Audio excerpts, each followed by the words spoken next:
leaders. We will be proud. We will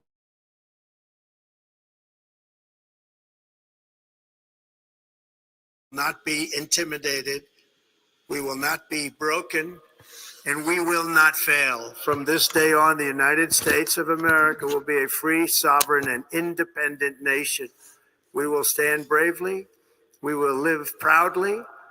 We will dream boldly, and nothing will stand in our way because we are Americans. The future is ours, and our golden age has just begun. Thank you. God bless America. Thank you all. Thank you. Thank you very much. Thank you very much. Thank you.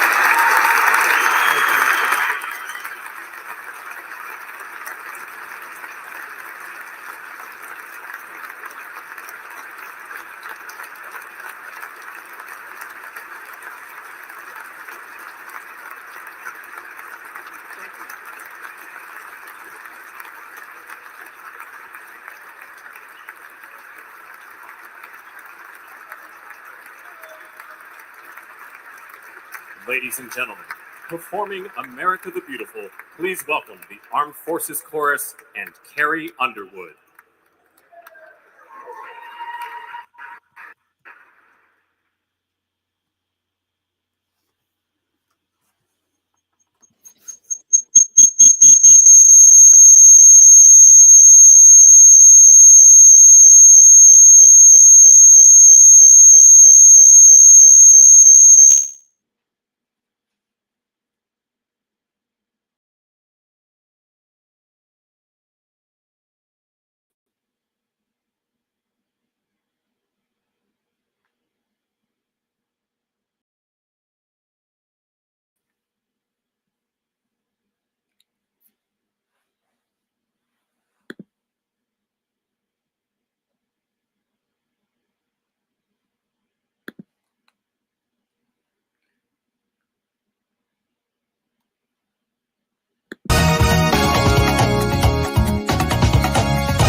Hi, welcome everybody. Thank you so much for joining me. This is an interesting day. As promised, President Trump has delivered one of a kind of an inaugural address. This is my first take on what we just heard. The first thing is it sounded like an acceptance speech. It didn't sound like your typical inaugural address. Even when you compare it to the last one he gave the first time he became president, this was different. And it pointed to what we are going to expect in the next 4 years. It's going to be quite interesting. And I think it will be worth the conversation. We should have that conversation because our life is changing in the next 4 years. Now, let me point out a few of the things I had that are important. And I think most of you who may be listening, you caught that. So the Panama Canal. He said it was foolish to have handed it over to Panama and that we are going to get it back. That's exact quotes, that we are going to get it back. He talked about, hold on, let me share the link for those who want to join. Quite interesting what we are going to see. It's Trump's world now moving forward. And I think we are better off getting ready for that. Sounded as if he was still campaigning. He talked about taxing foreign countries to enrich Americans, which on the surface of it, it looked like, why haven't we done it before? there may be a reason why it hasn't been done before, because foreign countries can also tax American companies to enrich their own citizens. This is really my opinion. I know that the Trump people will not. I watched former presidents and some serious people there, even Republicans, listening, and their faces. If you look at that, you try to read it. It was essentially saying, this is childish and elementary. Seriously, it didn't sound like any inaugural address where you're supposed to present a bigger picture of your idea, dream for your country and the world. It was pedestrian, really. And God help us for the next 4 years. America's decline is over, It's not as if by saying it, it happens. And the expensive health care that delivers nothing, education system is training our children to hate their country. One man, welcome to the show.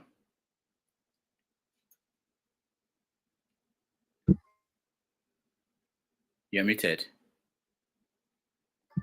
Sorry, thank you for having me, Rudolph. Apologies if the background noise is too much. Just tell me, then I'll be loud. But that speech actually delivered more than even I anticipated. It sounded more like a threat than anything else. So gather up your loins is what he's saying to the rest of the world, because it's going to be a fight, So it's going to levy the rest of the world. So the rest of the world don't want to be levied, so they will want to reciprocate in some form. But is that going to end up driving trade away from America? So that's one thing. So there's that. And then this golden is going to rename the is it the Mexican tunnel into like the United States? What was that thing that he said? Oh, the Panama Tunnel. He was talking about the Panama Tunnel. No, it wasn't the Panama Tunnel. The Gulf of Mexico. The Gulf of Mexico is going to rename it to the Gulf of, it doesn't matter. Of the United I don't know States. whether it doesn't matter. It doesn't change anything. Yeah, but how would that be recognized internationally then if it does that? So that's the thing. He can redraw the maps of the world and put it what he wanted it to be. Yes. So now there's also going to be, which is probably the greatest apprehension, but now a clear promise. There's going to be, so we're going to be seeing all these mass deportations, people, those harrowing images of kids being yanked out of their homes and thrown into the equivalent of a Black Maria in the United States and being kicked across the border. So we're going to have that. The one thing that I did agree with him with this gender fluidity now, I agree with him that there's only really one recognition of two genders existing, male and female. So if he's able to institute that, because all this psychedelic thinking usually comes out of the United States. So if he's able to institute that, then that I'm on board with. And then he also spoke about running a meritorious sort of a system. But there's a reason why affirmative action was in place. If you say you want to run a meritorious sort of a system, then that dog whistles to somewhat exclusionism. So we want to see how that space plays out. So drill baby drill is canceling out the green agenda, but it's also revoking concessions to the electricity vehicle space, which is the space occupied by his party man Elon Musk. So how does that play out? But then he wants to set America to Mars, which plays to the hands of Elon Musk. So how does so there's just so much to come out of what he have to say. All right, thank you, one man. Tone, welcome. Thank you. Tony, yeah, that's it, Tone. Yeah. So, what is your first impression on what Trump said during his inaugural? Well, greetings, Dr. Rudolph, and the guests there, and those listening. For me, nothing really very exciting. For me, some of the things he said are anticipated. But America has always been great. So I don't understand this making America great again. America has always been great, in my own estimation. I think one of the things that are going on, that will be going on for President Trump, is that he's inheriting an economy that is relatively very sound. The fundamentals are great, except for a few things that, like inflation, we see it's been going down. So in his speech, he has promised to tackle inflation, bring prices down. We're going to see how far, even though somewhere before his inauguration, he had said that it's not going to be very easy, but we'll see how it goes. And then he talked about the deficit. I recall that he ballooned the deficit, to unprecedented heights. We're going to see how he's going to do that better than what he did before. He talked about the Panama Canal. He's going to take it by force. That may mean boots on the ground. And I think one of the things that the Biden administration achieved is to make sure that American forces are not engaged actively in any combat anywhere in the world. So there's going to be that exposure because I don't see how else is going to take it. No, Panama won't be able to challenge the United States if they want to go there. Nobody will stop them. Well, we'll see how it goes. We'll see how it goes. What the implication will be for that region. That may be that region and the rest of the world, because other countries might decide, okay, if you're going to take over Panama Canal, China can decide where it's time to take Taiwan. Yeah. So what do you do? What do you do? Do you come and say to China, don't take Taiwan when you are taking over Panama and Panama Canal? So that's exactly what I'm saying. You are going to increase tension in the region and probably in the world. And then you are going to define the involvement of America in so many other international organizations and treaties and stuff like that. Again, we're going to see how it goes. He talked about the Gulf of Mexico. I don't know how that is going to impact changing it to Gulf of America. I don't know. I don't understand the politics or the logic in that. And then he's going to reverse some of Biden's some of the policies that Biden has enunciated. I think you guys mentioned it earlier, the green energy, electric vehicles and stuff like that. We'll see how it goes. Overall, I think that for me, I didn't vote for him.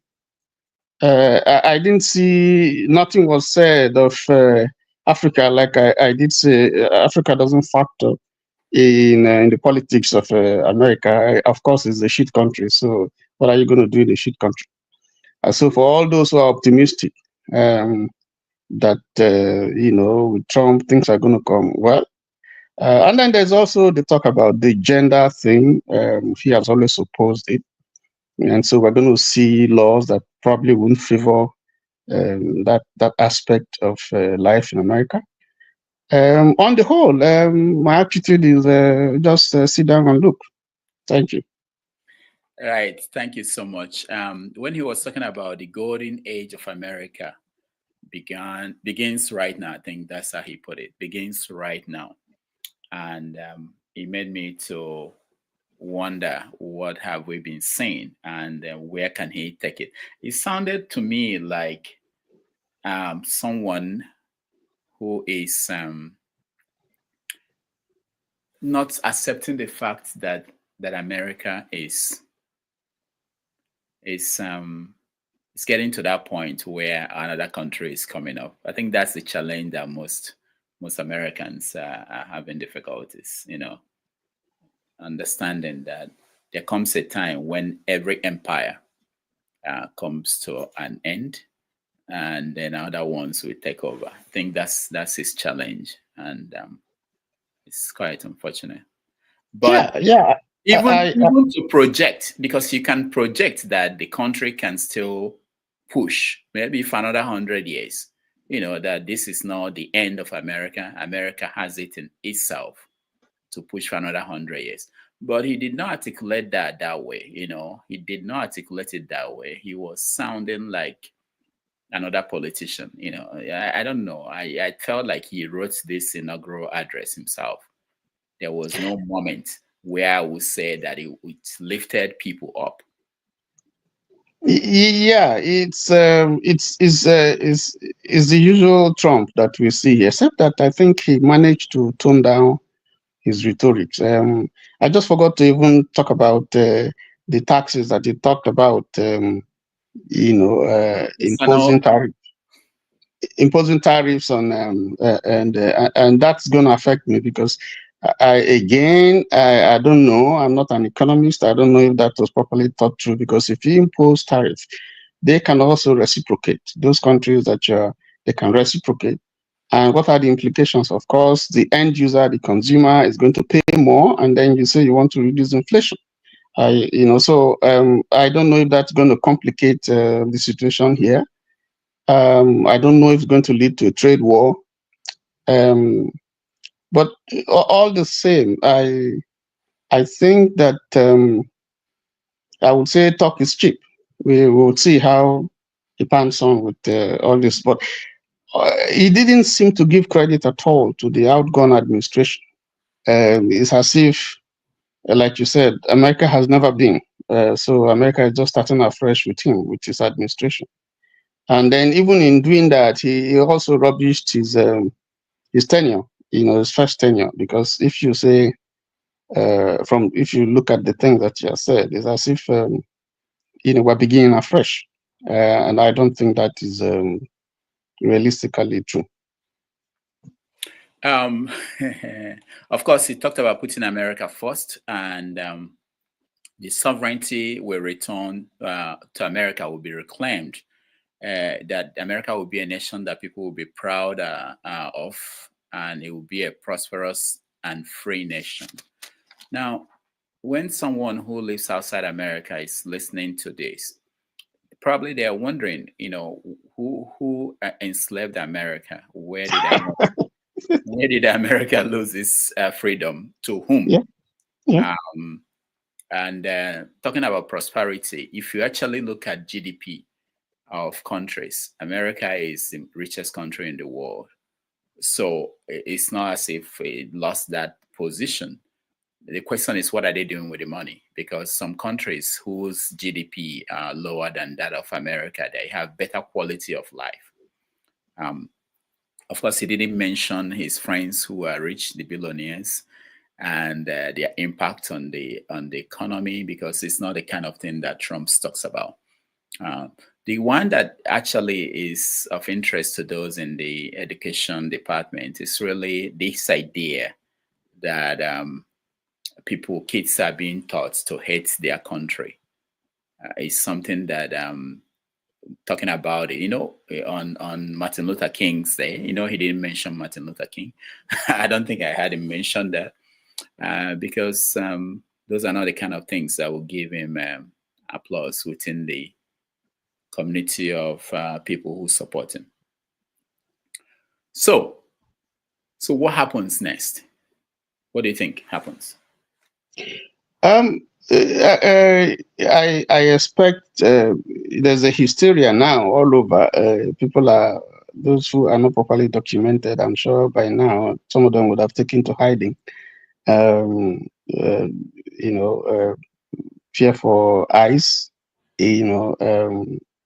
The borders, I don't know. Even though significantly, the southern border, the traffic had gone down significantly.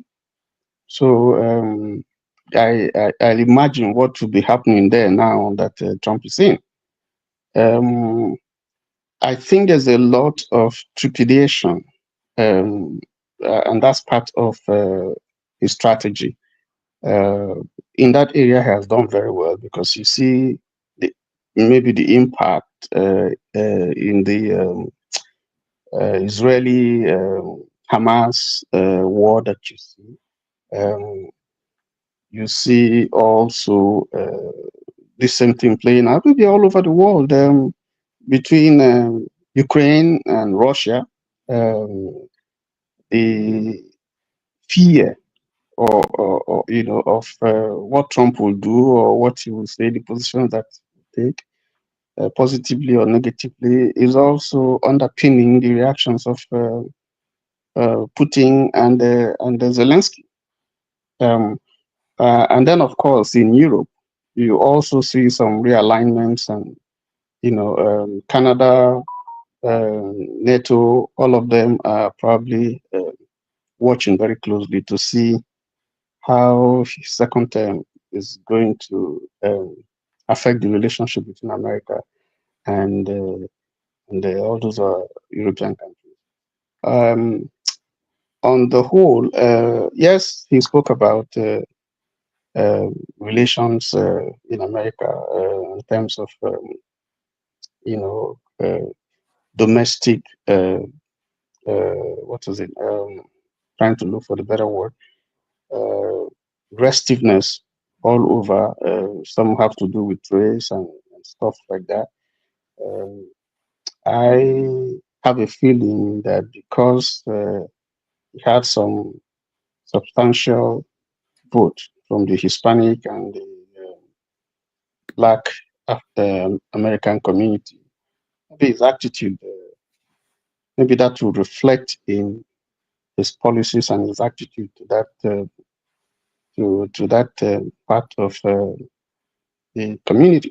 I am watching closely at his cabinet to see whether there's a reflection on that in his cabinet. I will also be watching to see whether some of the rhetorics that was very rife during his campaign, some of which some people didn't take kindly to, would also be reflected in the way he governs. All the same, again, like I said, um, we watch and we'll see how it goes. All right. Thank you, Tony. Janaba, welcome. Rudy, thank you for having me, Tony and Electricity and the viewers and Sunday chat section. Nice to be here. Did you watch? Yes. What stood out for you? It's a dark day in American history, and we look at a childish talk of incoming or now the president in a dark speech. And then even before he talked from Frank Graham laid the foundation. He shocked me before Trump even talk. That that won't go directly to the former president Joe Biden. That see how the 4 years darkness was, and I was shocked to hear him, a pastor, a man that believed in the dream of America, lay such foundation of a dark speech. And everybody should sit down, fasting their bed, and enjoy the next 4 years of Donald Trump. Um, there's a lady that work in the hospital, and when a patient was watching the channel, and it says that watching Donald Trump uh, make her get tense up, and now she's going to increase her dose of her medication for the next 4 years if he lives to the end of the 4 years. So, so, so those people are welcome to watch him. But unfortunately, to summarize everything, I could not believe what my ear was hearing from incoming president. Like you guys have mentioned, I don't need to repeat those things you guys have said. Gulf of Mexico, Panama, and the rest of them. And we see how easy talk is cheap. We see how easy we get it done, and then later his followers tune and see that. It's about make the world more white again, and we will see all those our people that will not believe that it's their responsibility to feed their own country that are looking to another white man. Just like my brother Tony is waiting for Jesus to come and take him to heaven. So I would think the rest of us, you guys. Wait that a white man will come and take develop Africa instead of us to come up with our own way of life and how to empower ourselves, that one white man in the White House will bring development to Africa. Welcome to that world. In the next 4 years, Africa will be the best country in the world because of Donald Trump. Thank you. All right. Thank you, Janaba. Electricity, welcome. Yeah, good afternoon, Rudolph and Tony. Okay, Janabas left. How are you? Good. So, what did you hear? What stood out for you? First of all, the question is, you ask me, did I watch it? Okay. I'm assuming that uh, people who are joining, they watched it. Okay, so did you watch oh it? no, I just saw a bit of it. You know, Donald Trump with his character, so I don't really pay attention to that man, to be honest. But just unfortunate that uh, it's going to be the same thing, Rudolph. There's not going to be. The only good thing is that the institutions will put him under checks and balance, so they will not allow him to just What run. institutions? Stop saying that. Nobody I should stop. mean, We saw during the last time he tried everything to undermine all the institutions, and now the only thing that yeah. stopped him, the last time was because there were people who were ready to give everything to make sure that the right thing were done. And now he doesn't have A lot any. of them are gone. There's no real. Uh, There's nobody that can uh, stop him now. So, I don't think and so. I don't think there's nobody that can stop. Yes, some of them may have gone, but they that have doesn't mean gone. that there are no. That Even in the doesn't mean there Senate, are no others there. no, even in the Senate, the Republicans who were going to put their, and they did put their feet down and say this cannot happen, they are gone. There's nobody who can challenge Trump now. It's his party, and he's in control. So Well, that's I, not I something still anybody can on. The I FBI, still believe. okay, go ahead. Sorry, I still believe that, irrespective of that, the American people will not allow him to just run, do whatever he wishes. I still strongly believe, while I agree with you that you are there, I'm not there, that you're more knowledgeable than me, than that they may have gone, but I still believe there are people that either will rise up in these 4 years and will not just allow him to just run wild with whatever ideas that it's America. Don't let us forget that.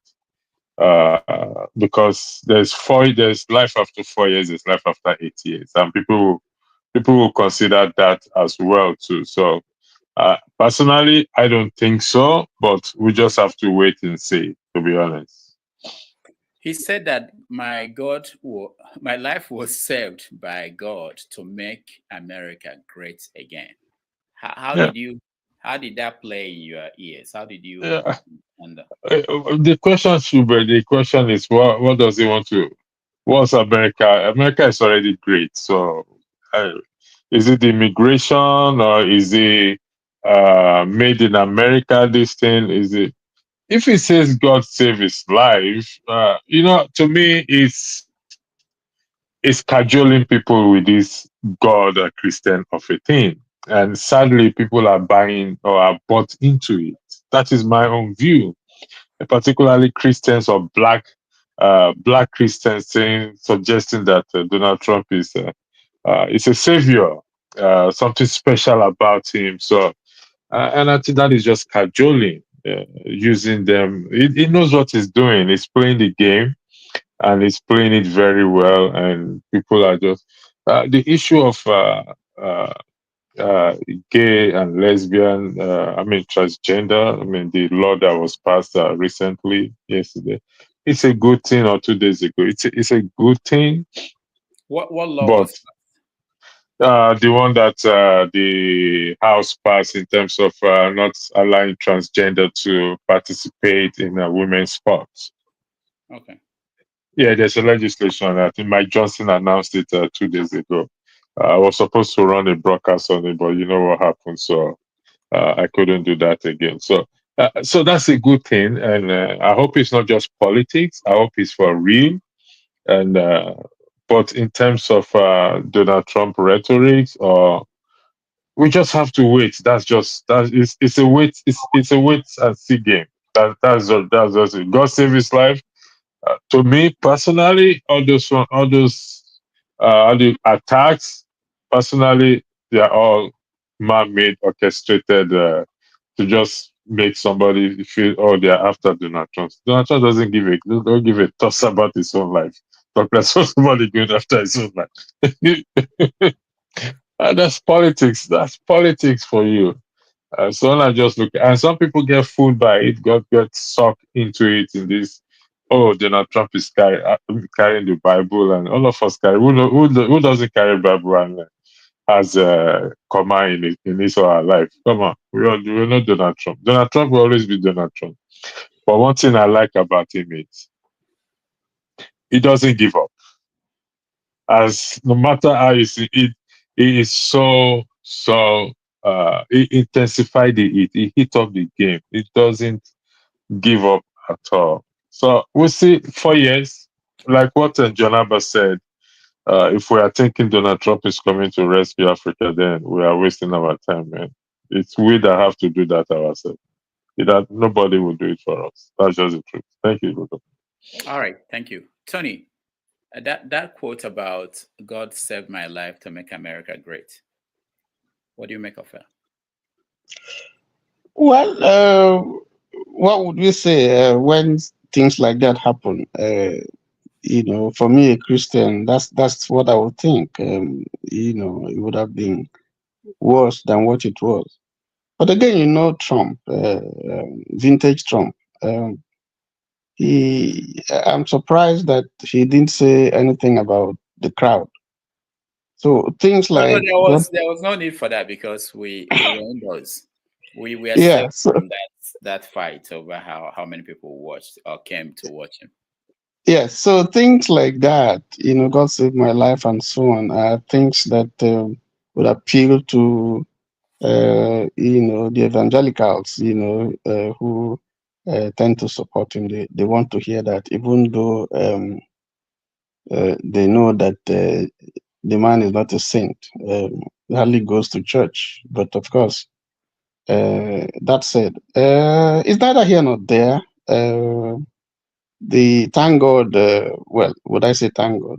If he was a Democrat that shot him, maybe that would have made more news, But from what we know, it wasn't. So that doesn't ring a bell. That won't gel. Um, but on the whole, he has the executive, he has the Senate, he has the House. So there's nothing to obstruct him from pushing his policies, as far as he would want to. And then, like you said, the big boys, the elders in the room, have all gone, and you now have more people who are Trumpian. The adults in the Yes, the adults. Yes, so you have more people who are Trumpian, who are MAGA, and they are there, to help push his whatever it is that he intends. And then, of course, he has surrounding him the billionaires all around. So, what hope for the common man? We'll wait and see. All right, electricity. He said that national unity is now returning to America. Did you hear anything he said that will bring that unity?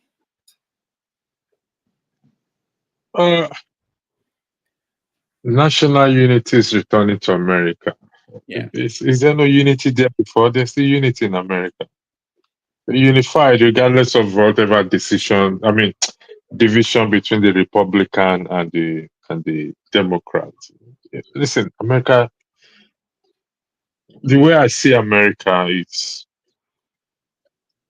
irrespective of whatever Trump says about disunity. Maybe that's what he believes. I don't see it. I don't see this unity there. I think we made. You think America is unified?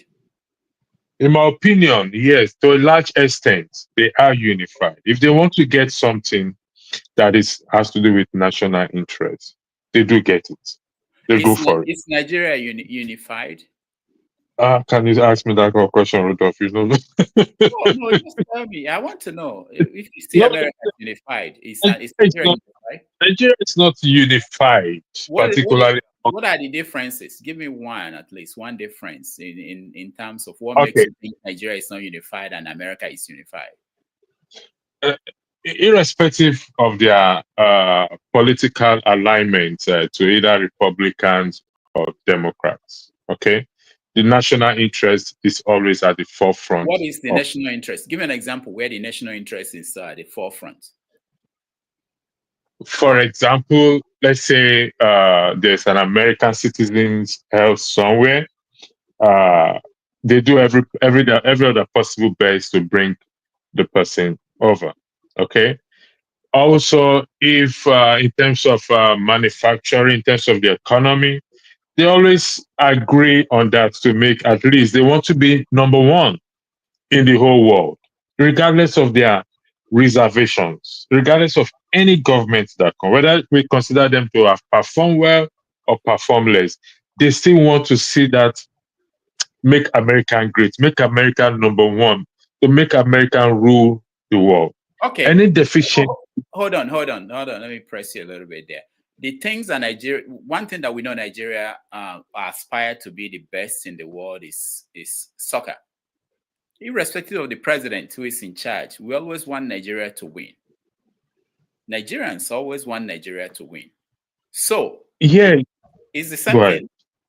There's no difference. Does that mean Nigerians are unified? No, Rudolph, is not the same thing. Come on, it's not the same thing. In the matter of sport, when money is allocated in the US, the money is spent judiciously. In the matter of Nigeria, when money is allocated, you've heard over time, and we've seen over time that there are more officials that travels than the players. So how is that making Nigeria great? More officials travel more than Nigeria. Even the players or the athletes are not paid. There's always fight, always one trouble when it comes to money issue. How is that unification in the country? No, we're talking about the country. The country will come together and support our national team when they are playing internationally. And if in America, if Americans have interests abroad, they will come together and say, okay, we support this, especially if it's something that will bring revenue to America. So let me go to other people. I know. I'm just trying to point out that America is not different from Nigeria. If you think America is unified, then Nigeria is unified, because you can find things that Nigerians can come together on. But inside America, for people who are inside here, they will tell you that the country is divided. The politicians agreed that the country is divided. The American politicians agreed. What we are saying is, did Trump say anything that will unify people? If you listen and watch how they were clapping, they were only when they talk about going to Mars, that he was going to send people to Mars, that almost everybody in the building clapped. Otherwise, you find that there were people on both sides, depending on what he was talking about. So America is not unified, as if you want to say that Nigeria is not unified. Or if you say America is unified, then Nigeria is unified, because there will be disagreements at all times in any country. So anyway, I'll come back to you. Man of Prestige, welcome. Unmute yourself, man of Prestige. Yeah. Okay. I'm sorry. Good morning, good afternoon, everybody. Yeah. What y'all talking about? Trump? Yeah, did you watch the inaugural No, speech? no, I don't get Then it. why are you here? I'm just coming back from Martin Luther King Oh, breakfast. okay, hold on. Let's we'll No, come back to you. We'll come back to you. Let's talk to people who watched. I just got back. And, I'm going somewhere. I You just came want to back listen from to where? what you're talking about for a few You minutes. came back from where? Man of prestige. You just I came went back. to Martin Luther King breakfast. Oh, that's good. That's cool. Yeah. I actually want to hear that from you. We're here. What happened there? Trump did not mention him during his speech. I don't care. I don't care about Trump. I Why don't care about Trump? his inauguration. It don't make no difference to me. I mean, I rather watch a man who has been to the top of the mountain, a man who wants to unify the country, an embodiment of what the society stands from. I don't want to watch a felon, who's a demagogue who wants to, destabilize the human society. No, that's not me. I mean, I accept him as the president. He was duly elected. There's no doubt about it. But I I don't give F about him. I'm sorry to use that word. So that's his prerogative. I don't watch him. I'm not gonna watch him in a minute, but I saw a little bit of clips this morning before I left, from you, not from, I'm not gonna watch him. So I mean, his caricature is too much. So I don't have time for that kind of human being. So that America will still be the same. Nothing gonna change. I don't. Whatever he wants to stop or whatever, gay or that kind of stuff. It doesn't bother me or whatever the bad right or that kind of stuff. I mean, you can All do right. it. I don't know if you can do it, but I don't. I just want to come tell you that um You're I off. don't. You are You are signing watching off. it, but power to you. You are signing off from politics for 4 years. Huh? Are you signing off from politics for 4 years? Or to be honestly, I mean, let me be very transparent. Since Trump won, I used to be a frequent of news media like Fox News, MSNBC, CNN. I've not watched them a day because I've given up in that forum. So it's not my thing. I concentrate on what I'm doing. But I do get news every now and then from online, but to watch it, the man, I just refuse to associate myself with that kind of character, regardless All of whether he's going to do good or not. It doesn't matter. He's my president. That's it. All right, thank you. Let me just say that James in Gambia just wrote to remind me that if Nigeria is to be invaded, there will not be unity. That is not the case with America. So he's saying that if Ghana were to attack Nigeria, that Nigerians will not unify to fight back. But if anybody were to be to attack America, that Americans will unify to fight. All right, one day we'll talk about that. We'll see. Well, on the politics, welcome. Yeah, thank you, Dr. Damiji. I don't know. I think I feel proud as an American, even though I know you're American. I don't know if it makes sense. And as a student of America, the American idea, as Donald Trump will put it today, is an experiment. I don't know. The same feeling I felt when you won the election. It's pretty much the continuation. Yeah, I don't know. Yes, this is one of those. This is one of the greatest day in terms of following the American story that, for me personally, I've witnessed. Going by is the speech. I mean, it started by saying the golden age of America has just begun. I mean, if you be American, if you are a student of American story, started from 1676 up to date, I think that will resonate. Plus everything that they have went through up to this point, and the stage and what the American experiment represents among the community of nations. I think today, in that speech, we stand the test of time. It talked about the weaponization of justice that is going to end from today on. Everything that he went through and all the way the government have been using the Department of Justice to affect the Americans, that's going to end. Talk about the immigration, how it affects the citizenry ability for the government to provide welfare and other, how is going to begins the end of that, taking care of the southern border immediately. It talked about the American decline, that American decline, it's over from today on. From there on, it talked about how God saved him just for this moment. I think that particular part of the speech was very profound. I mean, it took his time to go over everything that actually happened to him for him to be here as a person, but collectively as an Americans. He directly spoke to the African American and the Hispanic community that he heard their voice and is looking forward to actually work with them. You said he didn't say anything about Martin Luther King. I was shocked because I wonder which one of the same speech we listened to. Today happened to fall into Martin Luther King. He recognized that from the beginning. And Oh, even at the I didn't hear that. I didn't he hear that. did. He Yeah, did. He make emphasis on that. He actually, what did he when say? now I mean, how do they fall into the American? I mean, I can't. I have to actually paraphrase him. Was But it? I know that the woman that introduced him said something about that. I don't know whether Trump himself. I didn't hear that. even in the middle of the speech, he also actually make reference to that. And when he was talking to the African American people, he embodied it. He just talked about the spirit of what the Martin Luther King present and all that. Okay. And he talked about the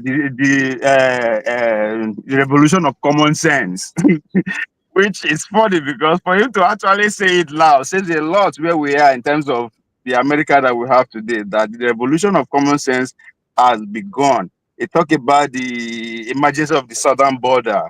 He talked about the. I mean, another moment again that started out for me is drill, baby, drill. I remember during their convention. I don't know if you remember when we were analyzing the convention. I pointed that out too. I think even with Paul, drill, baby, drill. That we have liquid go under our feet. We are going to use it and use the opportunity to say this is the end of electronic mandates, and along that line, it says a lot about that. And the one they say, no more great Green Deal. The Green Deal, new Green Deal that's end All right. today. Ovie, No, thank let me just finish. you. There's No, a new thing. you are It repeating. created 40. Yeah. It created 4 new things, right? The External Revenue Office, which is not going to task the American citizens to pay what they Hold on. There's no point mentioning. I believe everybody here will listen to that. And he said these things before the inauguration. My first disappointment is that there is nothing new. Inauguration is not where you repeat your campaign slogans. That's not inaugural speech. It's not where you do that. But anyway, hold on, Ovie. I will come back to you because let me hear from Declan and Righteous Man. We'll come back to you. Declan, what is your take on this speech? So I joined late, Rudolph, because I wanted to make sure I listened to the whole thing. Yeah. One of the things that strikes me, so obviously for anybody who knows me personally, I'm certainly no Trump fan. But unlike most people of my progressive inclinations, I do think constructively about Trump's policies and what he's done. So I do think I give him a fair share in terms of positive kind of approach. The thing that strikes me most about his speeches in particular is there's a really strong, his inaugural speeches. His first one was really negative, gloomy, not inspirational. I typically think of American presidential inauguration speeches as something that's going to inspire me. I saw a lot more negativity in his speech than I see in other presidents, but I saw there were elements this time which were inspirational, right? So when he was talking about, when he kind of gave a historical analysis, a historical rhetoric over kind of the origin of America to, having knowledge in the palm of your hand, that's something that spoke to me. Now during those inspirational parts, he really kind of, it's obviously not his voice, right? Like he kind of perused through that. But the rhetoric and the language that was used connected to me at a personal level. And so that was something that I noticed, but it was still more gloomy than I typically see with other speeches. I was concerned that, out of the gate, he was talking about how the Department of Justice is is persecuting people. That makes me concerned. You know, I think it was probably sentence 3 or 4. It was very early in the speech. And I worry about that. I don't agree with his approach to immigration and undocumented immigrants. That featured strongly early in his speech. That makes me uncomfortable and not something I approve of. The other thing that I was really looking for, because I find this to be fascinating, I wanted to see when the former presidents were clapping or not clapping. I wanted to see when former presidents chose to stand or not stand. I think that there's, you know, so, and it's also funny. I come from, you know, when I was in college, George Bush was, George W. Bush was president. He was a galvanizing force for those of us who consider ourselves to be Democrats and progressives. I would consider myself to be an Obama Democrat. And so it's interesting to also watch George Bush be so much more aligned with the Democrats around him than with Republicans, and that just speaks to the country. So those are the things I was looking for, just out of kind of a perverse interest. So yeah, that's my feedback on his speech. All right. Thank you, Declan. And there's something you said that I didn't catch, but it was so right, in the sense that there were parts that when he was talking about going to Mars, and some parts that, you know, it wasn't in his voice, it wasn't him, it was just added there. And those were the ones that were uplifting. But it's a speech. He's not supposed to write a speech by himself. No, I mean, let's be real here. Let's be real. Come on. I know. I'm not saying that he should write the speech, but I'm just saying that the parts, most of the, especially where it sounded to me he was on the campaign trail. It wasn't like this was someone who has won an election. He has accepted the winning the election. He was going to now govern and lay out a vision for the country. That's what he did. That is exactly what he did. Rudolph, can I say something? Rudolph, can I say something? Rudolph, can I say, just listening to Ovie, just wondering if it was the same speech that I listened to that he's commenting about. I don't think so. I did not go into his speech. Okay, hold on. If you listen to his speech, he was not talking to me as an American. He was speaking to his constituency, more or less. You know, when he talked about, you know, the the unfair prosecution that he suffered and some other people suffered. When he talked about drill, baby, drill, this is an old language that we're used to in his campaign. When he talked about, you know, using force to do this and do that. But these are things that we're very, very familiar with. For me, there's nothing new there that gladdens my heart, that you make America great. You give the impression that America never existed. America has been bad, you know, run down, you know, and, you know, all the hopes and aspirations about America had gone down. And now he's bringing a new lease, and people are, I didn't see any such thing in what he said. So I am surprised that, you know, what Ovie is saying about the glow in the things in the speech and so on and so forth. I've listened to a few commentaries, you know, in people commenting on the speech. I think this is just vintage Donald Trump and just saying the same, regurgitating all the same old things that he's talking about. That is more of MAGA, for MAGA enthusiasts, not for Americans.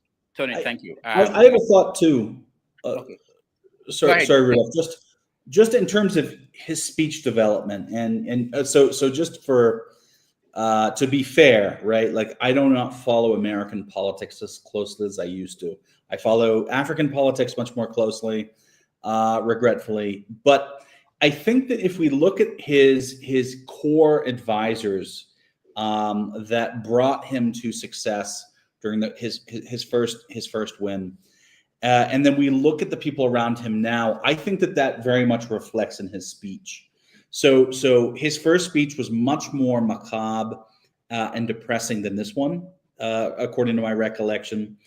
And I think that it would be unfair to say that that he had more external influence into his rhetoric this time than he did the first time. If anything, maybe he had more control over it this time. That's total speculation. But you could clearly see from my perspective where other people had inserted unifying points in his speech this time. The points that frankly spoke to me as an American, as somebody who is patriotic. Whereas in his first speech, I didn't feel that at all. And I think that's definitely my observation that this time compared to the first. Oh, okay. Declan, thank you. Dr. Damage. I'll come back. No, hold on, Edwin. I'll come back to you, Declan. There's something I want to ask you, but Ovie, I want to come to you first. Righteous man, hold on. I'll see you, and man of prestige, hold on. Ovie, how many inaugural addresses have you listened to or read? And can you compare them to this one you had today? Not comparing it to the last Trump's inaugural address. Dr. Damage, I studied communication in school. Half of my courses now speech with the analyze, either the past or events that happen in life. So my objective for this speech was to come as a student and listen to the guy. See, I think we are making a mistake here. We have to understand the times that we are in. This is not about Donald Trump. It has nothing to do about Donald Trump, and that's what the speech is about. We need to understand the times we are in. I don't have anything at stake when it comes to what is happening. But when you look at the times that we are in today, make reference to William McKinley. Declan, maybe if you are a student of history, you know who William McKinley is, who came in as a president towards the end of 18th century and early 19th century, when he was talking about the Gulf of Mexico and Panama. It make reference to him. You need to understand during that time too. It's a transition period. But what's different here is that yes, even though the economy is declining, that's what they mean by the American decline, that the average citizen is feeling his bargaining power is declining. Guess what he said he's going to do? It's not going to tax America to come up that. He's setting up external revenue, whereby instead of taxing Americans, he's going to tax foreign nationals, not just tax, but also with tariff. So we should be very objective in this. It's not about him. You might dislike it. I don't know him personally, so I don't care about him. But the text and the spirit of what's being presented today, this is defined where the people with his followers or not. And if you want to go by followers, pretty much the whole country voted for him. So you can say the whole country is following him. And I totally agree with Declan. Wait. Ovie, don't say things like this now. Don't say the whole country voted for him. Hold on now. When I use that kind of statement, I don't mean it literally, but with what we saw, he won you can't say that. You can't say the whole country. He won overwhelmingly. When President win, no, hold on. Let's be completely wrong. Okay, can you give me the record? No, don't. No, hold on now. Okay, tell me how did he struggle to win? Just overzealous. Can I finish, please? Can I finish? He won soundingly. Give us Ovie, give me figure. How did the record? What percentage of people voted for him? Did he win the majority vote or not? Just overzealous about Trump. That's all right. Problem is. Hold on. This is not about Trump. Ovie. No. Hold on now. See. Ovie, find the figures and then I'll come back to you. It is not about figure. No, give me the figure. You can't say overwhelmingly when you can't give me the figure that is overwhelming. He won the pop. Not overwhelmingly. Do you know what you mean by overwhelmingly? Ovie, get the figures and give it to me. Man of prestige, go ahead. I know you have a job to do, and your affiliation and your loyalness to the Democrats is playing out here. It's playing out, and it's very obvious. You said everybody voted for him. Everybody didn't vote for him. That's false. Everybody cannot vote for him. That's what you said. You said everybody voted for him. Let's raise the conversation. Everybody cannot. So you're wrong. There is no way everybody can vote for him. Let's be intellectual. Well, you said so. The conversation here. Calm down, guys. Let me ask Ovie something. No, don't ask him. Ovie, my issue with you is that he said everybody voted for Trump. That's wrong. You said he won overwhelmingly. That's wrong. I'm saying to you, Ovie, for you to say things like that on air. I mean, in Nigeria, when we talk about Nigeria, people talk anyhow. This is America. We can find the figures. It's there. You have to tell me what figure gave you the audacity to say he won overwhelmingly and everybody voted for him. So if you are wrong, say you are wrong. We move on. That's all. Rudolph, Rudolph, Rudolph, Rudolph, Rudolph, Rudolph, Rudolph, Rudolph, Rudolph, Rudolph, Rudolph. We are analyzing. Hold on. See, let me give you the figures, right? Okay. See, we are analyzing issues here, right? We use figures of speech to make our presentation. You understand? There is no way everybody can vote for Trump, even if I say it.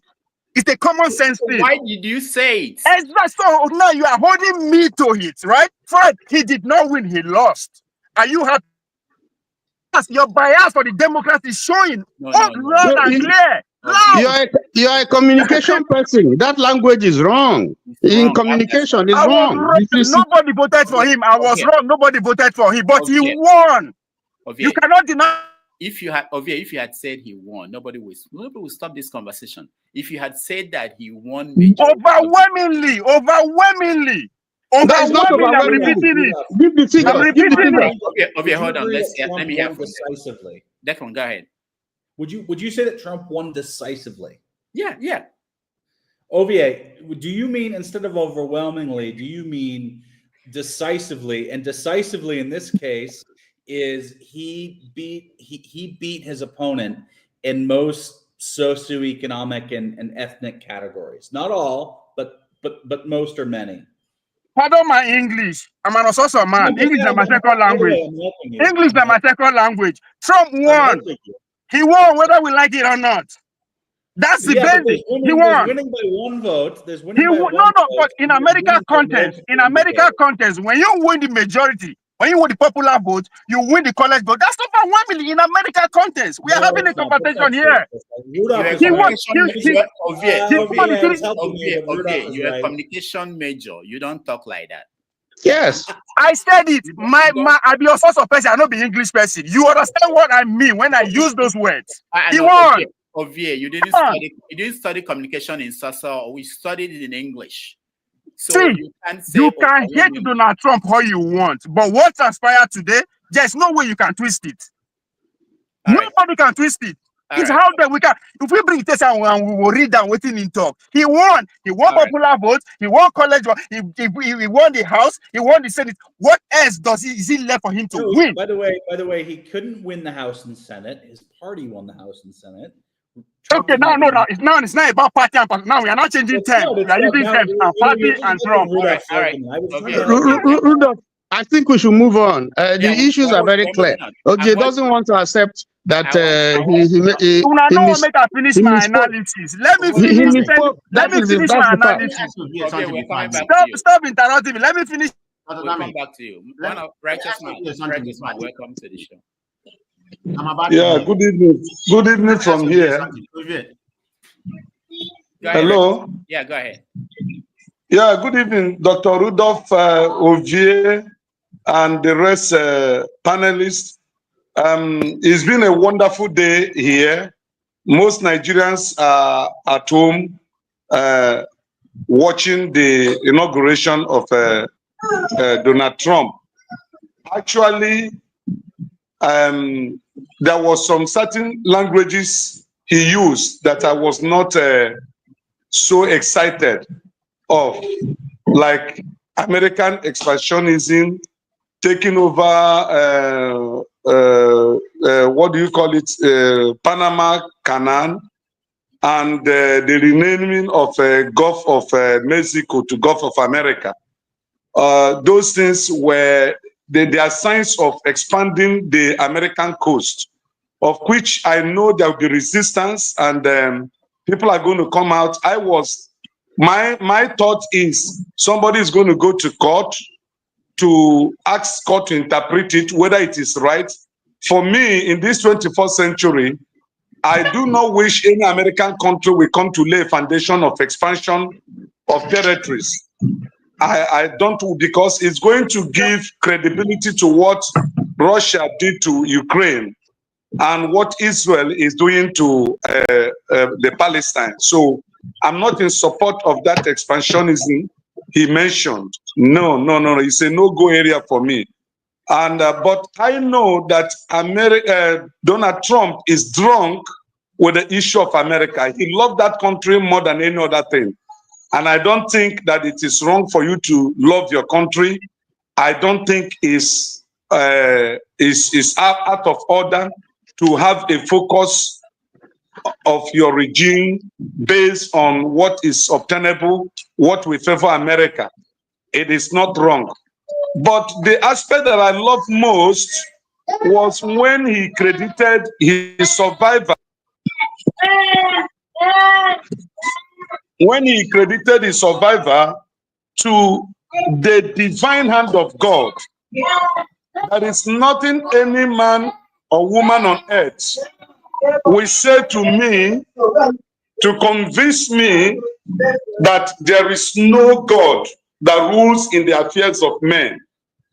And each time any living creature acknowledges the existence of God in his life, it makes me feel happy. So when Trump acknowledged God's hands in delivering him from the assassination, I was so happy.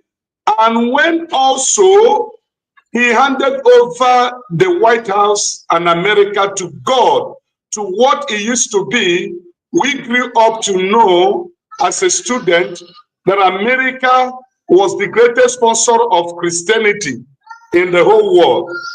And today he retracted that love of God in that nation called America. So that was the exciting point he made that excited me. And again, when Joe Biden and the Kamala Harris stood on their foot and were clapping when he mentioned the issue of going to Mars, I think it was a national height he reached at that point. So I was so happy that the former president and vice president could stand up at least to give a clap offering to that statement. So that were the high points of his discussions, of his speech that excited me. Every other one that were to do with expansionism and threats is no-go area for me, and it shouldn't be. I think somebody should take him up by going to court to seek an injunction to stop him from invading and taking over the Panama Canal and the renaming of that Gulf of Mexico. It's not good. It shouldn't come. This is not the time those things should. In fact, we are no longer in the 19th or 18th century. This is 21st century. Trump should stop that, and those who are backing him up should encourage him not to go to that, because after he leaves the White House, he should not sow a seed that will make the Republicans to miss White House in the next 4 years, the next coming election. So that's just my submission. Thank you. All right. Thank you, Righteous Man. So, Righteous Man, may I just need to disagree. When Biden and Kamala Harris stood and clapped, I do not think that it has anything to do with Mars. So the only time, according to my observation, that they stood and clapped was when Trump mentioned that Israeli hostages were being freed. So they were not clapping. Sorry, they were not standing in support of his remarks on Mars, and I think that that's important. Now, certainly Elon Musk was standing and was elated, and I thought that was quite interesting because that happened a couple of minutes after Trump said that he was going to stop the, I'm paraphrasing, but the incentivization of electric cars and electric vehicles. So I think that's what I saw, and I stand to be corrected because I watched it only the once. But yeah. All right. You are spot on, Declan. You're spot on that. Yeah, you're right. About it too. So I wanted to know if anybody can take a swipe at this or give me his sorry, Dr. Rudolph. Dr. Rudolph, sorry. Declan. Hold on. I saw the former president and his vice Kamala stood up and clapped at least in 2 different occasions. So what were those periods that they stood up to acknowledge his statement? Apart from the issue of the Gaza, the release of the hostages, there was another time that they clapped or they stood up. What was that time? What did he mention at that point in time? I don't remember. So again, I stand to be corrected. I only saw it the once. So if there was a second time, I didn't observe it. All right. Ovia, go ahead. Yeah, regarding the Panama that Dr. Smart is talking about. Dr. Smart, why is, I mean, it's again, I think that's why I said this is not about Donald Trump. Why the America want to move into Panama is to contain China, right? They felt that China has, I mean, China is not just there operating, they have invested a lot of billions. That's another thing. Let's see how it's going to play out because China has put a lot of investment there. So to him, in order for them to contain China, is to go take over what he, according to him, belongs to them before, even though they've given back to Panama. That's what it's all about. Which is what I'm shocked that I didn't mention is the Greenland, because they are all in line with this. It's the same spirit of trying to get more resources, not to supplement America hegemony, so that we will not put stress on individual Americans. So that is the spirit behind that. This is not about him. That's what I keep saying. It's not the idea say Trump. It's not. This is not about Trump. America is in a critical situation that they were before in the early 1800s and early 1900s. This is not something that is new. We just have a president that is speaking to those historical movements and how they are going to do it forward. So it has nothing to do with me. And Declan, I appreciate the fact that you make that clear distinction about when he said it's not going to supplement electric vehicle, but at the same time, he's supporting Elon Musk agenda to go to the mosque, which they are all at the same time, they are in line. So, but one thing that I think is going to have problem is when he declared that America now recognize two gender. I don't know how that's going to work because this is power at the very core. Because now will not be saying nah, you go smoker like me now, gender be that. So that'll be very interesting. So there's some nuances that we actually need to pay attention to rather than about the man. The man are just messenger, just like every other president, right? Just like he happened to be a president at a very important and significant moment in the history of America. Unless you don't know the history of America, where from day one to this point, if you understand the story, the struggle, the victory, and the glory, then everything that man uttered in that speech will resonate. All right, hold on. Okay. Rudolph, can I say something? I want to clear something about what Ovie said concerning Trump winning, a landslide. I just want to give the statistics, if you don't mind. Okay, go ahead. Yeah. So far from the election, this is the smallest margin of any presidential win since Richard Nixon. Trump had 49.8%. Kamala has 48.3%. In terms of electoral college, Kamala had 226. Trump had 312.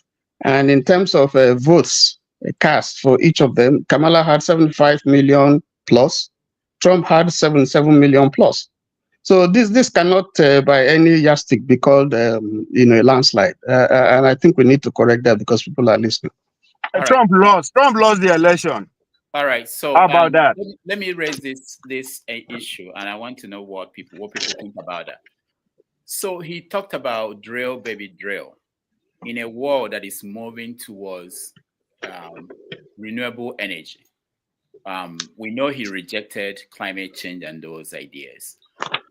Now, for those who the world is not going to stop, like they said, for America. America can decide to continue to drill. He can decide to reverse to using fossil fuel in cars and everything. But the world is going to move forward. But states like California, for instance, is going to continue to move forward in terms of going for renewable and new energy. My question is, where do you think when will people realize, especially young people, even young Republicans, do not support this ideology? But here he is in a world stage where we know that 100 years from now, the world is not going back to fossil fuel. That's not where the world is going to. But that's where he's pushing at inaugural address, not even at State of the Union. It's not like this is a State of the Union address. So where you're supposed to articulate that view of America for the next 50 years, 10 years, 100 years, but he's presenting this, and some people think it's a nice thing. You will have to clap for him. And it's not even a new idea. He's been saying that for the past 10 years. Anyway, I want to know what people think about that. Anybody can take. Go ahead. Should I go ahead? Yeah, go ahead. Yeah, I mean, I like the fact that you said the world moves, the world is moving ahead. The world cannot move anywhere without America. Let's face it. At least not today. Maybe maybe 50 years from now. But as far as today is concerned, America is still very comfortable in the driving seat. Yes, there's a challenge, there's competition. So, but to me, I see that kind of statement like politics as usual. I'm waiting for his executive order because that is what will put everything into perspective.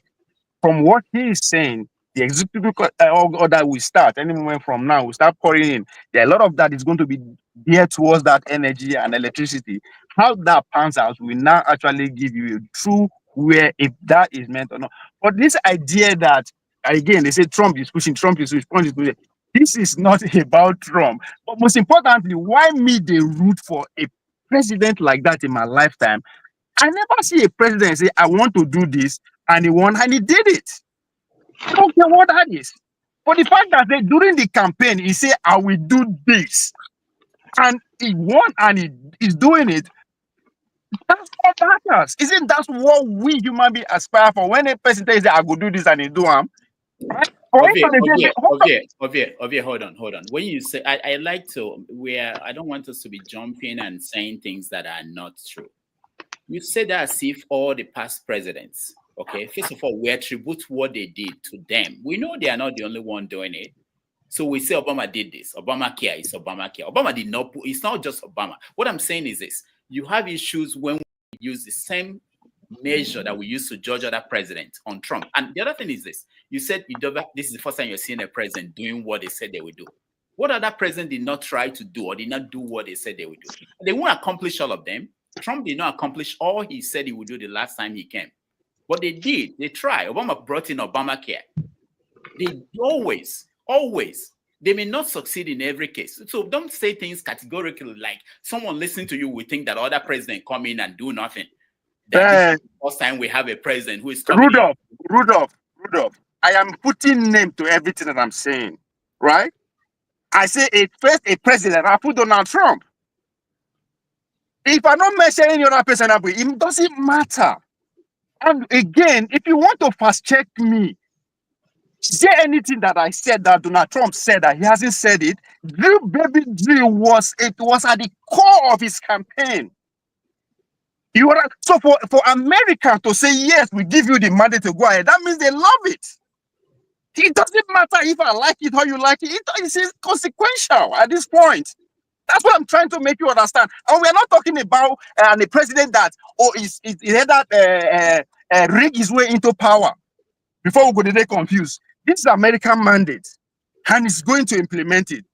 Real baby, we say, I also put the listing. We had a conversation specifically about this baby Drew during their convention, and we talked how it's going to affect Nigeria. And he actually said it too in the conversation. They're going to say, oh yeah. Who are they going to sell oil to? Now, the same customer when Nigeria gets, is they depend on their own? For me, that's what we should be analyzing. How is the policy that Trump is ushering, as you said, will be attributed to him, how is it going to affect us? Because the American people have spoken. And from what he said today, he's going to do exactly what they have agreed on between him and the people. So to see it or that the other way around, he's being disingenuous. But everybody have the right to actually repeat what you see. But for you to now say, oh, no, you are being bad just because what I'm putting in. I mean, it's not fair. So I always say, let's exercise conscience because any moment from now, executive order will be tripping in. Right? After all, when he talks from day one, I will be a dictator, people misinterpreted him as if he's the first person to do that. So if we think the speech is worse, let's wait for the main deal, the bullet, which is what? The executive order. So when I say that statement is politics because that means you are trying to throw Elon Musk and his gang under the box because it's not just about Elon Musk, it's about J.D. Vance, it's about Peter Thiel, it's about the whole loss of the what is it called now? The oligarch as Biden classified them. So that is politics at its core. There is no way it's going to stop EV moving forward. As you put it, the world is moving forward. They cannot move forward without California, they say, cannot move forward without Silicon Valley. They cannot move forward without Elon Musk and his guy. They are there already. It is technocracy at the score. So if today, moving forward from today, it's a technocracy, it's a government that is in fusion with technology and all that. There is no way I expect you to take that to heart that yes, it's going to put America at a disadvantage over the rest of the world in terms of EV, because that's exactly what he's saying. It's not going to happen, or it's going to have issues. So Ovie, I just spoke. It sounded as if you didn't hear anything I said, but that's okay. The what you are impression you're giving. No, I am saying it's not going to. I am saying it's not going to count like the way you say it. I'm actually disagreeing with him. I'm disagreeing with Donald Trump that I don't see how he's going to win in terms of surprising EV technology at the expense of at the credit of the other part of the world. China is moving on, as you said. So him saying that is just politics. Ovie, maybe you don't hear yourself. Maybe it's the problem. You said that nobody will move on without America. That it doesn't. The world will. So if the world, hold on. If I'm sure Europeans are not going to go back and say, "Oh, give us oil." Forget about this movement towards electric cars and towards renewable energy. No. Let's go back, because Trump is going back to first of all. Hold on. Sorry, Rudolph. When it comes to renewable energy, there are only two countries in the lead: America and the Chinese. So if American man comes there and say no, then you should take it in the piece of salt. That's what I'm trying to say. I know what you say. I know what I said from the beginning. You understand? I'm disagreeing with him that is not going to achieve that. But did you say that no, the world cannot go anywhere without America? Because maybe I don't hear you. No, it can't be. I know why. Because America is at the lead. He's at the driving seat. You think if America goes back to fossil fuel, that the world will go back to fossil fuel? They are not going to abandon the EV just because they go back to fossil fuel. That's what you need to understand. The two can go hand in hand. That's what Trump is saying. One should not be at the expense of other. All right, thank you. The EV is still high tech. Now few individuals they benefit from the EV technology. Why the fuel technology is still at the base of what me and you they chop. So that's what he's saying. The two can go hand in hand together. Okay, thank you, Obi. Declan.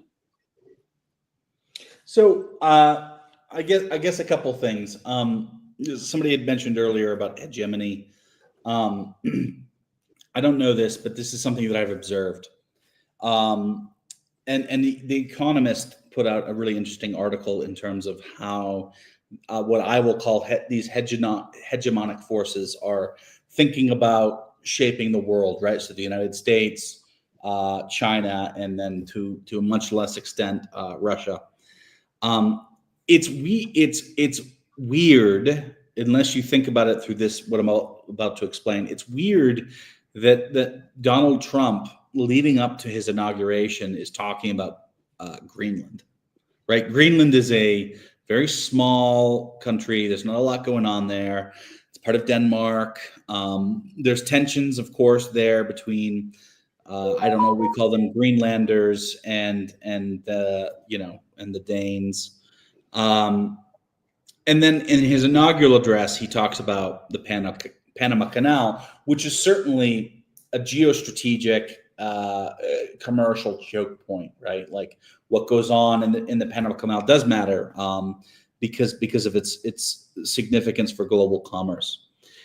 So if you look at where Greenland is, and and I'm looking at it from my perspective of the map, I guess it would be this way. And then you've got Canada, where he's saying he thinks he can annex or control or whatever, which is silly. Then the United States, and then all the way down to Mexico, and then you have Panama, and then you have South America. And he's talking about this idea of manifest destiny. It looks like hypothetically or theoretically, I guess I mean, that Trump is trying to lock in the Western Hemisphere, right? So if we look at where the prime meridian falls, Greenland is in the west, right? Technically, the United Kingdom falls smack dab in the middle of the prime meridian. And then to the east of the prime meridian, you have continental Europe and then all those other things. So it looks like he's trying to lock in the strategic and commercial resources in the Western Hemisphere. And I think that I haven't read too much analysis or commentary that looks at it from that perspective. And I think that that's really important for the Trump administration as they enter their next and hopefully final term. And what does that play in terms of broader geopolitical bargaining with China, who is really the only competitor to the United States on that field. Russia is not a competitor; it's a spoiler, right? China is a serious competitor, and so what are the trade-offs that the United States is willing to make with China in order to secure its own critical resources, in order to secure critical resources that it believes it's entitled to? Because China believes it's entitled to lots of things. It believes it's entitled to Taiwan, to the Philippine Sea, to all these other kind of strategic islands. That's where I'm thinking, right? And if what I'm saying has truth to it in terms of what's going on with Trump's thinking, that also tells me that Trump is taking and considering advice from true technical experts. Otherwise, it just doesn't kind of make sense to me, right? So I think that that's a really kind of important observation in terms of what's going on with the rhetoric and maybe where this is going to lead us in the next 2 to 4 years. So Sorry. Declan, oh, okay, we go Yeah, ahead. yeah, Declan. Yeah, that's spot on. I've done a little bit on that Greenland on terms of why Trump and the government is talking about that. You are right. It's all about securing the Western atmosphere. You are talking about the trade-off, right? Europe is gone. Don't be surprised. The European Union will be gone within the next 10 years. That to me, that will be the trade-off. Now, who is going to scavenge Europe now? I think that's where China. Hold on, okay, hold on. What do you mean gone? It's America that is holding European Union and NATO together. It's when I But mean what do you mean gone? financially. You mean there won't be in existence? I just want to know. There's a new focus. Once that new focus comes, it now means that the European Union have never known peace until America come into play. So America living now, is that peace still going to be there? Will they still maintain that cordial relationship? Everybody go his way. That's what I mean. Europe is gone. Okay, not all the time. I'm not attacking you. I want to understand what you mean by gone. Yeah, that's what I mean. European. Are you saying they won't be there anymore, or that they will? I want to understand. It was never there before they brought them together. So if I say we'll be gone, it's not something outrageous. No, I'm not saying it's outrageous. Yeah. Let's take offense. I'm saying, what do you mean by it's gone? Is it that it was not going to be there anymore? I just explain it. What put them together is America. America have a new challenge, so there's a new focus. So how long will that hold when something that hold them together is gone? When you say that the European Union is gone, okay, what does that mean? What are those countries doing? Like, who's influencing them? First of all, you don't even know what was brought together because of America, right? No. The strategic position. I don't agree with that. What about the UN, United Nations, IMF, and all that? Is it the bet of America? Is America that brought them together? I would say the United States. So it's in the same spirit. It's in the same spirit. The UN and the Bretton Woods institutions than I would say the EU or Europe. Why I mentioned it because it's the same spirit. It's not though. I mean, it's the same spirit, but just because the United States was the anchor to the United Nations and was the anchor to World Bank, IMF, etc., doesn't mean that and NATO, which I agree, the United States is the anchor to NATO. Just because those things exist doesn't mean that the political and customs unification of Europe is due to the U.S. All right. Okay. Let me come this way. The fact and that if you look at American rhetoric, by and large, it's highly skeptical of the European Union, right? It thinks it's weak and pathetic. I'm agreed that we agree on the same thing, that these are two different entities, the NATO and the UN. Once we agree on that, now, and you agree with me that the strength and the existence of these two entities is largely based on America's interest on them, financing them and all what have you. Now, we need to order now this go back to what Rudolph brought earlier on in terms of EV. The whole European Union has lost out of the next technology. That's what you are seeing. The uprising that you are seeing in Germany, France, and every other is gone. The economy of Germany is on its way out unless something is done. What do you mean? On No his one way think out? I haven't heard anything like that before personally. Okay, so I Ovie, mean, The other Hindus, than, I mean, there's always hold those on now. opinions. It is because your legend is reading New so you will not, because when you say you've not read more about Greenland, I understand, and you quoted economists, I also understand. Now, when you say you've never, so you will never hear say, German economy is going down. You've not okay, heard that? Ovie, No. Let's start from there. The German economy we see today, is it going down or not? Is it in decline or not? I believe that it's been strengthened. I think that it's going through, cyclical challenges, but I don't think that it's going down. In fact, Germany's economy, in my opinion, is what's anchoring the European Union, yes. particularly post Brexit. But I don't think that hold it's on. going down. I agree with you that it's not going down. How many factories are closing up? You said it was. How You many? said it was. No. Is it How going many? No, down or is it as we speak today, how stable? many factories are closing up in Germany? Huh? How many factories are closing up in Germany? All right, Ovie, hold on. You go too far when we have not cleared. Because when I make bogus statement, when I go just on it, so I'm beginning to break it down to why I have that. We're trying to clear the old one. You bring new ones. So the world's largest economies are these, okay? China, United States, Japan, Germany. So I don't know who is going down. If Okay. What is at the foundation of German economy? Okay, so we were talking about. No, hold on. See, let's get to it. What is that? Exactly. If you know the foundation, cheap energy that is coming from where Russia is no longer there. So the industries are stressed. In issue technology that is tomorrow is going to be built on, they are not in competition at any way. Am I right? So why is it that the far right are having their sway in Germany? What is their campaign rhetoric, if not economy? Ovie, this is what's going on. Let me tell you, just in case you missed it. Last week, the British Prime Minister went to Poland. Yes. And the Polish leader told the British Prime Minister that we expect you to come back to Europe. And they coined a new term. You have Brexit, something like Brexit return or something like that. This is what's going on in Europe because they are preparing for Trump's coming. And they know that Trump really doesn't care about Europe. Europe is trying to come together to form a counter force that will even defend themselves.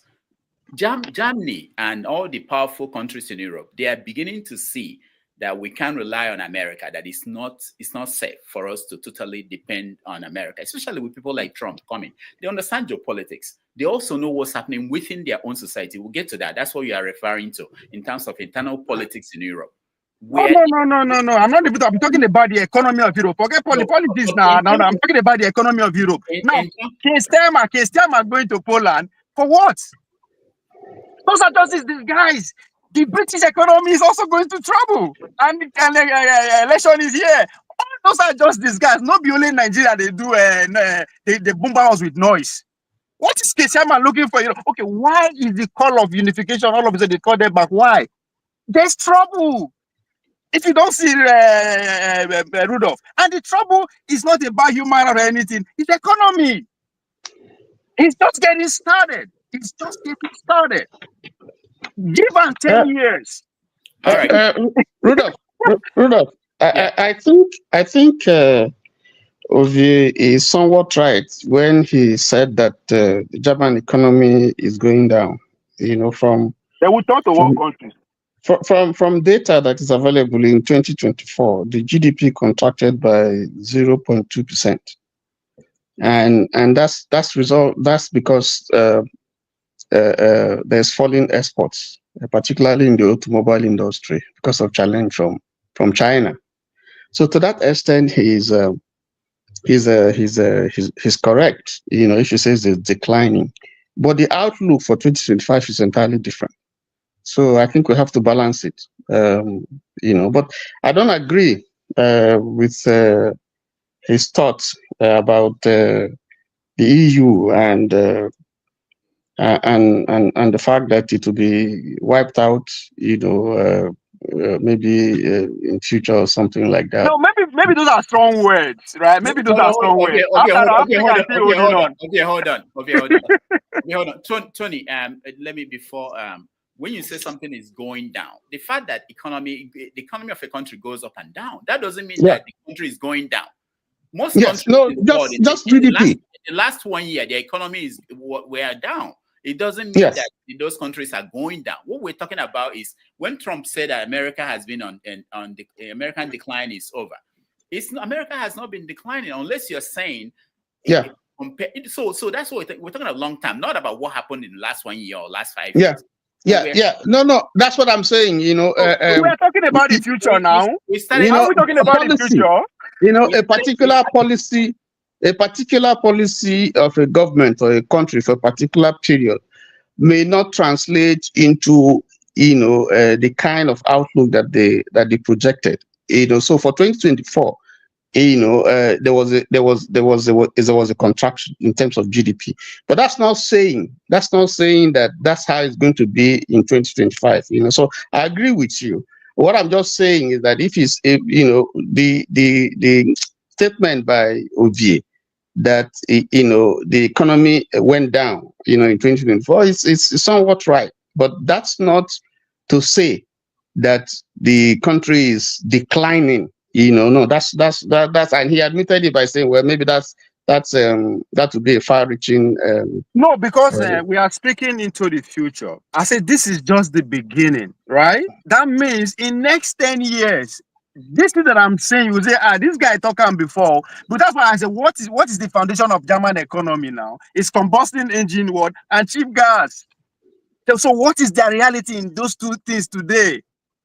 The combustion engine is no longer involved. Unless you disagree with Trump on EV and you think German will get Earth tomorrow, right? If you disagree with Trump on EV, then you should be crying for Germany because combustion engine, which they mastered, is no longer in use. In the next 10, 20 years, if you want to go by heavy revolution, nobody go that combustion engine there. Where do you see Germany? The cheap resources they have through Russia has been busted by the United States and the Nord Stream too because of the war. Why do you think Germans are in Nigeria all of a sudden? All right, let's get back to Trump and America. So, Declan, he talked about that he will be a peacemaker and a unifier. The American dream will soon be back and thriving. And he's also going to begin a deportation of millions of people tomorrow. How do you add these things together? And what will be the outlook maybe 6 months from now? Yeah, look, so maybe those are not supposed to be put together, right? Maybe you can argue that, right? That his domestic policy and then his foreign policy are separate, or at least not to be compatible. And that's how most people think of things, rightly or wrongly, right? That his deportation of immigrants and his aggressive interpretation of migrant laws are separate from him being a peacemaker, right? So if for a lot of progressives, right, the war in Ukraine and the U.S. funding of that has gone on for too long. The violence and sectarian and genocide violence that's taken place in Gaza is unacceptable and needs to stop. There's all these things that, ironically, progressives would agree with Trump if he wasn't Trump, in terms of halting these things. And I do think at least the way it's been positioned in the media, and the media has been misled or led astray on certain things like this in the past. But according to reporting, Trump sends his envoy into the Gaza situation. Stern words are exchanged, and the hawks in Israeli Netanyahu's government, back down. We saw a similar situation when Reagan was coming into power in the early 80s. I'm not saying that I subscribe to any of that. I'm just saying there is this argument that Trump, given his with his rhetoric and what has transpired or what he's saying will transpire is actually peacekeeping and peacemaking, right? On these specific fronts. And we'll see. You know, I have treated Trump fairly, I think, in terms of his foreign policy, particularly vis-a-vis Africa, where Trump didn't really do anything notable except, I think, the free trade agreement that he wanted to have with Kenya. And arguably didn't do anything that Obama or any other Democrats or Republicans would disagree with regard to his policy toward Africa. So you know, Trump did have a few nuances to his foreign policy, which I think have never been considered fairly by most kind of mainstream analysts. One example is, you know, his almost zero tolerance policy toward the holding of American hostages, right? So Trump took higher risk decisions with regard to American hostages who were in Yemen early in his administration. His higher risk decisions led to the death of special operations personnel who were deployed to rescue hostages, something that the Obama administration did not want to take because they felt like it was higher risk. You know, we could agree or disagree with Trump's decision, but there is a philosophical underpinning to what he did, which I think deserves a certain amount of consideration that isn't often. And I think, I think that's kind of, we're going to see more of that under his second term. But if you and I respect much of that, right? But if we then turn to his policies toward immigrants in the United States, right, ending kind of birthright citizenship, this idea of rounding up alleged undocumented, I guess they'd say illegal immigrants in Chicago, these other places, I fundamentally disagree with that, and fundamentally that kind of activity counters those moments that I mentioned earlier in his inaugural speech, which did connect with me in terms of American exceptionalism and what makes the United States a great country. So when I hear him wanting to do that, and I hear these other punitive measures against poor communities who are trying to do their best in the United States, that's something that I have, you know, tremendous disagreement with. So I think that answers your question. That's how I feel about it. Okay, I will come back to local internal issues. Well, someone wrote, Emmanuel Onyedika wrote and said, German economy is going down. Their industries are laying down workers in thousands. People are not building houses like before. I live here in Germany. All right, so I want to go to something he talked about, public health in America, and how we know it's the most expensive in the world and that it's not delivering. And then, of course, the educational system here in America. And there's this thing that Republicans always talk about, that woke culture. He didn't use that. I didn't hear that expression, but he touched on one of them, which is that they teach students in America to hate their country. And the reference is things like Black studies being taught in school. The way they see it is that they are teaching people to hate their country by telling them that we did something wrong in the past. So you are teaching them to hate their country. So what do you think about that? I mean, majority of people in America, do they subscribe to that? I don't think so, but I want to hear from you. You're asking me, or yeah. No, so okay, look, so I'm also biased in this, and I'm my education, for anybody who doesn't know or cares, has been very focused on, so like when people were talking about critical race theory, right, which was the most bizarre thing that was so widely talked about a few years ago, because I studied critical race theory as like a graduate student and somebody who was interested in African studies and post-colonial studies. And all of a sudden, everybody's talking about it. I thought that was, on the one hand, great, but it was obviously not being spoken about in the proper context. I think that critical race, it is not possible for us to differentiate between between a teaching of American history and critical race theory. I mean, these things are imbued with one another. And critical race theory is not annual. All right, Declan, we can hear you.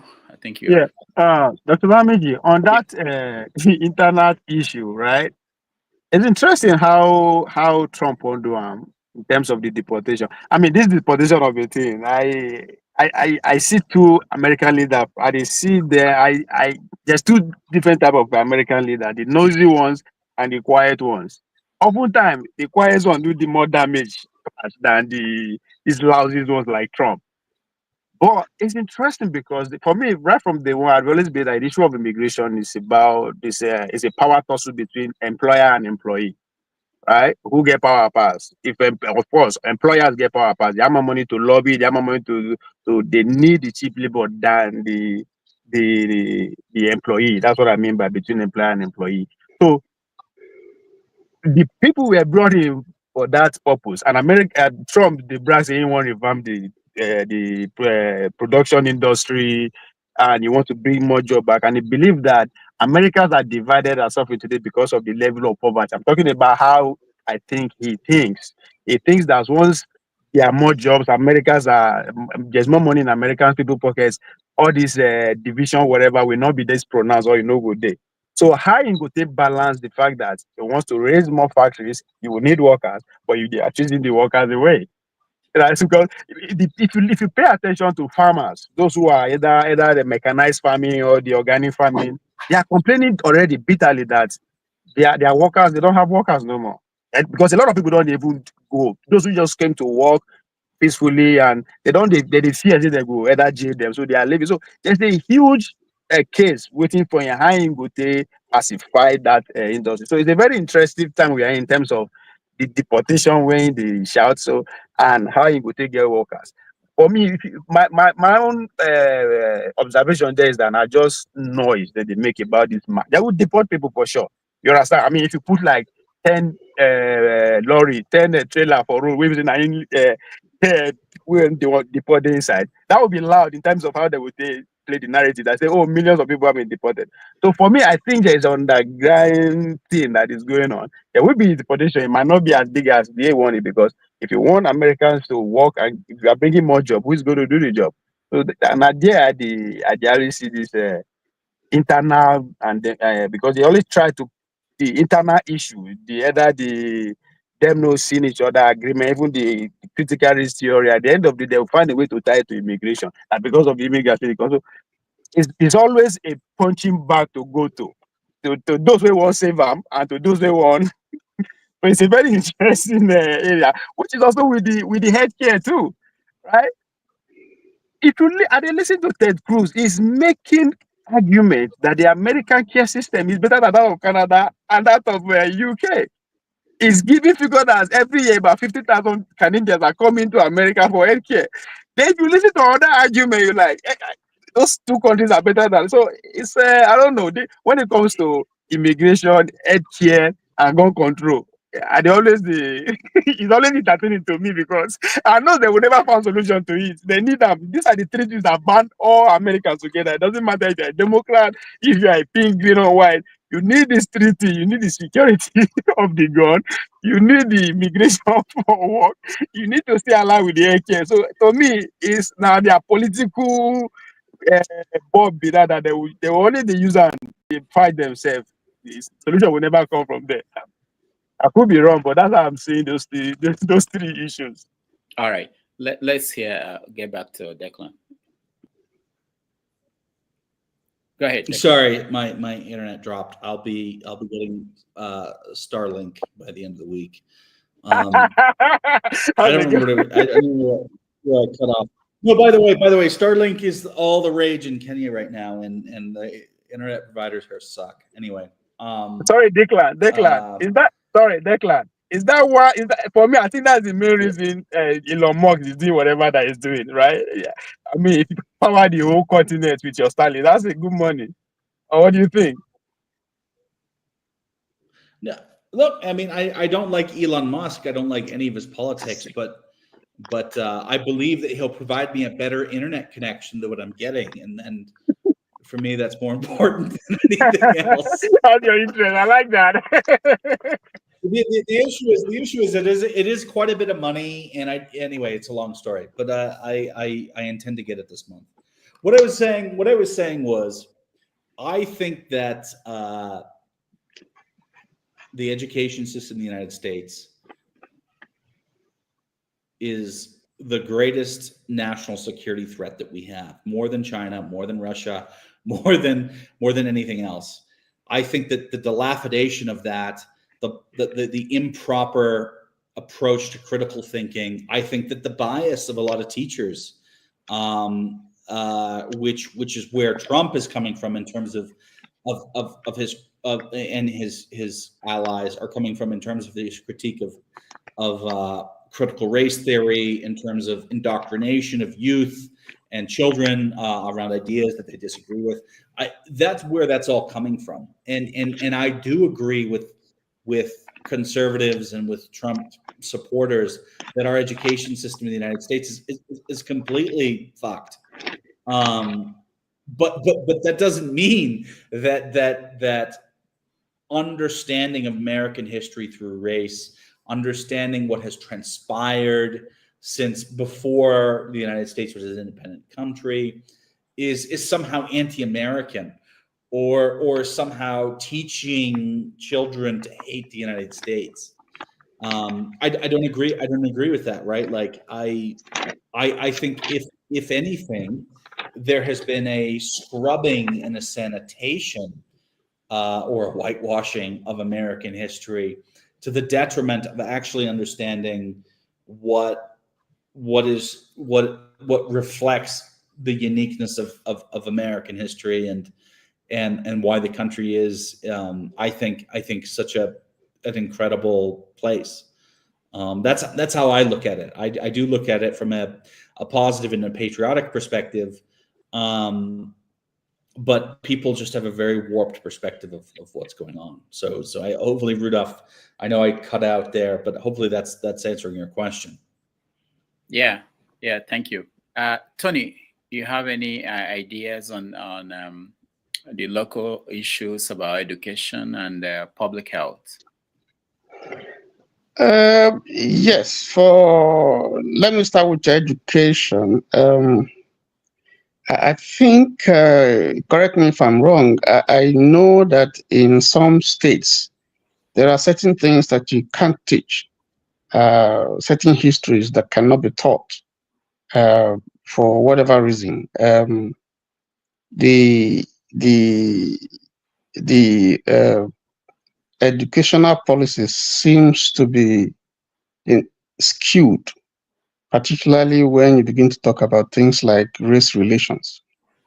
It's something we can't deny in America, because there are still critical issues about race and relationships, and policies that favor one section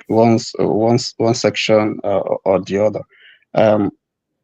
Maybe that was what Trump was talking about, and it was a whole lot of issue during the campaign era. I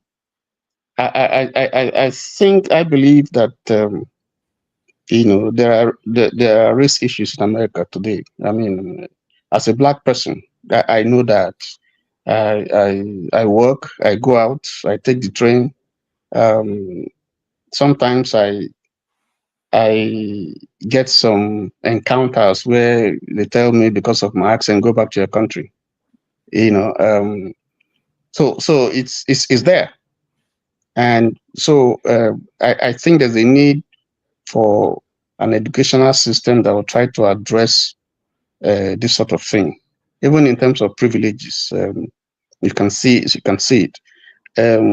Where I work too, it may not be as a result of the policy of the university. I work in the university, one of the first 3 universities in New York.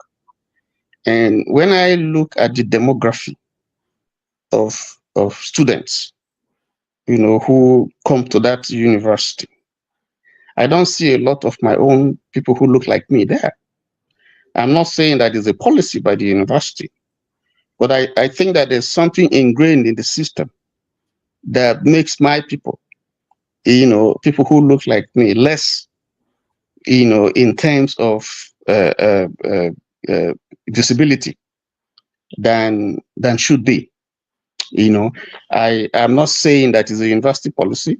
It could just be a resource problem, but I also think that beyond all that, there's the outlook and the optics, tells you that there's something that is wrong, and that has to be addressed.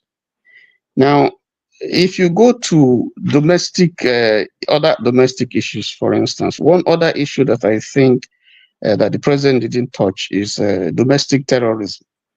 I didn't see anything future in that direction yet. It's a very, very serious issue here in America. I didn't see anything about gun control. It's been contentious, and that has done a lot of damage. All I've been seeing, all we hear is immigration, which was a major talking point of the Republicans. But the thing is, when you embark on this, like Ubi was saying, if you embark on this mass deportation and so on, I think Ubi hit the nail on the head when he talked about those farms in the rural places who depend on some of these people, undocumented people who do jobs for them. They pay them pittance, but they add value to the system. And eventually in the cost of production that is pushed out, the cost of goods that we buy. So if you deport them, then you're going to create a lacuna in terms of, filling all those places for the farmers, filling up all those places. So the impact on those sets of,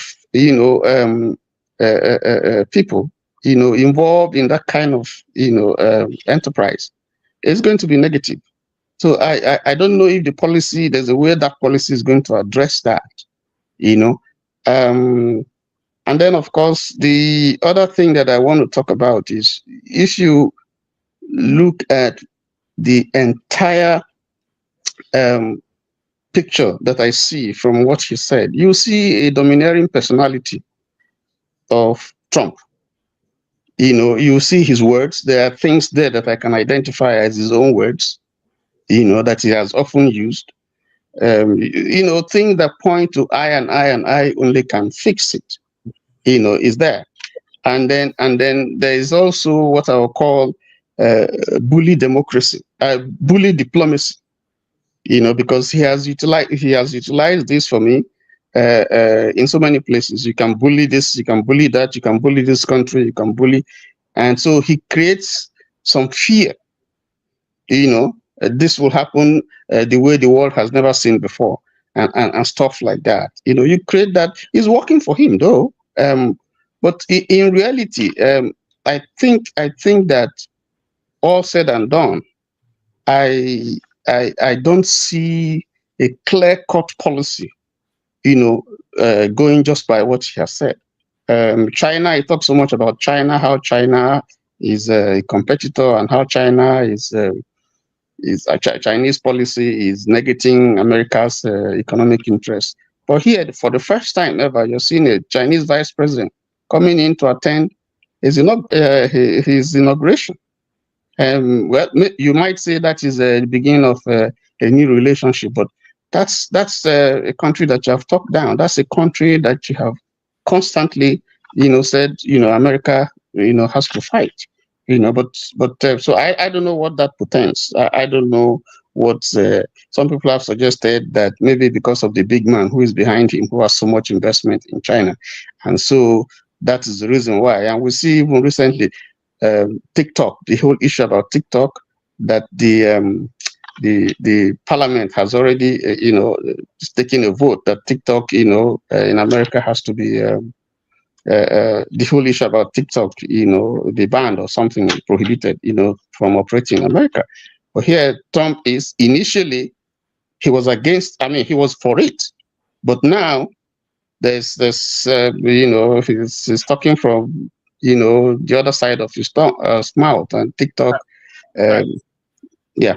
So we see all those policy somersaults, and we see all those things. We don't really know what is happening, but in the past in the following weeks, we would see how it's gonna pan out. All right, Tony, thank you. Before we go back to domestic issues, I want to talk about gender and this statement that there are only two genders in America, male and female, as far as is concerned. How is he going to implement that? But before then, let me just react to some things. Someone said that deportation is mainly criminals already in prison. So I'm concerned about, because that's something that the media will have to deal with when you have Trump coming in as president, statements that people make. Trump talked about deporting millions of people. And this guy, Tiger, in the city of Alonze, is saying that deportation is mainly criminals already in prison. Well, that's not true, because the prison population in America is 1.8 million people, everybody. Illegal immigrants, if you are jailed in America, you are deported almost immediately. They have detention, ICE has detention facilities, and they can only have a maximum of 50,000 people as of now. So when Trump is talking about people he's deporting, he's not talking about people in that detention, that 50,000 or so. He's talking about people that will be, there are people actually who were given letters to leave the United States, but because they didn't commit any crime, they were allowed to go back and just on their own voluntarily deport themselves. Those are the people they will go after, but they will go after people who just do not have papers. So when people say things and think that because you believe it is true, it's not going to be true, or because Trump said it, that is true, it's not really true. All right, let's talk about this gender thing. It's like gay marriage. A lot of people don't like it in America, and it's the law now. There's nothing you can do. Is there anybody here who thinks that Trump can put back into the Jenny, what they said, that inside the tube again, that the idea that people coming out and saying I'm they or I'm she, that it's possible to reverse that? I just want he has one of them in his cabinet already.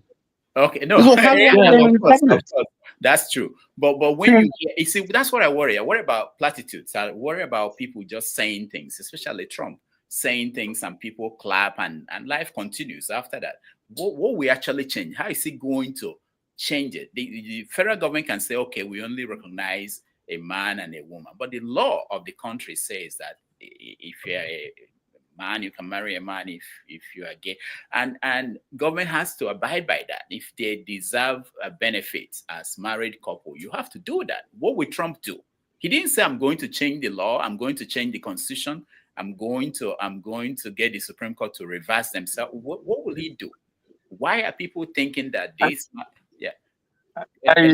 Allow me to say that it's going to be a systematic discrimination to those people who fall into that category at the high level, because he was very explicit about the military, right? I think that is the only way he can have anything, he can achieve anything along the line. So maybe to just not necessarily take those people out, but to just to disfranchise them from either getting promotion, high office, or whatever based on that, because I think it's ingrained in law. I don't think you can. The fact that they announced, well, I don't know. Maybe Declan will educate us more. The fact that say, okay, it's going to be two gender. It doesn't mean we are going to be seen all out in the streets like that. Or because when he said that, I was shocked. I was like, no, this you cannot have. I don't think you are going to have success in this area. But I think they can discriminate in terms of, let's say Declan and a major. They want to send him on a mission, or he wants to go to the next level. They might use that internally to actually sideline him. But I think other than that, and then poor people like me on the street, we feel they use that, they oppress those we can oppress. But I think other than that, I don't think we achieve any success in that angle. All right. Let's welcome today. Go ahead. Yeah, Declan. Yeah. Look, and this is where I know that I have lost track of the plot in the United States because I've just not been paying attention. It's one of those things where I know what I think and I know what I believe, and I just can't keep up with the psychodrama. What I want to believe, and what I think is the difference between like Democrats and Republicans in terms of this gender policy, sexual orientation policy, even to a certain extent racial policy, is that do you provide additional support and create legislative priorities to these communities, right? Whether it's based off of gender or race or whatever, and whether that's okay, right? So if we look at what the Democrats campaigned on, and I think to their detriment, was transgenderism and making sure that we have the right amount of bathrooms in places, and that curriculum was reflecting of transgender priorities. And this is what they campaigned on, as well as women's rights in terms of abortion. And they were using scare tactics in terms of saying, if the Republicans win, you're not going to be able to have access in A, B, and C, which I think to be true. But this is how they were approaching the campaign. And the problem was that these campaign issues do not have enough broad-based appeal to ultimately get these politicians elected, which is what we saw with Trump. For me, the issue, as progressive as I am on all of these problem sets, is, are we rolling back protections for the LGBT plus communities? Are we rolling back protections for women? Are we rolling back protections for disabled and all these other minority groups who I believe do need protections in place in order for them to ultimately kind of take advantage of the American life and all these great things that we talked about today in the inauguration? So I think when push comes to shove, as long as we are not rolling back protections for these communities, then the country will tick along. Maybe not in the way that all progressives want, but we absolutely need to have protections against discrimination for the LGBT community. We absolutely need protections for the transgender community, who are, if we think about intersectional violence, right, around race, gender, poverty, all these other issues, transgenders overwhelmingly are a victim group within intersectional violence. We need to make sure that these communities are protected. So as long as Trump and the Republicans are not trying to roll back protections, I think they'll achieve what they want to do. That's how I view it. Better or worse, but that's what I think the situation is. All right, that's cool. Jide, welcome to the show. Yeah, thank you so much, Dr. Damages. Excuse me. Hi, everybody. Hi, Tony, Honor Politics. Hello, Declan. Yeah, for those on the comment section, how you guys doing? For those listening, thank you for listening to this show. So I was going to say that a lot of those policies on gender, sex orientation, gender identity and stuff like that, the way I see it is that, like, these policies that Donald Trump wants to implement, I think is going to get some pushback. So I feel like at the end of the day, if what will determine how these policies will be successful is, will it be facilitated by implementing executive orders? So is it going to make an executive order? Is it going to delegate it to the Congress to make a decision?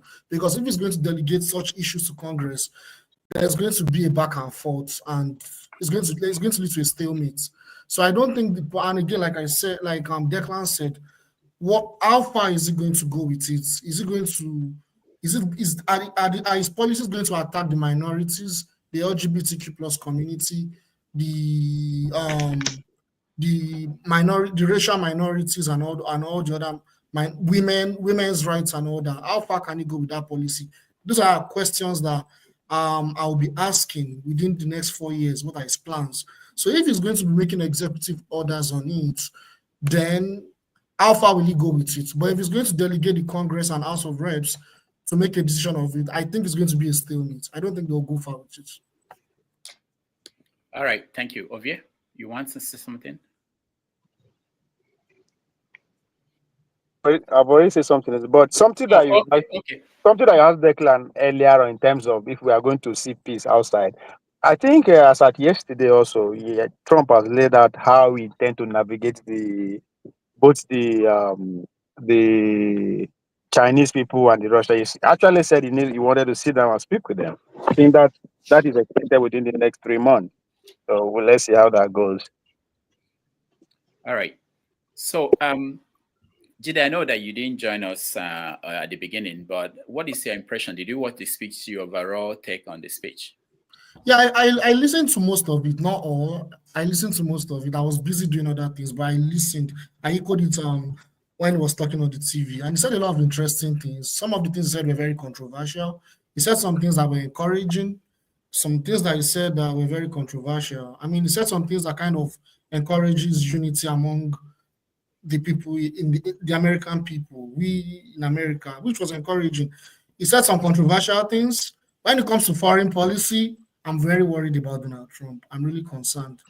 I'm extremely concerned. You see, Donald Trump is a politician, just like every other politician. When you make campaign, I've read some of his books. The way he thinks is, if I want to win, I do everything to win.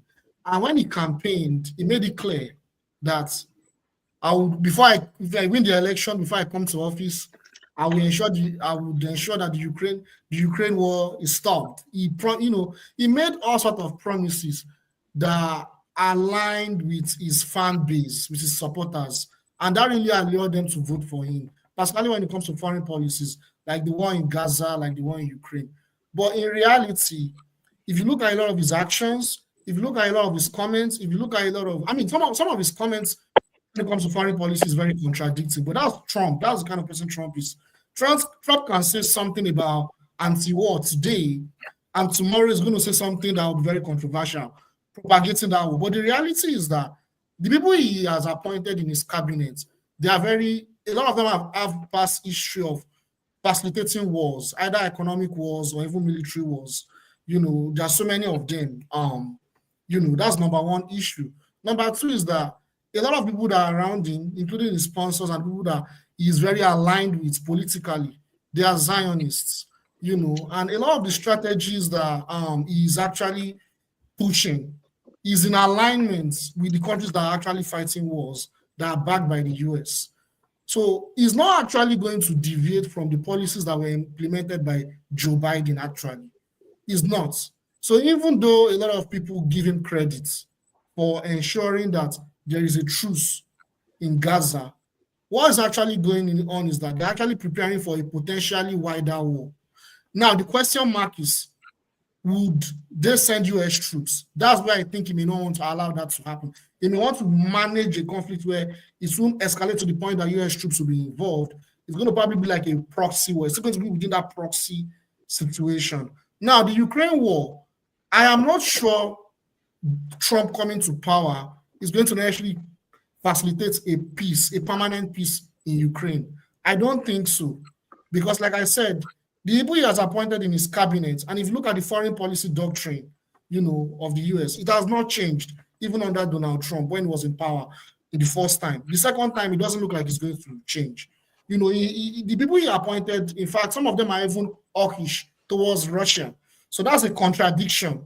So how does he want to go within a thin line of, oh, I'm trying to appease to Russia to make peace with Ukraine, but at the same time, the people that I want to get results done, they're not going to get the job done because they have to follow us on the foreign policy. So that's where, even if that's his intention, it's going to be very difficult for him.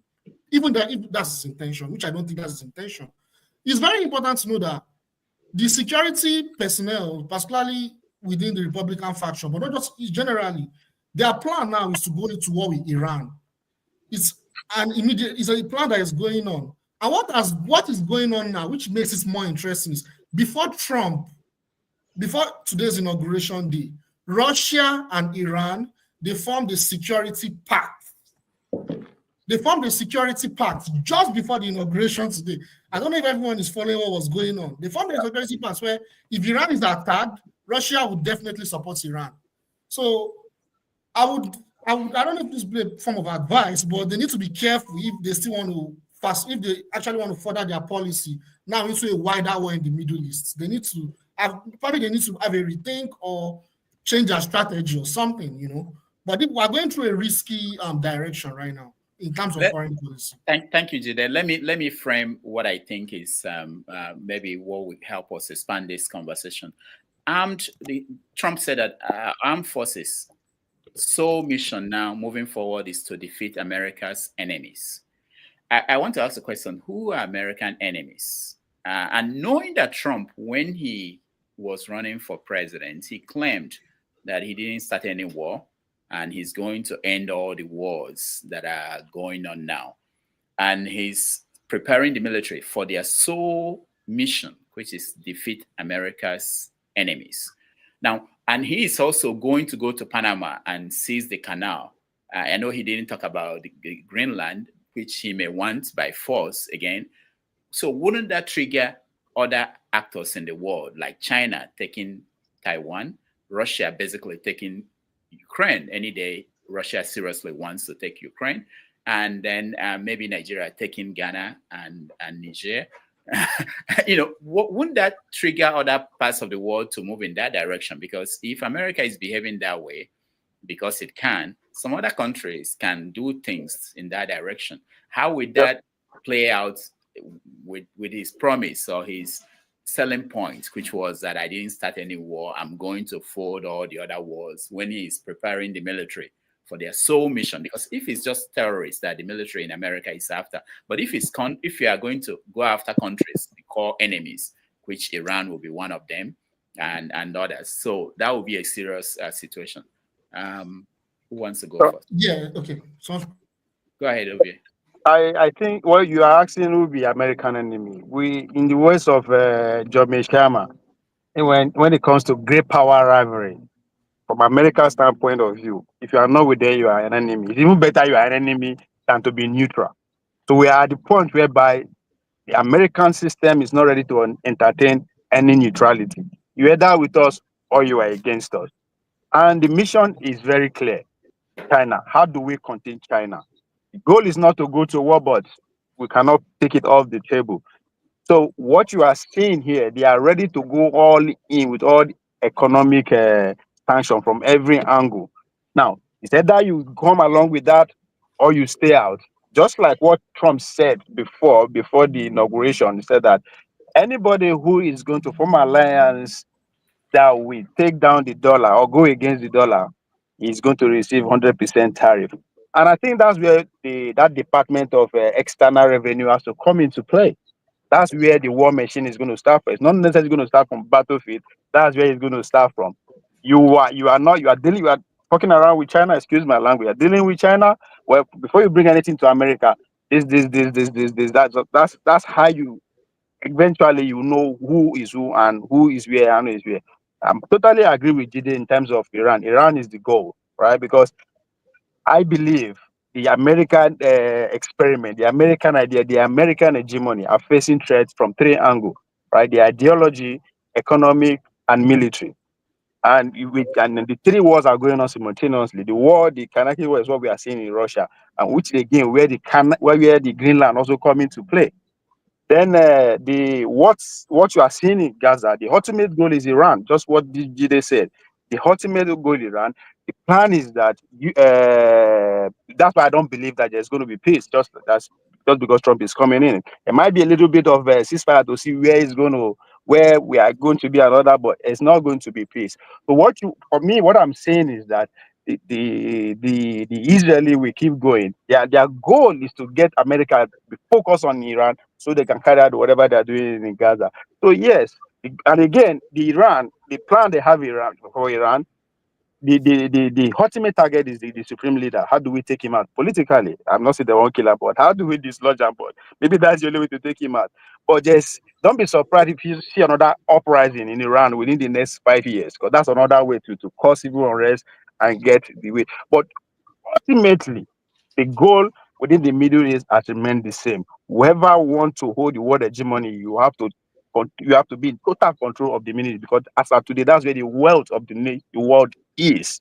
until we move to the next. So the idea of peace coming with Trump, I don't know how that is going to happen because for the very first time, all the hegemonial war that America has fought, from Soviet Union to Imperial Japan to Western Germany to the German, none of those world power have what's the challenge that China is bringing up, which is technology and economy. So America have never been in this kind of situation before. So that's why they have to be very careful. That's why that Department of External Revenue is very important. So in terms of peace, I don't know. I'm not seeing any peace. I think it's going to get worse. It might not be immediately that Trump assume office, but as time goes on, heat are going to get out of that because I don't see America ready to share the planet Earth with anybody in terms of decision making. I don't know. Okay, but Ovide, that I mean, what do you mean? What do you mean when you say you don't see America sharing the planet? As though the United States is controlling everything. If the United States was genuinely controlling everything, the world would not look like it is. It wouldn't have as much trouble as it would. The United States wouldn't look as dopey and weak as it does. Trump, who I gather you align yourself with, wouldn't be saying things like we're going to bring America back and do all these great things internationally and restore kind of the pride of America if the United States was actually controlling all these things. So what is it? Let me put perspective to the control. Control in the sense that there should be no challenge anywhere they have interest. Any land they have interest, any territory they have interest, there should not be any kind of there should be absolute control. That's what I mean by when America doesn't want to ready to share. Do you think that the global order is arranged in a way that the United States can have absolute control over all critical decisions and even most non-critical decisions? Leading up to this point, yes, the global world order is built on that, but there is a challenge. What is Trump complaining about then? No, there's a challenge. That's what I'm saying. There is a challenge, right? There's a big, because I mean, just like for those who are playing the game of football, you don't wait till they hit the player before you blow. Once you sense that this person has a bad notion towards that player, you blow. You blow against that person. So it is a precaution notion. They just believe that within the next 50 years, if we continue the way we are going to lose it. It's a competition thing. If you are not training, your opponent is training. So they know how they got here. Don't forget, America came into power less than 150 years ago. So they know how they got here. So they know how they can be out too. So it's about looking forward. In the next 50 years, are we still going to be the situation that we are now as Americans? I'm talking about the administrative state. When I use that America, I'm talking about the administrative state. That's the question they are asking themselves.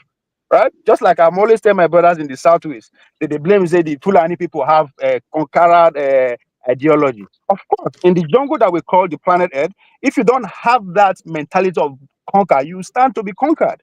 That's what the realist ideology, that is what they believe. And as far as I'm concerned, that is what is leading America today. The realists, they believe that we should anything that we, that's why when he said the military job now is to go after our enemy. Once they sense you as an enemy, it's over. That's exactly what it means. Once they agree that you are the enemy, you don't necessarily have to be. Once they agree that you are the enemy, they are coming after you. So it is not something that. That's why I said where we are, historically, where we are, it's not new. We were here before in terms of the planet Earth in the 60s. We are here because a lot of people are actually timing what is going on now as Cold War points too. So you also need to understand Cold War point one. They did not fight directly, right? Proxy come into play until eventually they defused the Soviet Union. And I think that is the technique that is going to be used. But is it going to be effective against China, who they don't depend on America in terms of economy and technology? They are saying, you know what? Go to hell with your technology. We have our own too. So I think that's where the competition, the administrative state of America sends that. The next 50 years, can we still be just going around the world and be preaching democracy or not? But for me, this is what it's about. It's not necessarily about the nuances that we that come from other lesser country. Our problem is different. Our problem is to eat. How do we feed our people? These people is a different thing entirely. Trump is talking about how they'll put the stripe, the stars and stripe on Mars. That was part of his speech too. So the dreams are different, the ambitions are different. When what you see as strength is different from what that's what I mean, me and you, those who come from other countries see as strength. So America is a unique country. And to conclude with that, we probably will say it's an experiment. Experiment, what are they experimenting? How do we dominate the planet Earth for life? Is it going to happen? I don't know, but that is the ideology that propelled. I mean, somebody put it out clear that it started with the history, how adventurers brought them to that tiny part of the continent of America, and from there, the world is at their beck and call. So if that's how the story starts. So if Donald Trump come out today, any of his agents say, Rudolph, you be enemy. The question you should not be asking what you do. Just prepare to a fight or you give up. So that's the same spirit going to Greenland, right? When he said, well, yeah, of course they are going to buy it outrightly if that opportunity presents itself. But if they no agree, military will go in. He said that, and it is not something new, right? The American system, that is the doctrine of James Monroe. It's like that. In 1923, he come out, he made the Joint Congress. He said, "Come to the European powers, to the European powers. North America is off your shenanigans. Don't come here no more. I don't want to see any of the European power." This is in 1800. That is why they decided to assemble themselves in Berlin and partition Africa, because America not denied them. Fast forward to the American League, which bettered what me and Declan were talking about earlier on. It is the American League that pretty much reinforced the idea of nation state democracy. Let's work together. Started building the UN and all that kind of stuff. So all these things get history, and there's a reason why they started. All So right. if they are in contention now, you understand why. Thank you, Ovia. Let me just point out that the idea of going to Mars is not original to Trump, so people don't get that that Trump. I just said it. I said he said it on his speech. I'm not talking now. Yeah, so no, I'm not just saying you, because I see. If you want blame him for wrong team, give and get him for good team too now, Dr. Dameji. No, be talk about if the external revenue thing is a new thing, make America great again is not Trump talker, my first talker, right? But to popularize them. Where is Ovi? I know that's probably maybe a rude question. I'm in Ovi, America. where are you? I'm in America, who is not a citizen. I'm not in Florida right now. I'm not in Florida right now. I'm in Baton Rouge, Louisiana. Oh, okay. Are you an Uber driver? Why are you always in your car? I'm not an Uber driver. I'm a nomad. I was actually heading to Texas. By the time I got to that place, I slept, wake up, I see my phone. There's it's snowing in Texas. I said, "Fuck, I ain't going again." That's what I did. You're a nomad. No. What is it? What do you actually do? You don't have to tell us the company. What do I have to do? I be in where you are in Africa. I carry pom for site. I'm a construction worker. That's what I do. What are you doing? I'm a construction worker. That's what I do. I'm those illegal Mexicans that you hear about. No, I substitute those illegal immigrants, illegal Mexican. Anytime when they pursue them for site, I come in. It sounds like you're prowling for white women. That's what it sounds like you're doing. You're moving on. White women. My entrance to America is in North Dakota. I went to college in North Dakota. It's 100% white. So I have enough of that. That's not my. That's not my. So if I'm looking for white women, I will not leave North Dakota. I will stay there put. So I've lived in Cleveland in Bulgaria. Maybe you have class. Maybe that's why you left North Dakota. I think after I was there for 4 years. I have enough of that. As I said, I'm a nomad. I just the worker. If I wake up tomorrow morning and my demons say go to men, I follow. I go. I listen to my demons. All right. One other thing I wanted us to bring about to talk about. During the speech, he said something about splitting the atom. Now, Sorry, doctor. Declan, in case you won't give me job, I'm a construction worker. I'm into asphalt and striping. I stripe road, garage, you name it. Declan is in Africa. How can he give you a job in America? He's curious now. So I no be American him be. Forget they know they pay attention to American politics. All those one that go. He's in America more than even though I dey here physically now. He's here more than me. So no go forget that one. But no, Declan. I like Kasarani. I don't know if you've been there. No, please do. You don't know who you're talking to, Mr. Ov. No, you say you are in Kenya, right? I'm talking about Kasarani. I've lived in Kasarani. I know what you're talking about. I'm saying you don't know who you're speaking to. Of course, I I'm know. speaking to Declan. A Declan who is an investigator. Like you did for North Dakota. All right. So Trump talked about we split the atom, and I was shocked. You know, I don't normally hear something like that from people like Trump and people that support Trump, because that's high science. That means that maybe the Earth is not round. Maybe the world is not round. What is the argument again? That the Earth is not flat. I think that the Earth is flat, and you know. So because it's not written by him. So I know it wasn't written by that him. whole thing was inspirational to me. yeah. So because I'm looking for the good part where I will be happy that the president spoke, and maybe we can get more people to move away from something that I think scientifically the world has accepted, that this is where we are. But there are people who are basically taking us back, and it fits into those that population. Maybe we need to take a step back in order for us to go forward. Declan, that speech is the Donald Trump speech. History will say it. Donald Trump speech. It doesn't matter who write it, where I word. That's Donald Trump speech. But genuinely, right? Like I'm not a communication expert with a degree from North Dakota like you, right? But I like that. I'm highly interested in political communication. And when I observed Trump's speeches over time and his unique rhetoric, and it is unique, right? Much like all these other presidents are. I observe a very stark difference in his communication style across that inaugural speech. You're right. If we go back to Reagan's inaugural speech, JFK's speech, Obama's speech, Clinton's speech, I don't care if they're Democrat or Republican. And I've listened. So Rudolph, I forget what you were asking earlier, but you said had you listened to these speeches?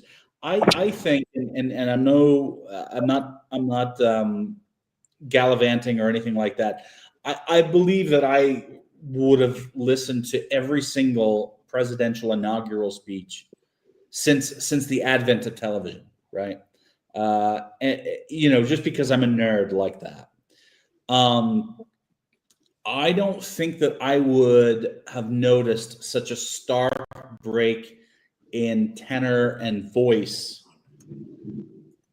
in any of those other speeches other than Trump's, right? I think that if we look at how he delivered that speech, I think that it's clear where his voice was, his presidential voice, and others. And I don't think that you could tell that in any other speech across anything televised. And I think that is a very important point in observation. I agree with you. It's nomenclature. But he was so calm when he's reading. You could tell he's reading something.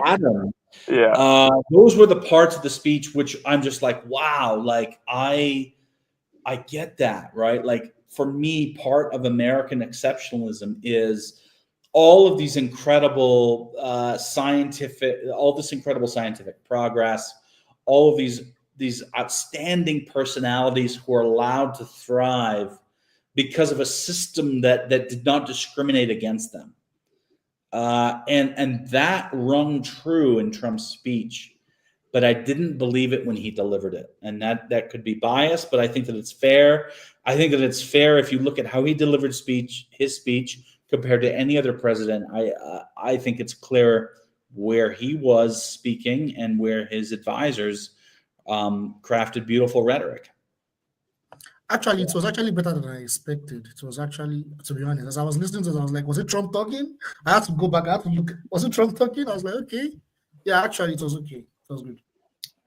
Maybe I expected a lot. I was thinking he will he will go beyond. Rudolph, the first one, the decline, the first speech in 2027, you could see handwriting, you could see Steve Bannon. You could see Steve Bannon Yeah, influence on I that agree. first speech. Yes, but this I one, agree. it wasn't.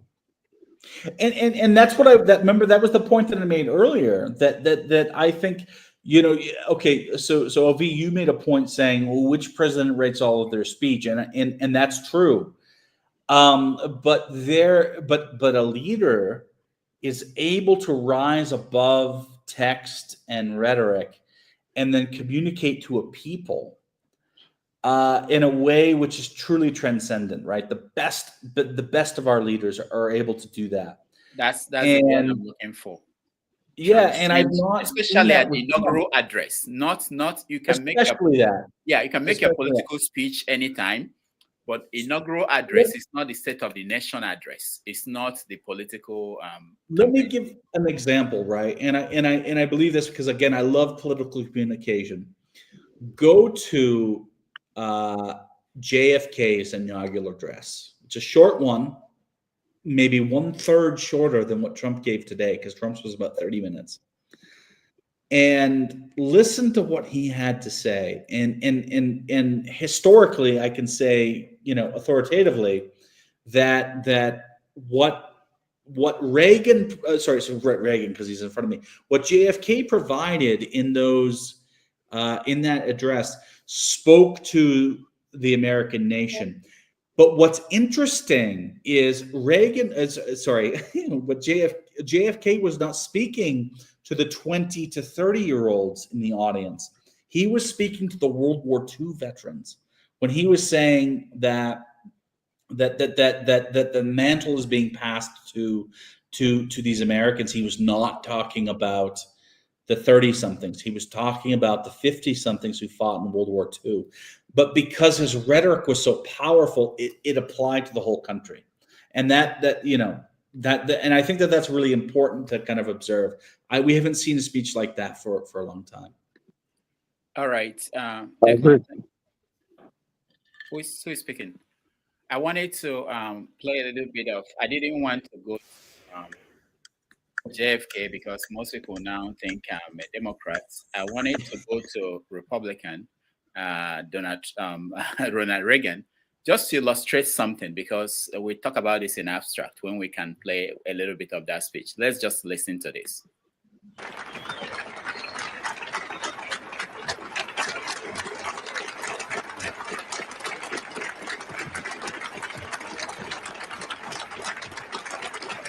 Thank you.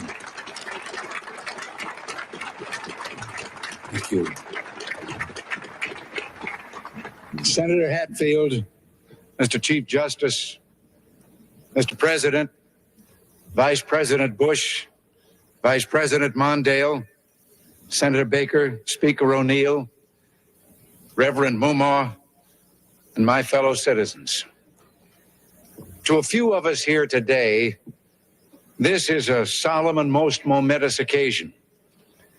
And yet in the history of our nation, it is a commonplace occurrence. The orderly transfer of authority, as called for in the Constitution, routinely takes place as it has for almost 2 centuries, and few of us stop to think how unique we really are. In the eyes of many in the world, this every 4-year ceremony we accept as normal is nothing less than a miracle. Mr. President, I want our fellow citizens to know how much you did to carry on this tradition. By your gracious cooperation in the transition process, you have shown a watching world that we are a united people, pledged to maintaining a political system which guarantees individual liberty to a greater degree than any other. And I thank you and your people for all your help in maintaining the continuity which is the bulwark of our republic.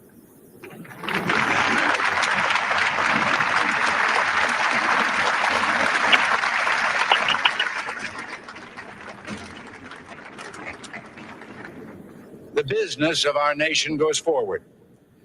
These United States are confronted with an economic affliction of great proportions. We suffer from the longest and one of the worst sustained inflations in our national history. It distorts our economic decisions, penalizes thrift, and crushes the struggling young and the fixed income elderly alike. It threatens to shatter the lives of millions of our people. Idle industries have cast workers into unemployment, human misery, and personal indignity. Those who do work are denied a fair return for their labor by a tax system which penalizes successful achievement and keeps us from maintaining full productivity. But great as our tax burden is, it has not kept pace with public spending. For decades, we have piled deficit upon deficit, mortgaging our future and our children's future for the temporary convenience of the present. To continue this long trend is to guarantee tremendous social, cultural, political, and economic upheavals. You and I, as individuals, can, by borrowing, live beyond our means, but for only a limited period of time. Why then should we think that collectively, as a nation, we're not bound by that same limitation? We must act today in order to preserve tomorrow. And let there be no misunderstanding. We are going to begin to act beginning today.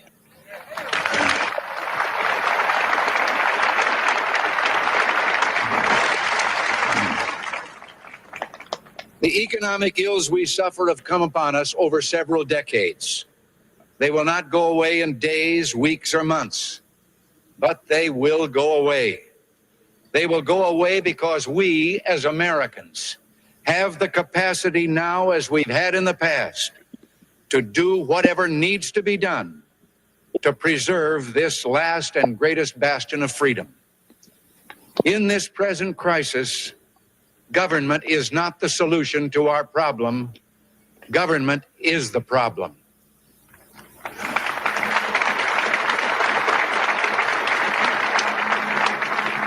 From time to time, we've been tempted to believe that society has become too complex to be managed by self-rule, that government by an elite group is superior to government for, by, and of the people. Well, if no one among us is capable of governing himself, then who among us has the capacity to govern someone else? All of us together, in and out of government, must bear the burden. The solutions we seek must be equitable, with no one group singled out to pay a higher price. We hear much of special interest groups. Well, our concern must be for a special interest group that has been too long neglected. It knows no sectional boundaries or ethnic and racial divisions, and it crosses political party lines. It is made up of men and women who raise our food, patrol our streets, man our mines and factories, teach our children, keep our homes, and heal us when we're sick. Professionals, industrialists, shopkeepers, clerks. All right. That was Reagan, a little bit of his speech. I was shocked because I thought I know I read all the speeches of modern presidents from Jimmy Carter. Even when I was in Nigeria, I always make it a point of duty to read them and again and again. But listen to this again. I'm sure it's not the first time. I felt like probably he started the way Trump started. You know, if you listen to, probably mentioning the things that were wrong with the country as of the time that he was taking over.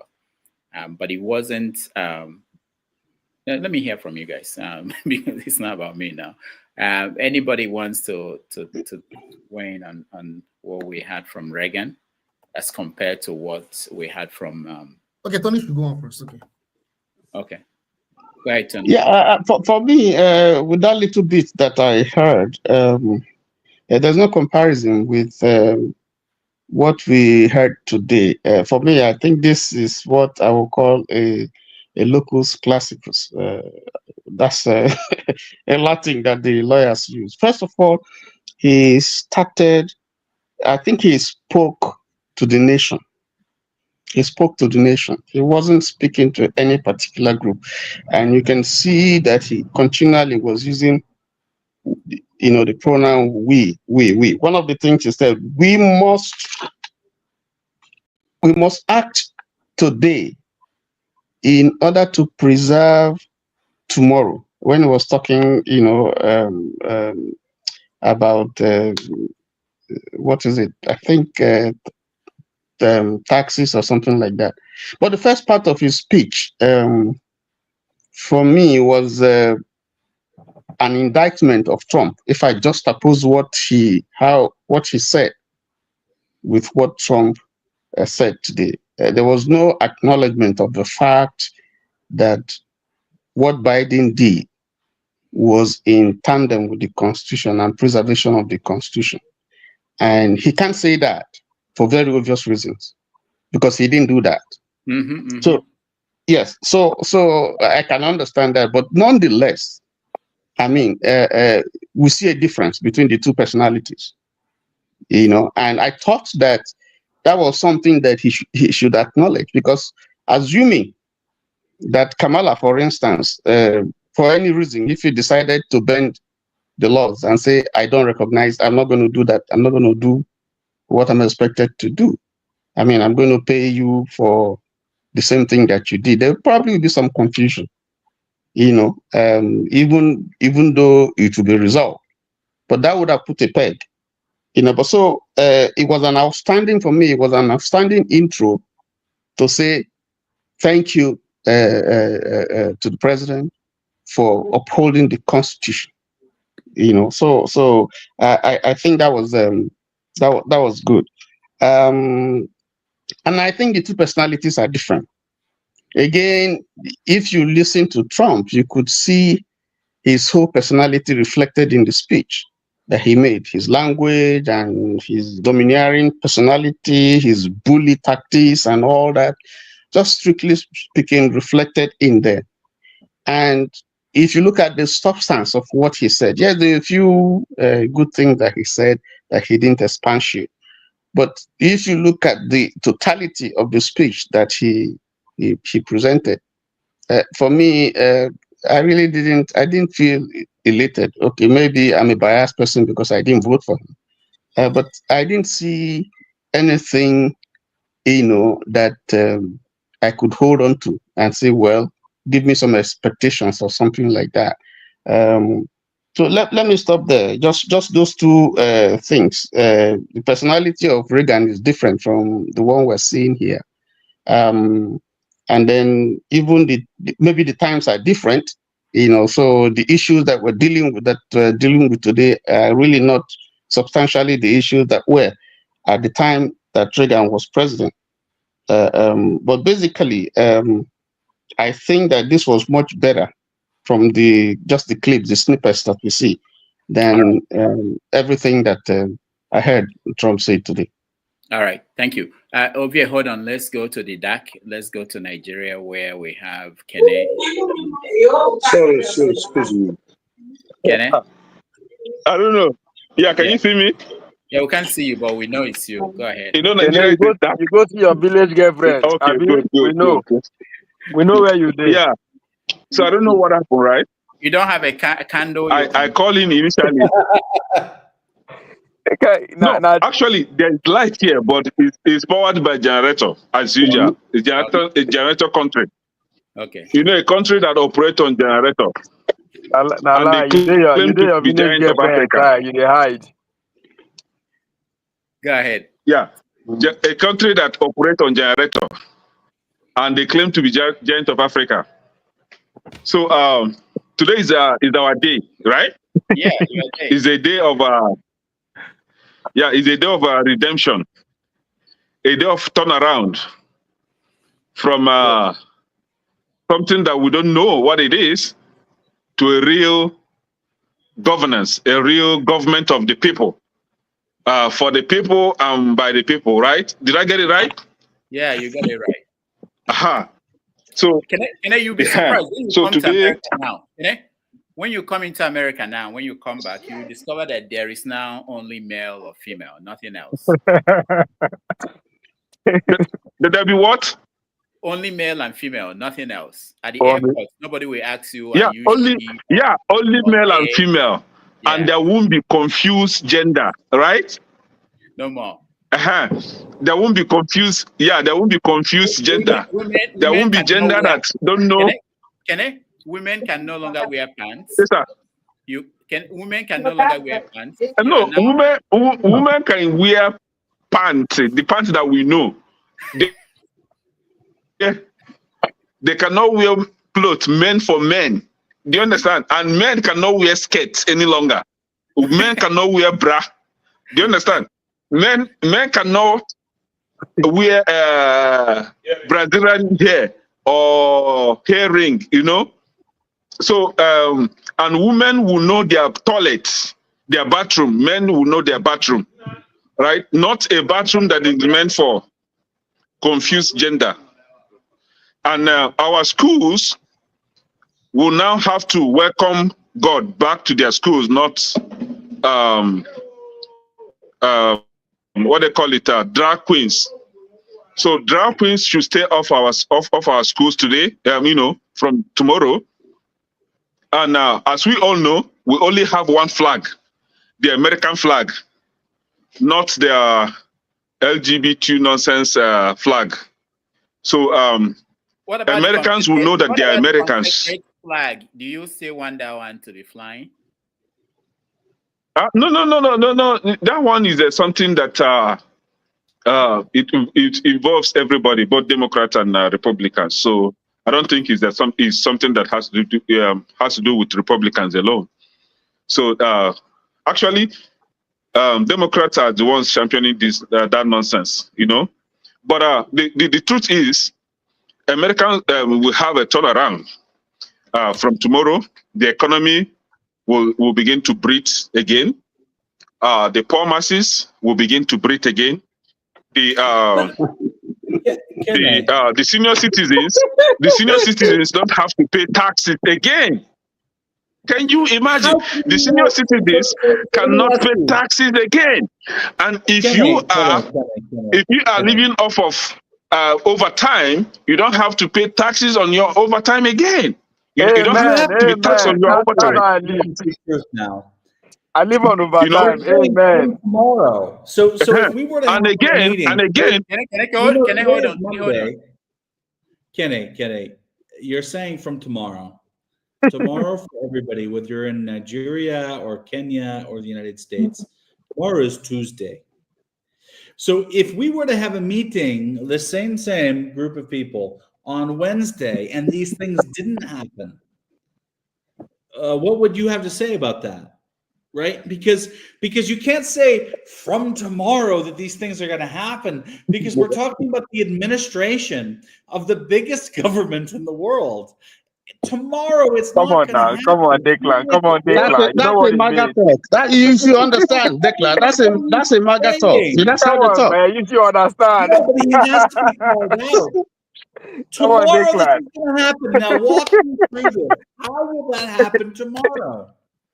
No, give me procedures. Can I, before you answer, let me just tell you, just in case you don't, you are muted, so hold on, don't keep talking. Before you answer, let me just tell you what will happen. So this night, Trump will sign a bunch of executive orders. Yeah. I think he has 300 to sign.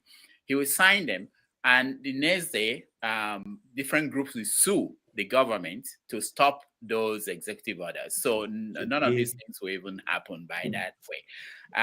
So I will give you 2 more minutes to finish, and we welcome John. John, welcome to the show. Yeah. So Declan, so when I said tomorrow, my Nigerian brothers here, they understand what I mean by tomorrow. I don't mean that I don't mean instantaneously tomorrow. I mean from today henceforth, the process will begin, right? You may not see it in effect by tomorrow, but the process has to begin tomorrow, today. So as from today, 20th of January 2025, Americans will begin to have their senses. When I mean senses, I mean their brain, their critical thinking back again. They will begin to realize that they are human beings, not animals. I mean, when I equate them to animals, I'm belittling the animals because animals know that they know their gender, right? And they tend to take the responsibility of their genders, you know. And animals know that life is sacrosanct. Life is not what you just waste at will, right? You just want to waste life because you think you have control over your life, right? And the male, Thank God. Internet in You see Nigeria now? cut him off. You see Wait, you now? Igbo, we call it Bogobongo. I'm in a country that is defined as the Bogobongo country. So I don't even have stable network, you see? So, but from tomorrow, we'll begin to realize that we are human beings, not animals. That No, we no more are killing with guns. created by God. No more killings with guns. Nobody will kill anymore. Yesterday, Thank you you. believe that you were an animal. Did you think that most people thought that that's what you were? You see? You see? Thank you. Thank you. Let's see other people. I wanted to say that just like Ovia was telling us about how Trump had overwhelming win, Kene just told us about tomorrow things will happen. So maybe it's the language, how we translate things. John, welcome to the show. Let's hear from John, who just joined us. John, do you mind telling us where you joined us from?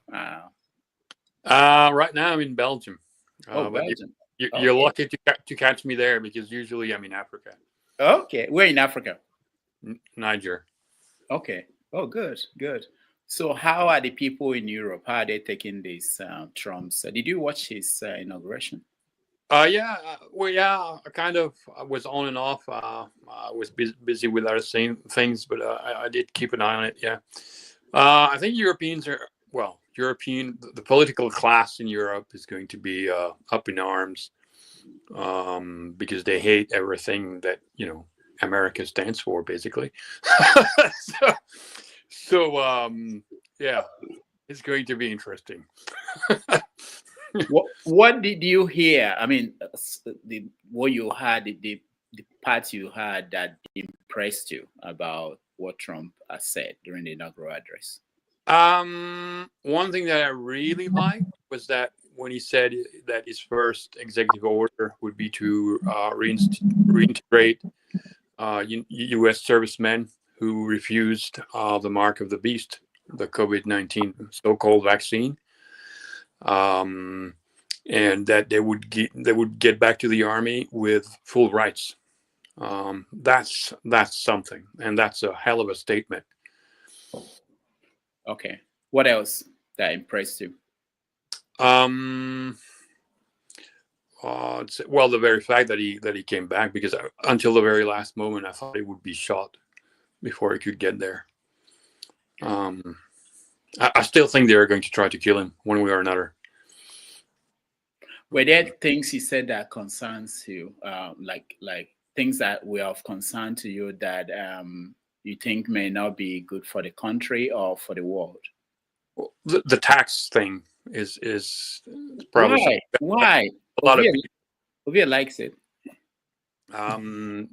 We will see how that works out, because if he wages taxes on European imports, then the Europeans are going to answer in kind. Do they have the right to do that, Europeans? I guess, yeah. But let's see how the next few weeks and months, how things go, because Europeans are usually gutless and spineless. So let's see, after a while, they may just sing another song. We'll see, right? Just like you see in Africa, they play hardball until the Africans put them back in their proper place, and then they may change their tune. What about China and Russia and India? China is probably Trump's prime concern, from what you can read and hear. and probably rightfully so. That's probably why he wants to get to the Panama Canal back, and he will probably want also to neutralize that Chinese harbor down there. And I think I can't remember if it's in Peru or Chile that the Chinese are building a mega port. He will probably want to neutralize that thing as well. That's Peru. Yeah, and he will probably want also to pressurize the government of Brazil to tone it down regarding the BRICS involvement. So we'll see. I think some things can be done. Some things may require more than a Trump president. I think like Canada, for instance. I'm of the opinion that Canada stops at the feet of the Rockies. So as crazy as it sounds, I think Canada could be a part of Canada could be absorbed into the United States. If you think of British Columbia, Alberta, Yukon, Northwest Territories, it would be interesting to build a geographical continuum all the way to Alaska. It would be also ironic in a way if the Americans were pushing Albertans in independentist movements, which are existing, right? And then play by the Russian playbook, basically what the Russians did in Donbass, which was to push the Novo Russia activists that got pounded by Kiev, and then the Russians stepped in. Maybe the Americans will do something like this, but I don't know. We'll see. But that would require more than just a Trump administration. That would be probably a strategic thing for the long haul. However, I think when it comes to Greenland, there I have less reservations. I think he will want to get that done.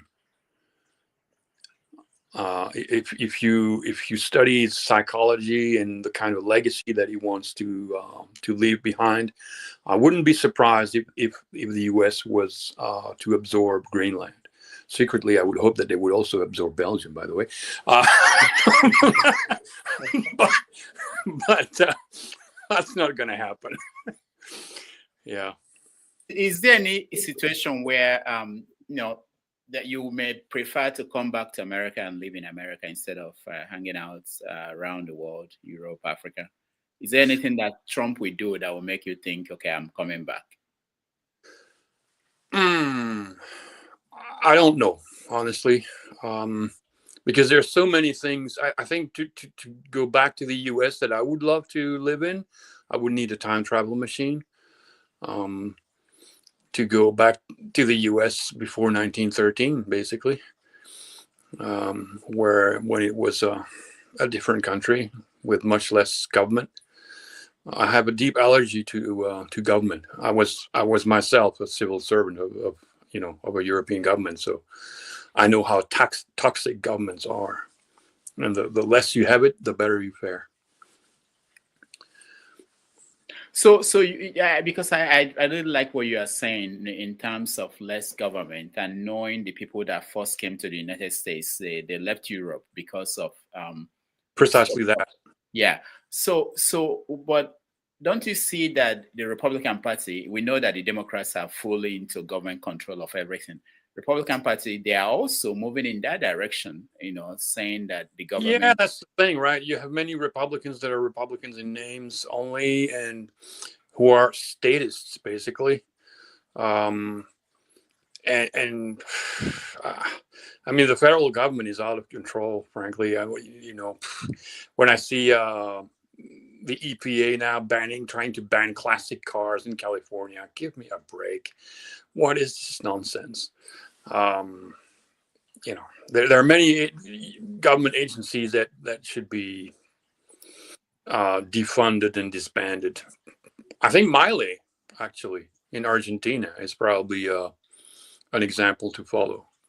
He closed so many ministries that were toxic to the country, frankly. If the Americans could do the same, that would be great.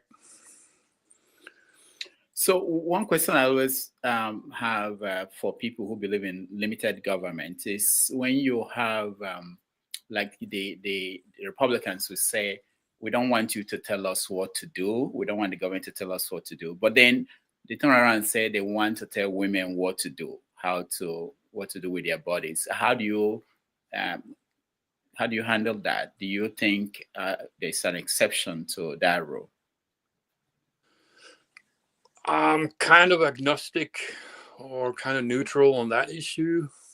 I think women are master of their own body, and they're but at the same time, abortion of kids that are 8 months into a pregnancy, that I find questionable, highly questionable. Trump didn't talk about gun control at all. I don't think I heard him mention anything about gun control. Where do you stand on that? And how do you think, living in Europe and being an American, how do you think that? I'm American. I'm a lousy Belgian, but oh, you're not an American. I didn't know. But he's, Rudolph, he's also Canadian. Okay. Well, honorary. You ask him how he feels about Canada becoming part of the US. Yes. Oh, I didn't know. I thought you were an American. No, I lived all over the place. There is hardly a country where I haven't been living. So.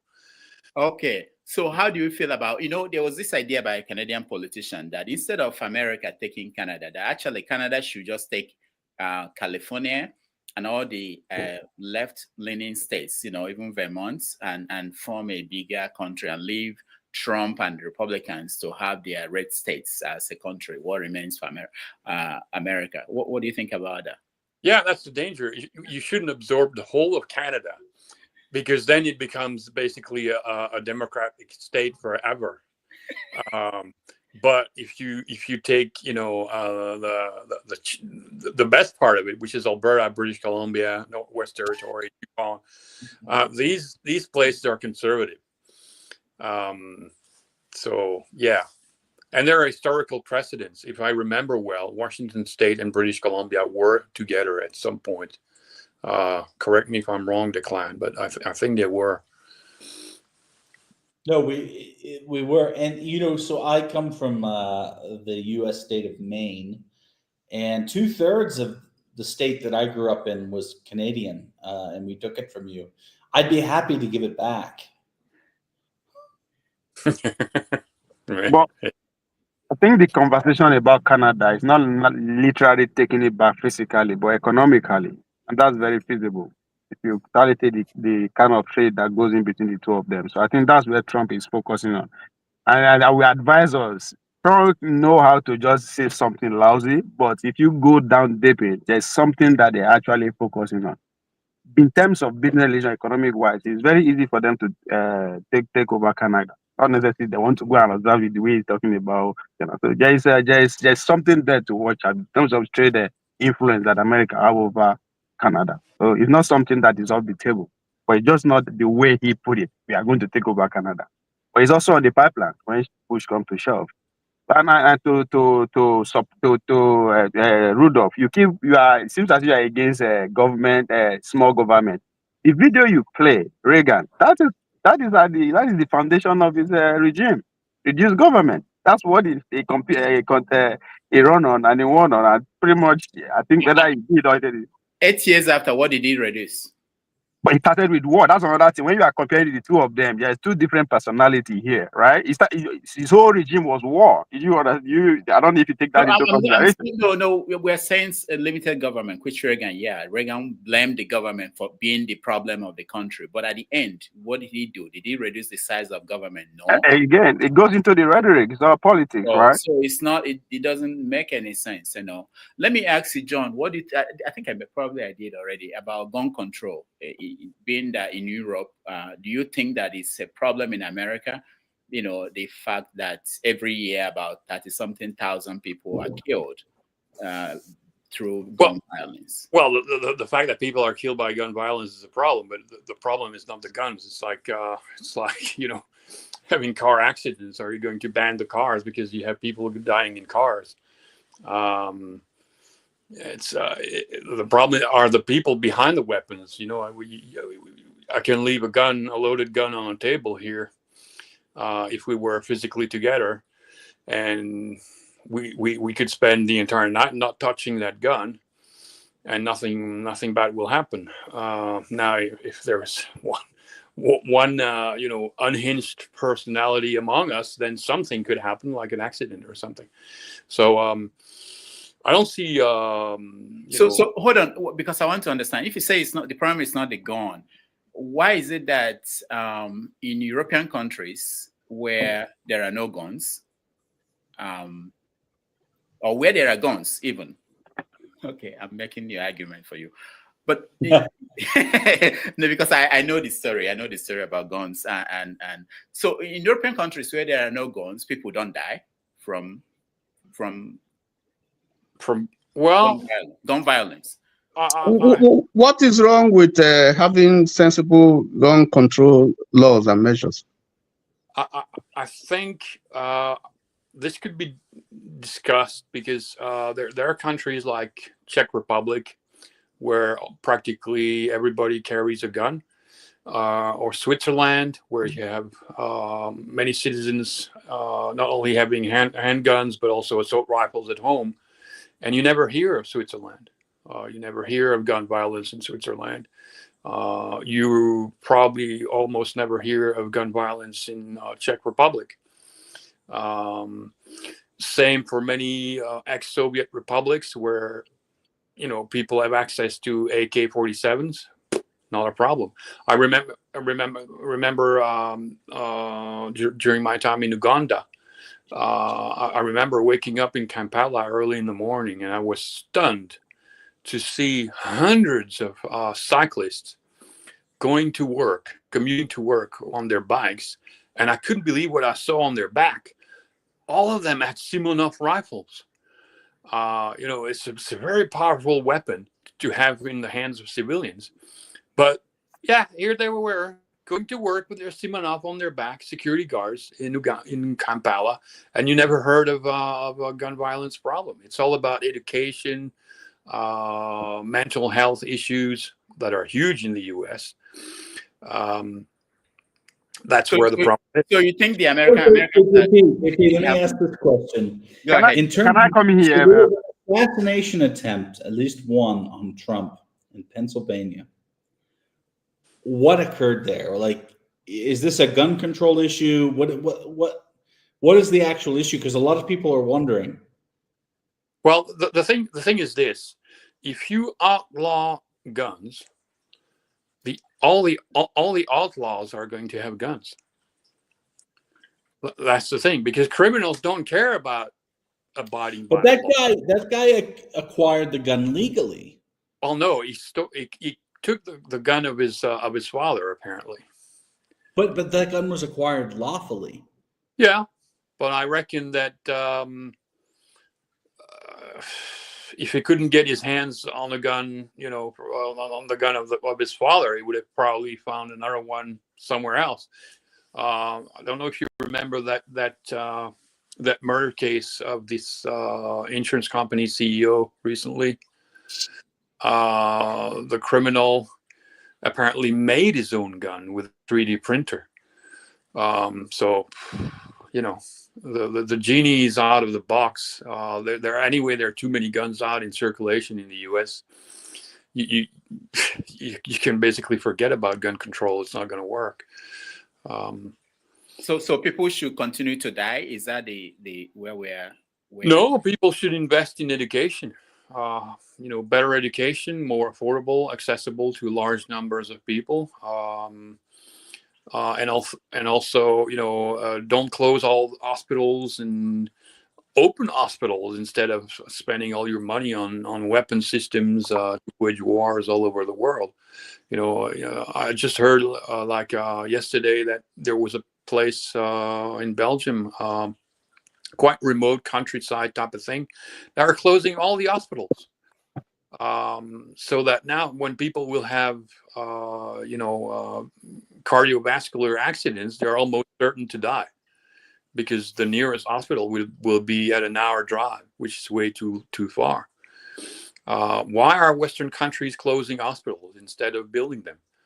And why are they spending their money on useless pursuits like arming Ukraine? It's ridiculous. Okay. Can I come in? Can I come in with Okay, the go gun? ahead. Okay, go ahead. Yeah, I think to actually understand and appreciate the gun debate, you have to go back to at the beginning. Why gun in the first place? The amendment came into life in 1791, the same time or the same day that the free speech amendment was also enacted, 1791. Rudolph was alluding to the fact that the founders of America ran away from Europe because of government, a small government, right? So what they did with these two amendments is that they understand where they are coming from. Which when I was saying that Europe, European Union is gone as we see it, it's because of the life they used to before now. They know they see eye to eye. It's always war and all that. So when the founders of America come to that point, they said, okay, we need free speech, freedom of religion, freedom of order. But in order to guarantee that, there's a need for us to have a well-regulated militia. That's how they frame it, right? So in order for you to protect that freedom of speech, however, you need guns. So Yeah, they go down. They go down. Yeah, you they can go. So it's hold the actually right. for Yeah. yeah. The You can. gun is to protect free speech, right? So the question you will ask yourself is that what is the probability that we will have a government one day? This country will have a government one day that will rise against the people. So how will the Yeah, people defend themselves? So that's that how they that's why it starts from. So for you to understand why nobody wants to give it up, you have to go back down to that root and understand why. Because the debate started right from there too. It's not that the debate of gun is not new. It started from right that 1791. But I have a question for you, John. You say you don't like the tax. Trump talking about tax. What aspect? Because what he is saying is in that external revenue office that he wants to create, which is instead of taxing the citizen because they believe that the economy is bad, instead of taxing the citizens to build the economy back, just like what Tinubu is projected in Nigeria with the tax wars, Trump would rather say we will tax external countries. For you to bring your product here, we are going to tax you instead. We are going to put on tariff. And for you to understand that very well, yourself to go back to the William McKinley administration.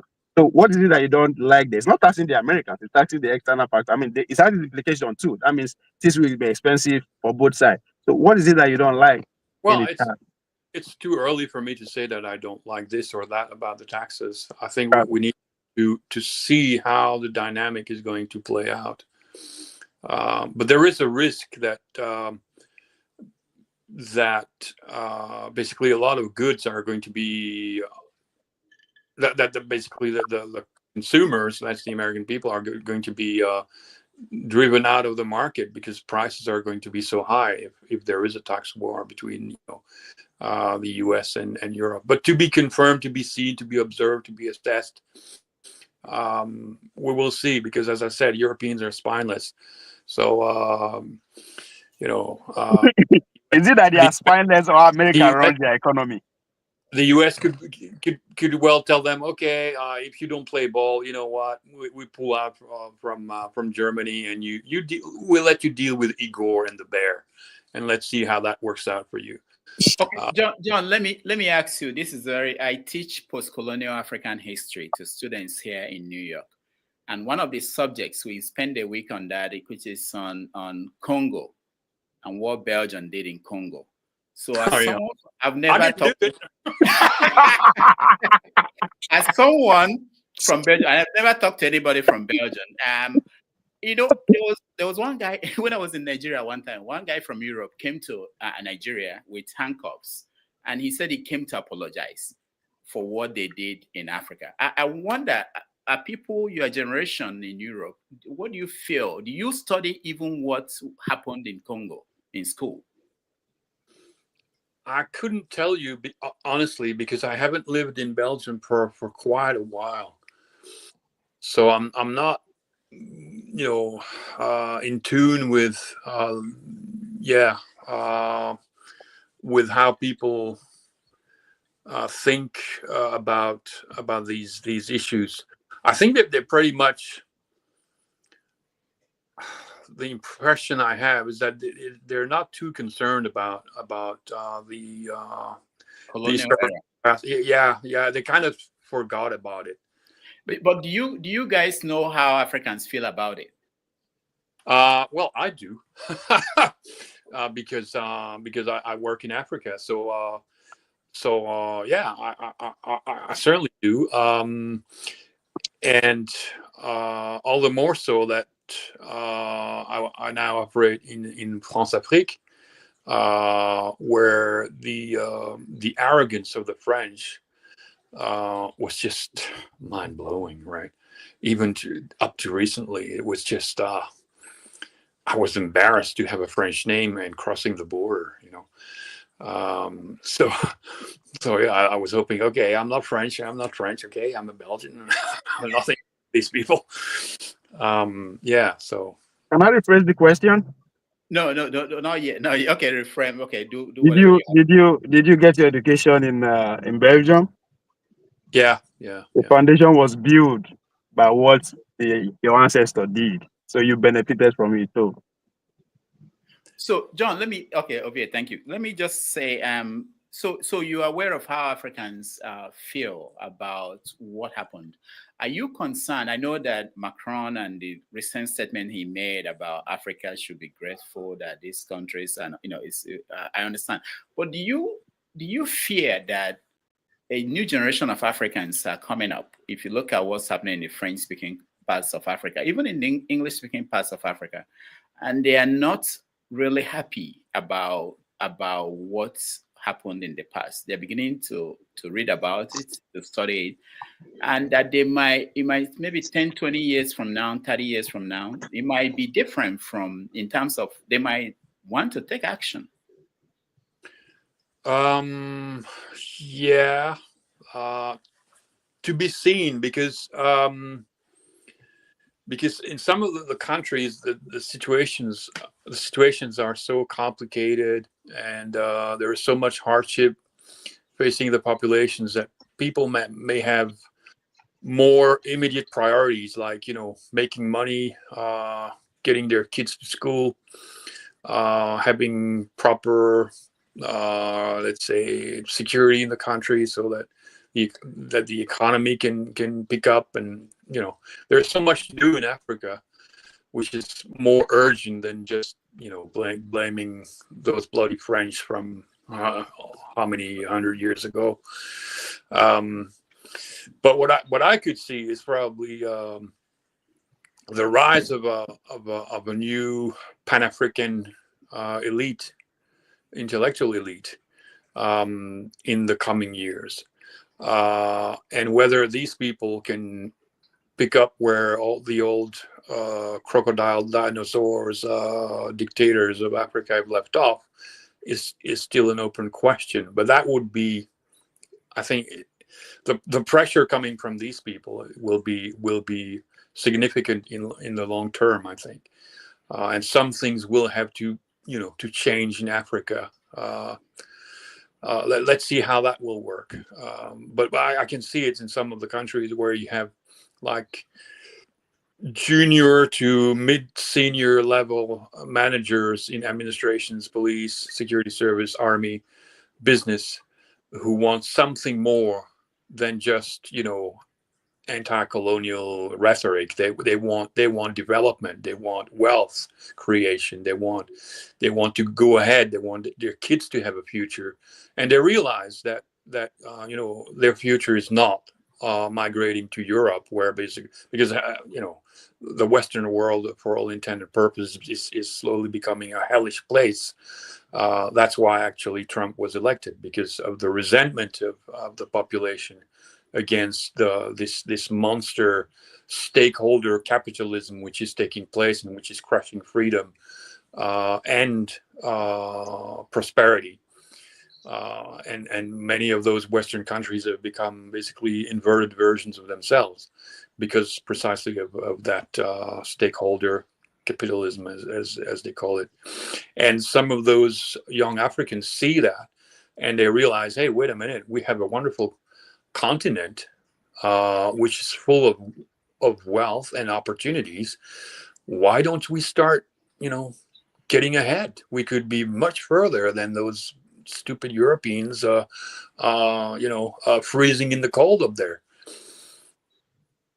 So I will let other people jump in. Okay, just one last question. So as an European in Africa, when you see the Chinese coming into Africa and the activities in Africa, are you reminded of what the Europeans did? Yeah. But I don't know if the Chinese are going to do better, to be honest. Let's see. I have my doubts about it. We will see. Let's see in 10 years where we are regarding China in Africa. It's obvious that everybody in the world wants to have their hands on natural resources in Africa.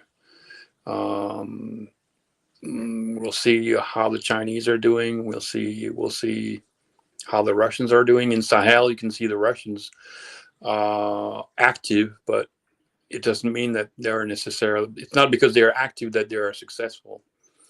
I can see where the Africans supporting the Russians in Africa are coming from, but they will soon realize that, okay, aside from AK-47s and ammunition and vodka, there's not much for the population, basically, right? That Russia can bring, but China is bringing the goods. Yeah, well, let's see. Let's see if the Chinese promise will, let's say, mesh with African aspirations. Because, yeah, maybe yes, maybe no. We'll see. So one more. The French are now kicked out from some African countries. If that trend continues and most European countries are kicked out, will Europe survive? How much impact will that have on the lifestyle of Europeans if they don't leave Africa? I couldn't tell you because I don't have access to the numbers. So difficult to say. A former French president said that France will be a third world country without Africa. Do you think that's true? Well, it's already a third world country, as far as I'm concerned. So, JP, just because I told them before they don't want to agree with me. Oh, thank you. We were having this conversation earlier, and Ovie, who just spoke, says that Europe is done. It's finished. Yeah, that's the thing, and it was done years and years ago. There is a book written by Pat Buchanan. That book was Pat Buchanan, the former libertarian presidential candidate in the United States, and yeah, and this guy wrote this book, I think, in the early 90s, and the title was "The Death of the West," and it was describing, Europe is a dead man walking. So, yeah. John, why did Europe die? I think probably, well, the reasons are manifold, but it's probably first here,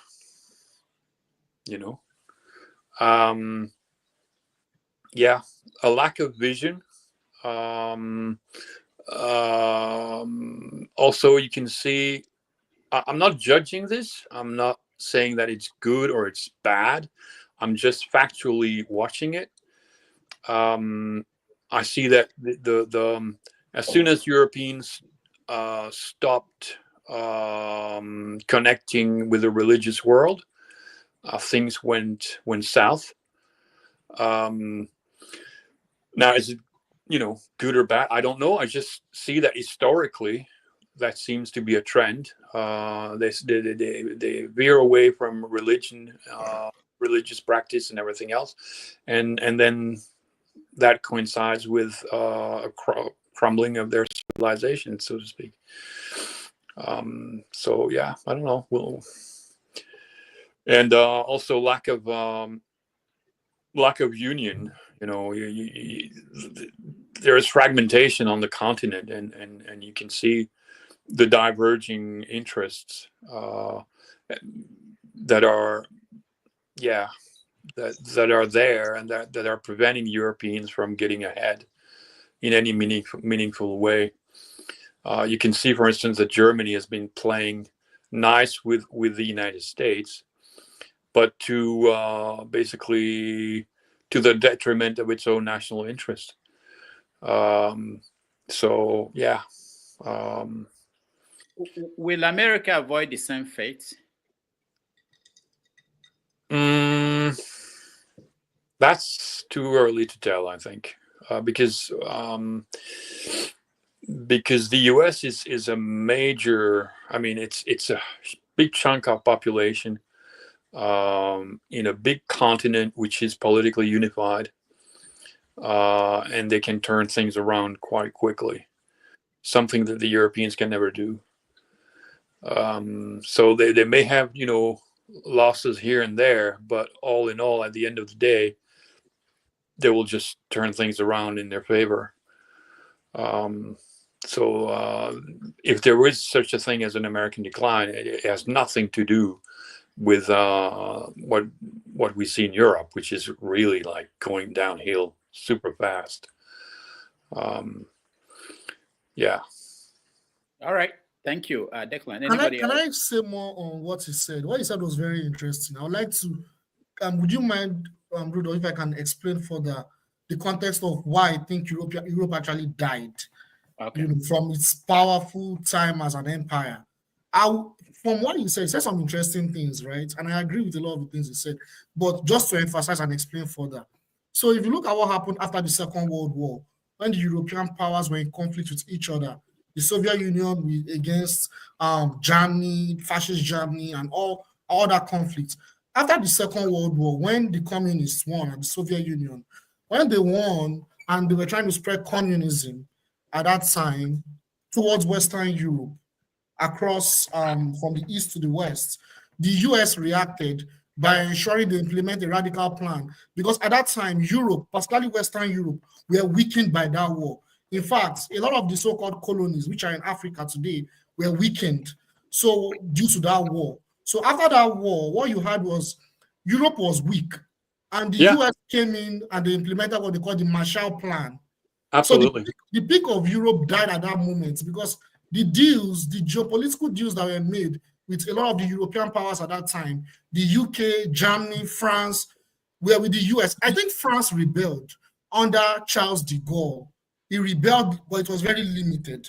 So they had this Marshall Plan where Europe and the US was going to reconstruct so many parts of Western Europe. But also at the same time, they lost their sovereignty, their military sovereignty, their economic sovereignty. So they were now under the dictates of the United States. So I said that was even the beginning of the end of European power. Yeah. To support his argument, I think we should be realistic. When you talk of Europe, it's only Germany, France, and Britain. Let's be realistic. Before the First World War, Second World War, who are these people, right? Only Germany, the only country that stands their ground is Germany, which America was actually scared of in terms of intellectual, medicine, you name it, right? That's why when the coming of America to the First World War, helping Britain and French and the Allied defeat Germany, was the end pretty much of Europe, because they had to come together and impose a heavy sanction. That Treaty of Versailles that we all know today.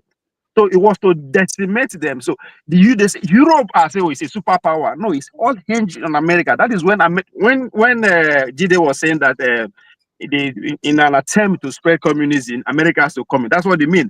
America has to come in and put them together. That's why I was trying to. We're going back and forth with Declan, which also within the European Union and NATO. That is, they are all sitting on America. So the question you are, is America going to face the same fate? That is what they are trying to prevent. So Europe dying final death for them to survive is welcome if you listen to Trump rhetoric. And that is what our brother here, John, is trying to say, that they are all chihuahuas. To use the Pepe Escobar as a language. they are American chihuahuas, right? So, so their economy, all their economies inch on American supplies and everything. So, and the only thing that is keeping Germany in kind of say, okay, I see the German, is the glorification of the combustion engine. Now that they lost out in that competition, which is where I was expecting John to go to in terms of the tariff, right?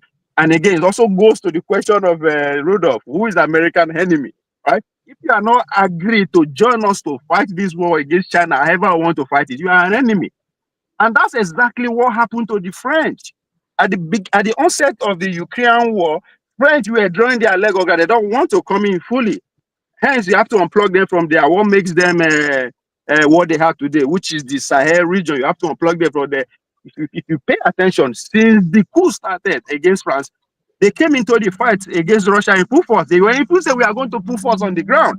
When Russia told us, they come, if you try it, that's the end of you.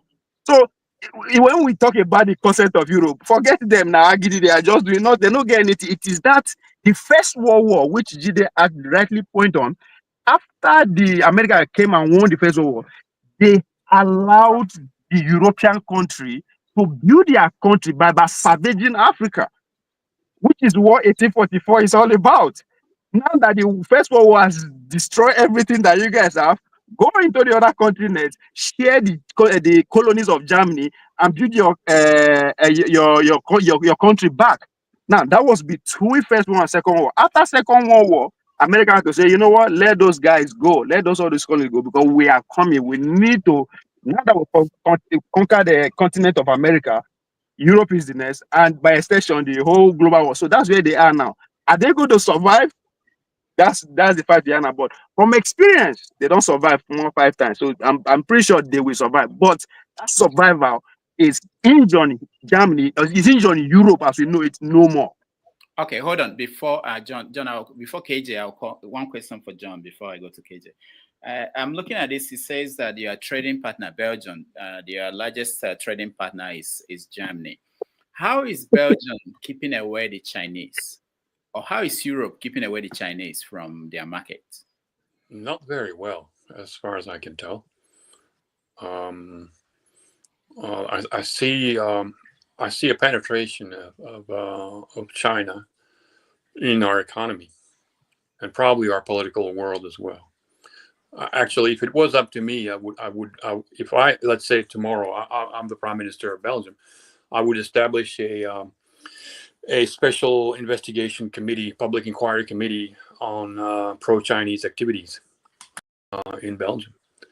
And it would be endowed with serious investigative powers.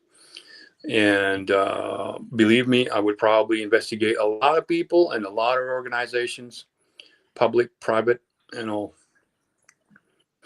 Yeah, but we're not there yet, and I think we won't because, as I said, Europeans are spineless, basically. So let me go back to Rudolph. For the sake of viewers, there's a book called Kaput. It's written by the German. It came out late last year. Go and read it. Then you understand everything about what is going on within that. It's called Kaput. Okay. That's Kaput. I think that's German language. You know, Europe could have turned communist and could have been integrated into the Soviet Union by 1949, 1950. It's only because America was there that it didn't happen. So yeah, if now under Trump we have an isolationist America with a major observable pull out of American forces from Europe, then I expect things to become quite dynamic and kinetic on the European continent. Okay, let me go back to the colonial era. There were a lot of people in Britain, I know more of Britain than what happened in Belgium and France, that believed that they did not benefit from colonial activities, so building colonies across the world. They use India as an example, but Indians are saying that they lost a lot, that Britain benefited from that. What do you think, based on your own understanding of your country, Belgium? Do you think that Belgium benefited from colonial enterprise? Belgium, I don't know, but some private enterprises and the royal family of Belgium certainly did. Okay. Yeah. It So doesn't. It probably so, doesn't. so on that point, actually, right? Because Belgium has a very unique history, independent of its colonial escapades. Do you think that there's any uniqueness to Belgium history that should preclude it from being demanded of in terms of the colonial excesses that occurred, right? Which are undeniable. If we look at what transpired in DRC, for example, that was under Belgian power. Is there anything there that is more complicated than many people would argue? Well, I'm not a specialist on that subject, but you probably have to also factor in some tribal and religious issues that were at play in in the Congo Belts at the time. I think it's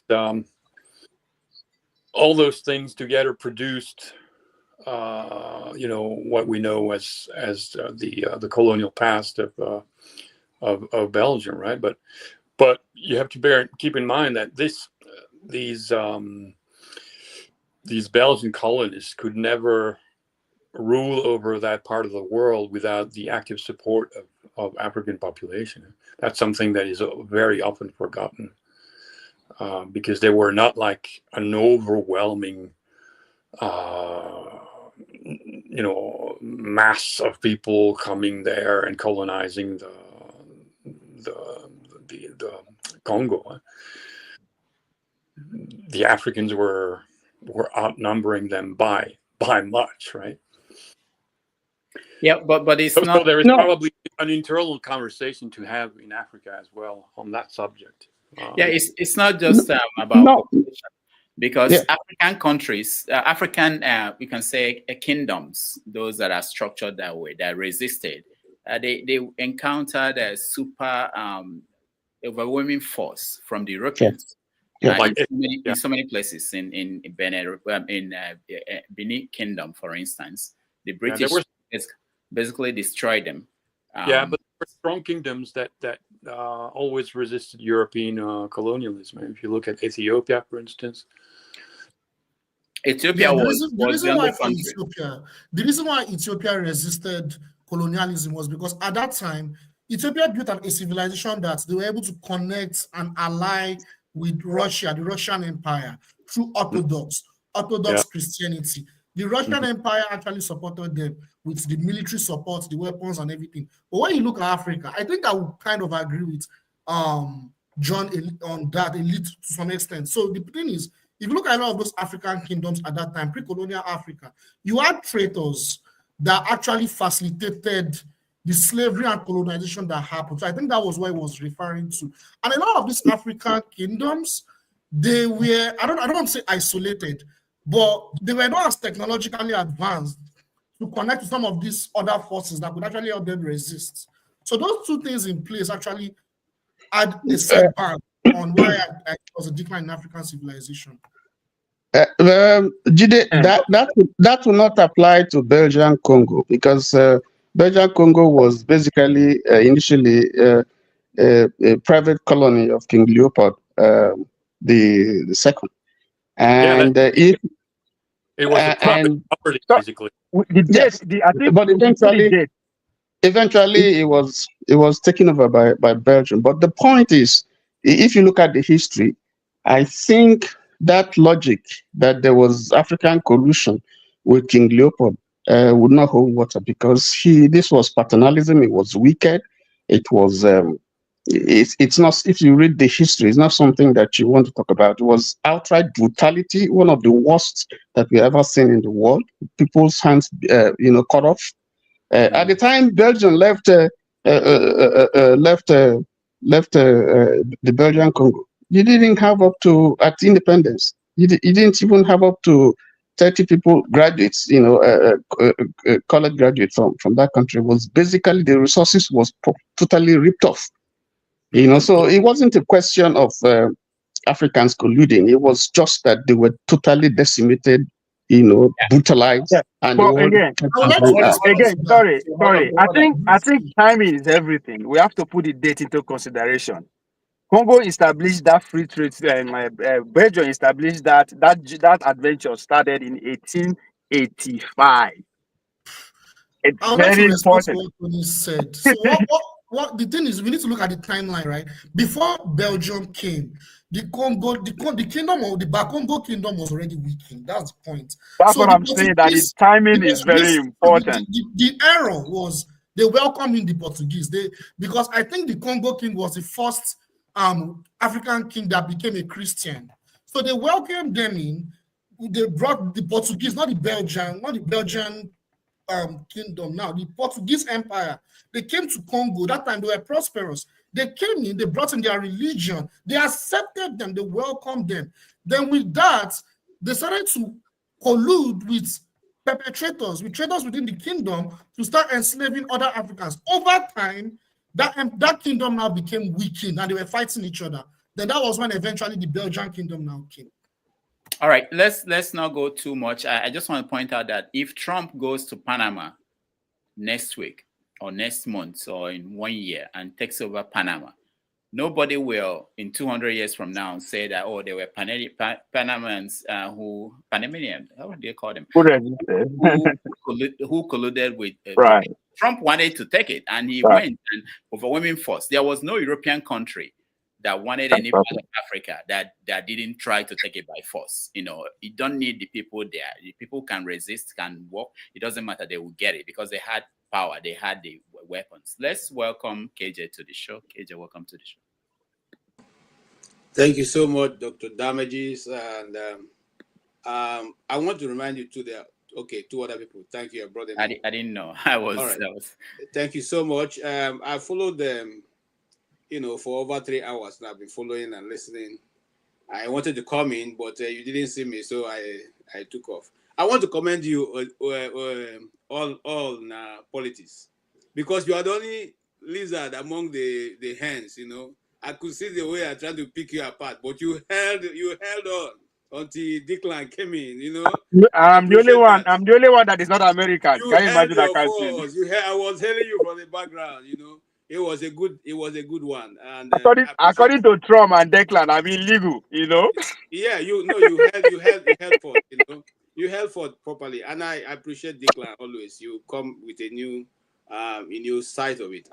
There's something he touched on which we didn't actually discuss a bit. And I'll take you back a bit there. When he talked about Trump having something to bargain with, going towards Greenland, I thought you were going to ask him to expatiate that, because I think as a master what do you call it now? Negotiator. I think what Trump is trying to do is to have some things to go with in hand. He's not necessarily going to take over those places, but he's saying that, look, I can do this, as a way of showing himself up for maybe any or other international discussion he's going to have in future. That these are possibilities that this way can also open to him. And, I pray that this time has come in. And I want to appreciate John, too. I've listened to you. You made a lot of, you gave us insight as what a European would think about, what the mindset of a European and even that of Africa. So it's very, very robust, and I appreciate all the contributions. Even when I don't agree with them, I'm not a politician, but I don't agree with, my good friend here. That's the only place we disagree, but it's okay. We can't always agree on everything. What I wanted to say is, can we talk about the negativity that comes from the media? And I want Declan, if possible, to also touch on that. Can the American media now see Trump from a different perspective, other than what the narrative they've been carrying about him? Because I don't think that somebody can be this bad, this terrible, and yet over 70 million people will still vote him back into office. It's either that those 70 million people are also bad, or something's gone wrong with that society.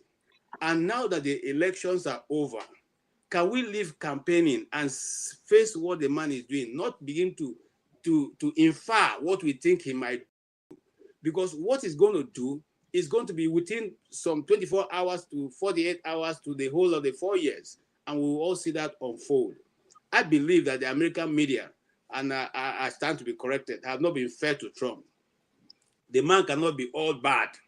There must be some other things he has done. Just like every other president before him, and indeed in all our countries, have not been good in all they do. Some of them have done very terrible things, chiefly of which some people have been pardoned for going back 10 years in the last 24 hours. The media is not talking about that. We're rather talking about what Trump is likely going to do. And sometimes it doesn't give us the understanding or open mind to be able to appreciate when the guy does good, to say has done good. And Dr. Rudolph, well done, you have sat through. I mean, look at since you came in and you've still been here. I owe you a cup of That's tea. power of Trump. Yes. That's power of Trump. I owe Now you a Trump cup make of a tea, come man. So Trump I brought him appreciate out. all of you. People have done well, I appreciate all the angles you have brought. And that's just what I wanted to say. I appreciate the discussion. I'm not one who is into the economics of, the discussion. So I really enjoyed that. I will go back and dust up my books and begin to read more. Thank you so much. All right. Thank you, KJ. Before I come to you, Michael, let me put a question based on what KJ said. And to you, John, and to Declan, so KJ was talking about the media, that the media has been unfair to Trump and whether they will change their strategy. And he mentioned something that I'm interested in. He said that 70 million people voted for Trump. And because of that, he couldn't be that bad. John, I know you were not there when Hitler was in charge in Germany, but didn't Hitler get the votes too? Again? Didn't Hitler get the votes? Like, really? Are you really want to compare that? But he was saying, well, what KJ was saying was that because 70 million people voted for Trump, that he couldn't have been that bad. No, Rudolph, and my people, I'm Igbo. They say you don't shave a man's head in his absence. I'm still here. You could have asked me for clarification. No, I believe what you said. So I believe what you said. You cannot shave my head in my absence. I'm here. Let me present my hair so you can shave it. No. I want to accept, because there's only one way of taking over political power in the United States that I know, which is by election. You campaign, and at least it's not Africa, so we cannot say Trump rigged his way in. And the point that Ovie was trying to make all this while that you guys have been attacking him, that Trump is the only Republican that have won more black votes in history than that we know of. He has won Latino votes. He won more Black American votes. He won more. No, hold on. You say he won more. What do you mean by more? More than other people, or yes, more than other Republicans? Yes. Okay. Yes. So we understand. It's there. You can look it up. No, but also, I don't want to go into picking big. So what? Hold on, KJ. When you say more, if let's say Reagan got 10 million, and the population of America was 200 million at that point, and Trump got 20 million, and the population of America now is 300 and something million, I won't say more unless I'm sure that the percentage would mean that it's more than that of Reagan. So I don't throw out things without checking them. That's what I'm saying. And sometimes people think I'm just Trump is not going to contest the game. We don't know what you're not going to run the game. It's important to be accurate. Whichever way you look at it. The accuracy that he won. Whichever way you look at it. Trump won the swing states. Am I right? He won all the swing states. Yeah, despite what the media has said, that he was going to be beaten hands down. And the swing state was going to go KJ. I'm coming, sir. Hold on, sir. Let me end. Let me land. You see, I understand that you are a Democrat. No, it's okay. I don't have any problem. I'm just trying to be fair. I'm just trying to be fair. And it's also in the media. It's also in the media. So I'm just a fair observer. Yeah, but KJ, before you continue, hold on, sir. You will miss it. You will miss the point. State, despite what the media have been saying to us, that is going to be beaten thoroughly. He won all of them. But the media is not saying it anymore. That's what I'm trying to point out. The media has moved on. No, the media have not moved on. What media are you talking about? Are you not a media, Dr. Damedi? You are still on it. America has not moved on. What media? What media is saying that media in America, the CNN. What are they saying? What are they saying? They are still saying things that are not applicable to what Trump is doing right now. In fact, I just left Jen Psaki talking about Trump's distance right there on what do you call it, NBC. She's there. Saying okay? what? Okay, no, you do not, because you say what media? You're asking, I'm calling the media now. All right. So let me get to something that maybe John can give us insight, and Declan. Declan, talking about media in America. I don't know if you still follow the media in America. Do you think that the media in America is different from the way they cover Trump now, or they've been covering Trump, is different from the way they covered Reagan, or go back George Bush Senior second, considering this whether they are Republican, Democrat, and whether the media is liberal or conservative? Because if you say, I know probably what I suspect that KJ is talking about is that for a conservative like KJ, okay, when you listen to how the liberal media are covering Trump, it troubled you the same way if a liberal is listening to how Fox was covering Obama. I don't think it's going to be different. But sometimes we don't think about our own biases in how we perceive what we're seeing.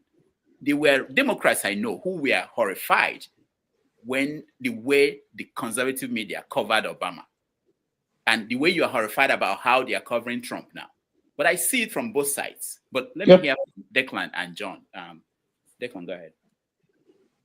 Yeah, I mean, look, so if we look at how media was covering things under Reagan, I mean, we didn't have a 24-hour media in those days.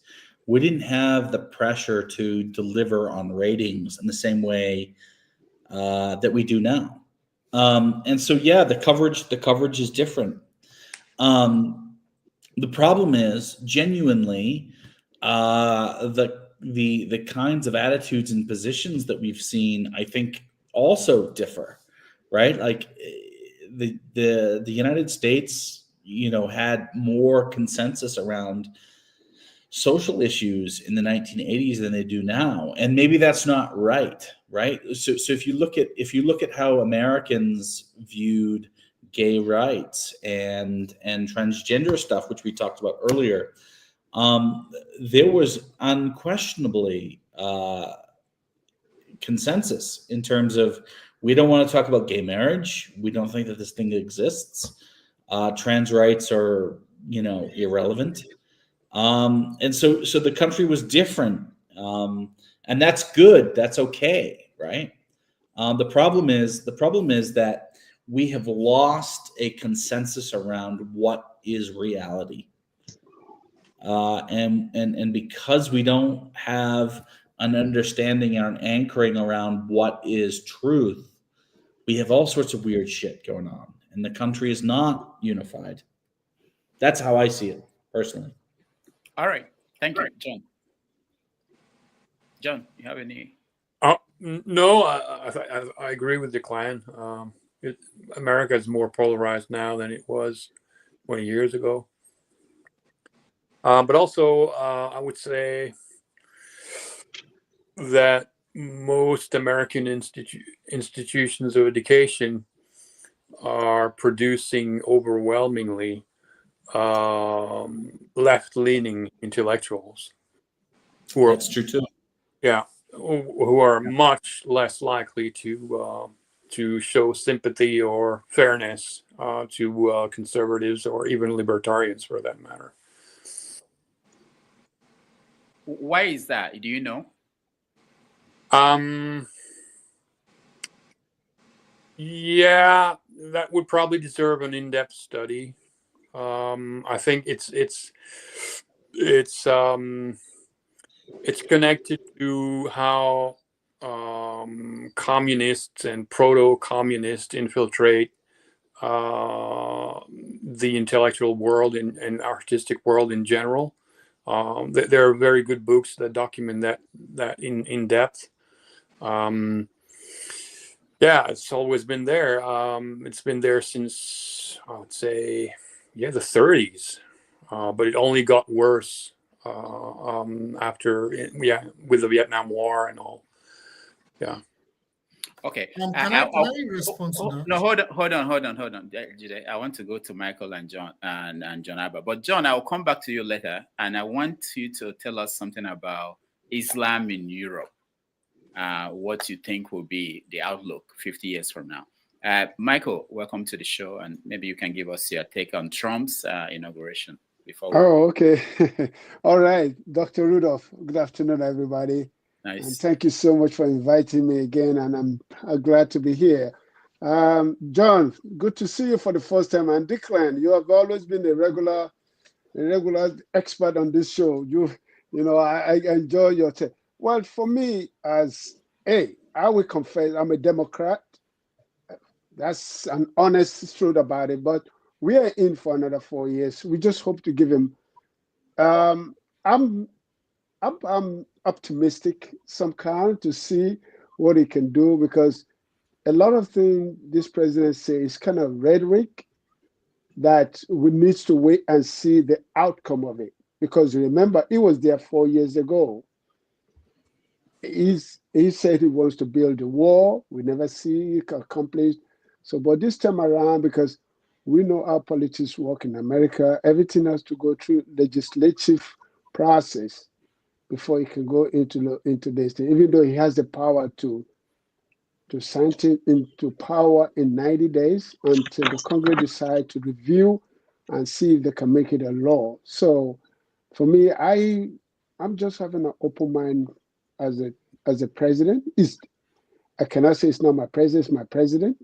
He's going to create law that I may like, I may not like, and I will just stay to make sure I stay my intent, my motive of intention to follow him up, to stay abreast from negativity, to have my own sanity. Because when you see government, you go crazy about it. So that's my opinion about Trump company, next 4 years. Because to me, I can see that he's going to implement a lot of things that he has no more chance to come back. So this is it for him. So for me, it's like he wants to change, and then things that he knows he's not going to come back, and he's going to be on the book. Because number one, this man, like you say, he loves history. He wants to be on history, that he did this and did that. That's Trump.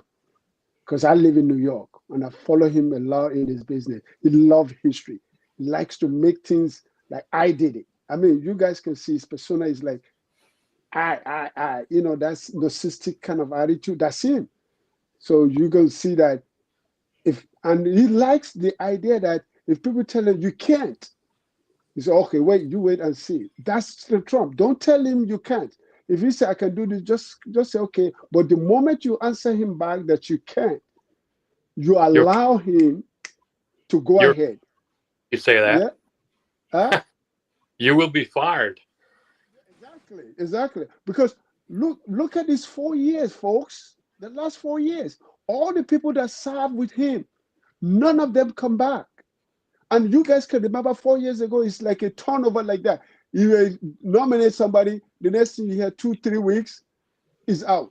So those type of things, I see him like that. But I just hope this time 4 years is going to learn from his previous 4 years, that is going to change things, not the way he did it 4 years ago. Because right now I'm seeing all his cabinet nominees, a lot of them that are not expert in that field. But are they going to function and produce results? I don't know. Because sometimes when you put people, they need to be technocrats. They need to be expert in the field. Just like you, a lot of things that Rudolph, you have the idea of media. You've been glamorizing media. You know the media. And for me to come down into media, it's not. Or you put me to be in charge of public PRO, which I don't have the. Yeah, just like the expert in transport. Exactly. They put what's his name? Peter put the former transport secretary. He's an expert, right? And the former secretary of health, she's an expert too, because she's a lawyer. The other one, I don't even know what he does. Okay, we only heard about him of being able to babysit. See, that's my challenge. You people didn't scrutinize those people when they were brought into government. They brought somebody who had never handled transportation before to run transportation. You didn't go to say he's not an expert. They brought a lawyer who was in the health. You didn't say he's not an expert. But now you all find that everybody who is there is not a technocrat, is not an expert. Come on, guys. It's good because we want him to fail. It's good. Yeah. We want him to fail. So let him fail. Then AJ, don't Yes, mess it. we want him to right. fail. AJ, Hold on, Why guys. will you go and bring nonsense and put over there? The Hold guy on. who just left the office, are they experts? Hold I'm on, telling guys. you, I'm asking you, are they experts? Hold okay, on. can I answer you, AJ? No, AJ. no. Hold on. Don't answer him. So I wanted to point out there's somebody on the comment section, Easy D.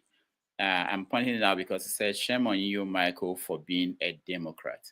So this is some of the things I think in the 80s, you don't hear people say, I don't know if it's kidding or it's just serious, but these are not the kind of things that people say, but things have changed. And I'm not saying we are blaming Trump for all the changes in the language that people use, but it's more pronounced now than before.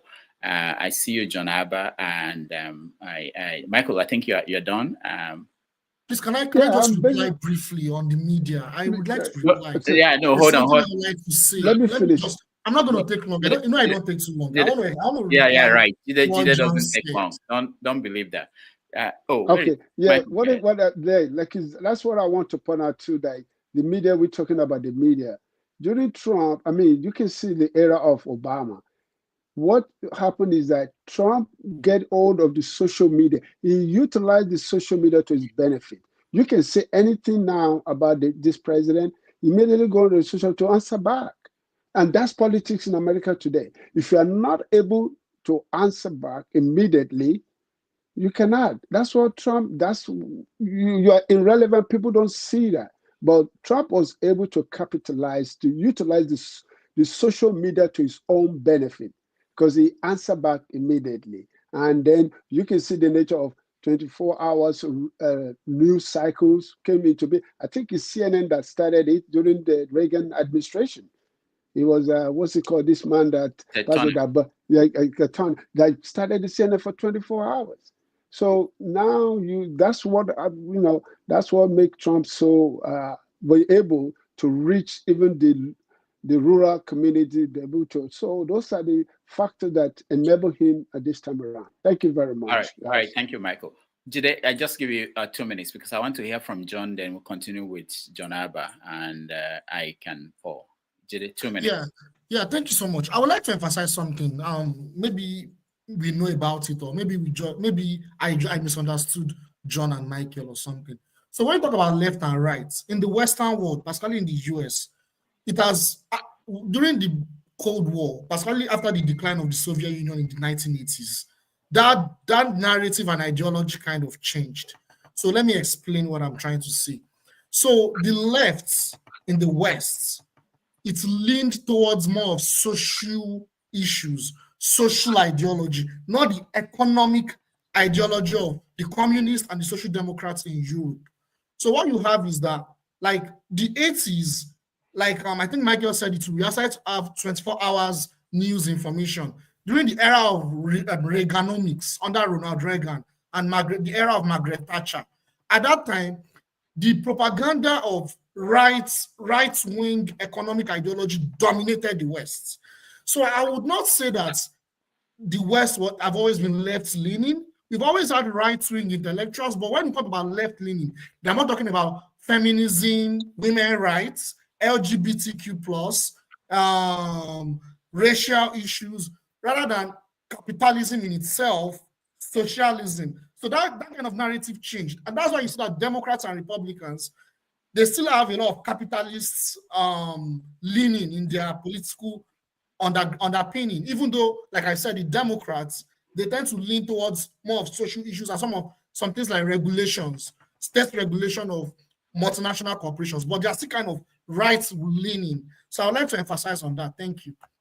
All right. Thank you. Let me go to John. I want you to now answer the question about Muslim in Europe, Islam. I know that France has 10% of their population as Muslims. Belgium is 6.8.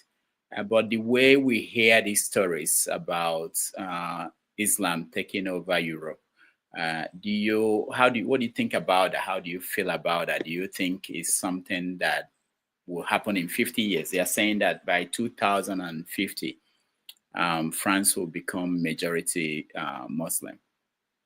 Could be, unless people of Islam religion are so disgusted by the environment that they leave.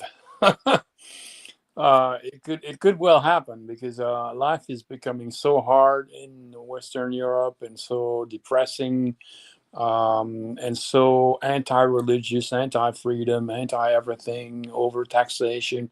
So, so much against all the natural inclination of living creatures and humans, that, knowing Africa and Africans, and I'm like, how can you be in Africa and want to live in this hellhole that Europe has become?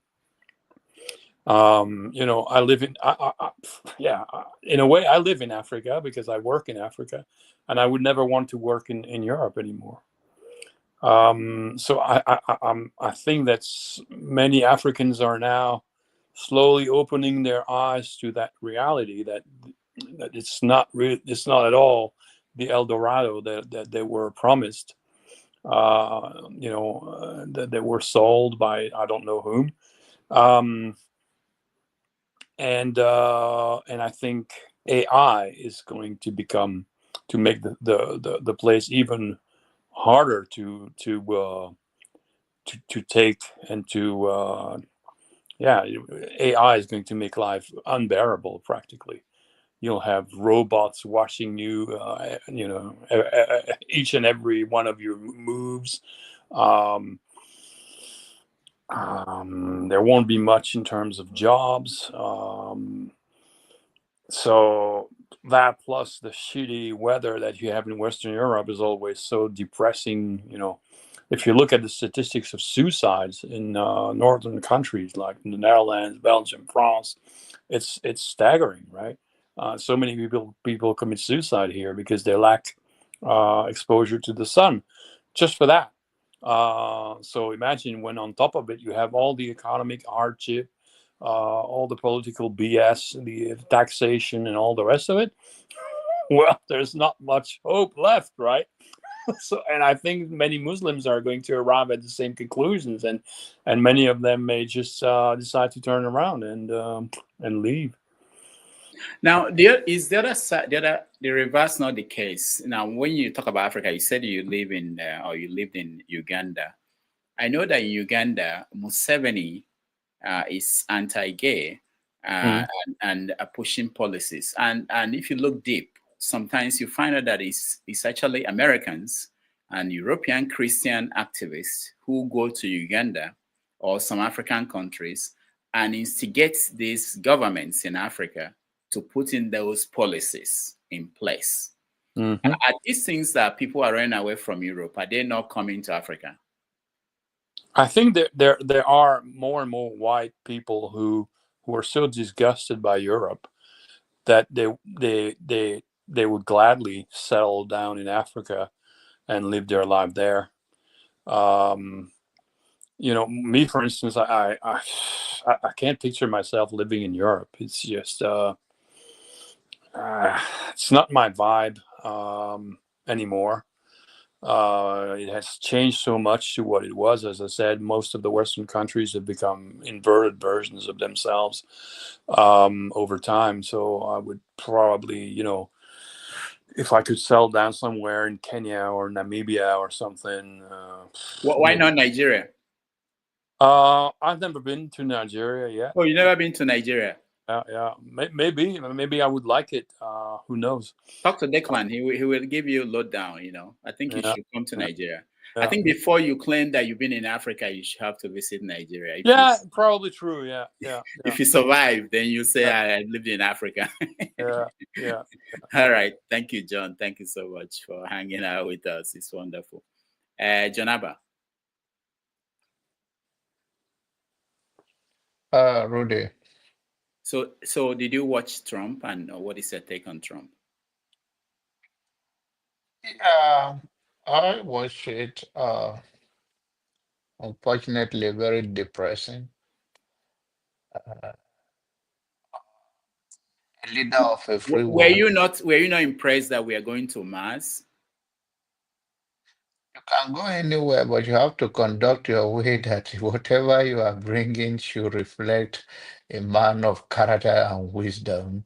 And whatever you can do and not do cannot be put out just like that. I don't think whatever Trump is saying is new to so many people behind the scene, but and that is the reason why he always come because what people think is it's not for public consumption. It's something you say in your bedroom that he can boldly say it, and they say, okay, you may not say it, but you know he's telling what it is.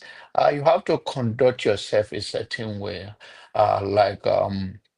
when KJ says that the way media cover him, the bias, I don't know what he's talking about. We can see with our own naked eyes. You can choose to turn blind eyes on those things, or you see the same sentiment, but then you cannot say that what this man is saying is something that 21st century.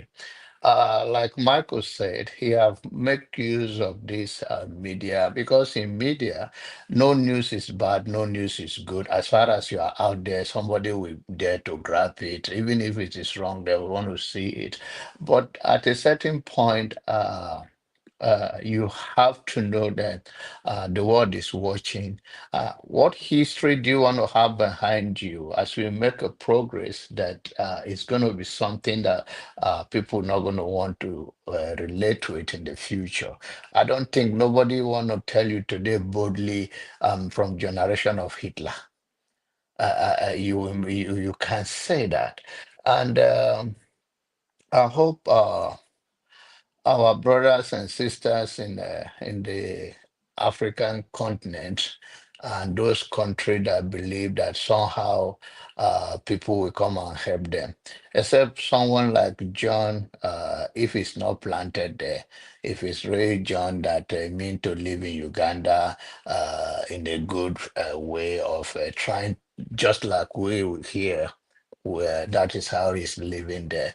As time goes, I think this is going to be a turnaround to the world, except those gullible among us that no matter what people say, you just want to stick with it. But in American history, there's so many years that we have followed it. We have never, I personally have never seen a dark speech like this. But it is what it is. You see when they even the inaugural committee, I think it was chaired by Amy, the senator from Minnesota. He refused to take it. Is that a media stuff? He's a KJ. This is what is just a common norm that people hand over, give to whichever, whatever they are giving to them. Campaign is over. It's time to govern. And if you want to come and govern and you think that the same base that you have been talking to before you won the election. Election is over, you have to change your rhetoric. You have to speak on how you bring the country together and project a progress and unity. Not I am on your side, and anybody that is not in our camp is death sentence, is to be demonized. So I want everybody, especially we the Africans, to know that African is still a home. When you see this, if anything do not tell you that it's still a home, then go and watch it again.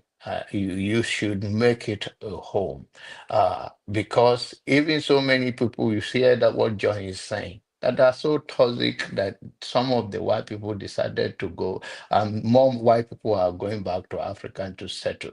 I went to Cabo in New Mexico a few weeks ago. A lot of white people live there after retirement. They say they are more comfortable. They say they are more secure. They say it take a little change to live there comfortably instead of, and they even have what kind of tax something that benefit them.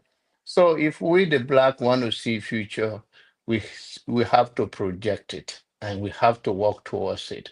And that's why, as I concluded, I like Brother Mike, in as much as he say he will be defending Nigeria and is keeping Nigerian passport. Please keep it. Thank you. All right, Janaba, thank you so much. Ike, you're next. Good afternoon, good morning, good evening, everybody.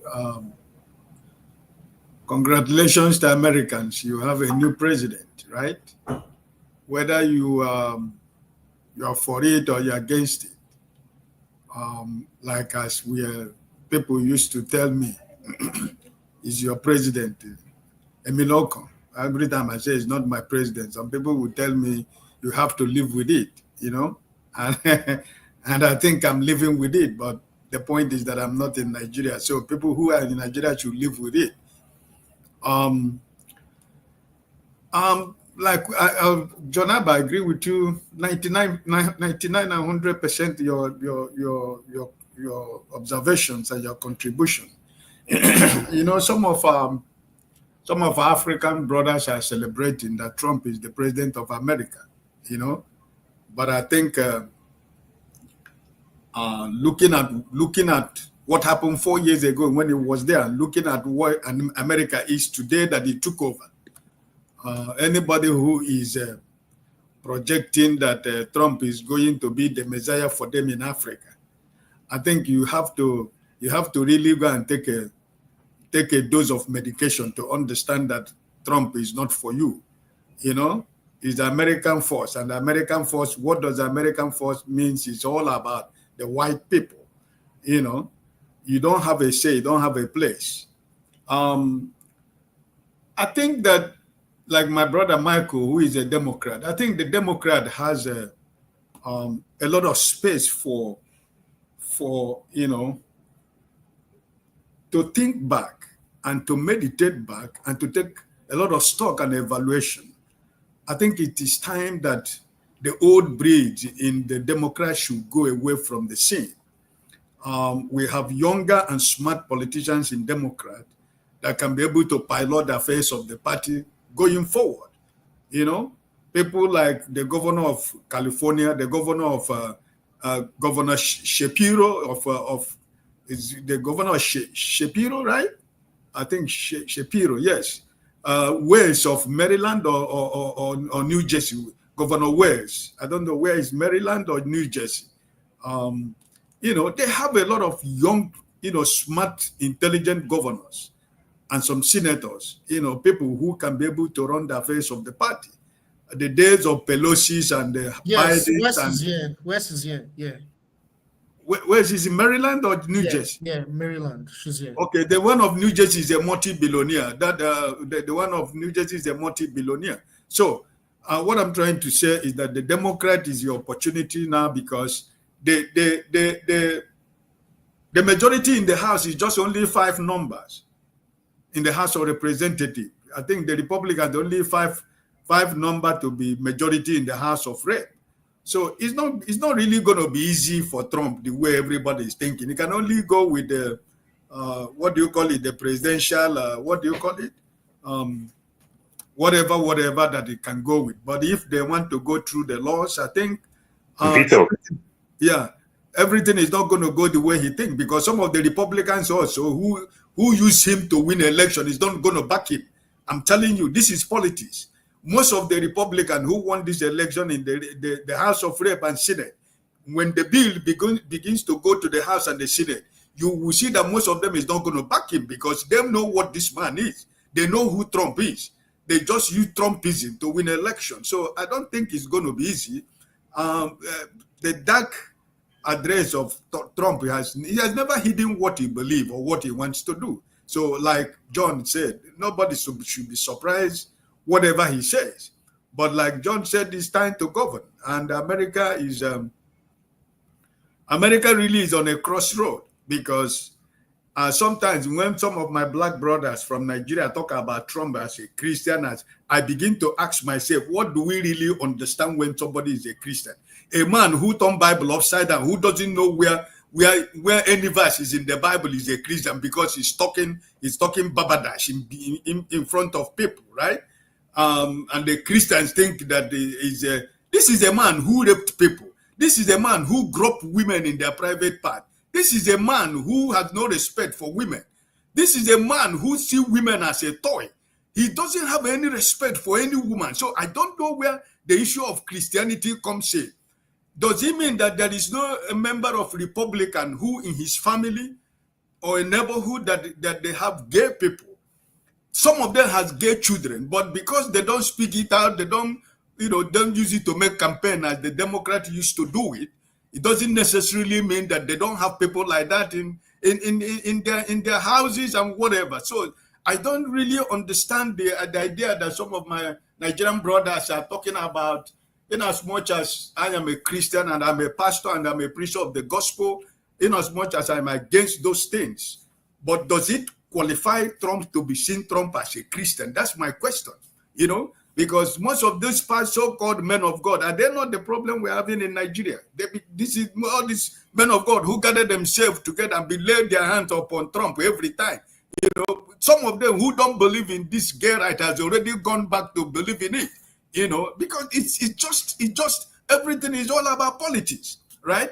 So I think that America is in a crossroad. So I'm only looking forward to European Union, the one that has the power to challenge Trump, those ones that can, a country like Germany, those countries that are economically, that they are strong, they should be able to use their economic power and connection to be able to confront this man. If not, I don't see where it's going to be easy, because this is a man who, like somebody, Michael said, the social media, he used the social media, he can say anything, he can talk anything, he can wake up by 2 a.m. and say anything he wants to say in the social media, and it is all about. And for some time, some of my brother will say, hey, the media, Trump has a lot of media that he controls and all his people. So I think that for any Nigerian or any African who lives in the US, like my brother KJ, who is a Christian, a pastor, that believe that Donald Trump is a Christian, or he believe in the Christian principles and the Bible. I don't really see where it is, because this is a man who does everything.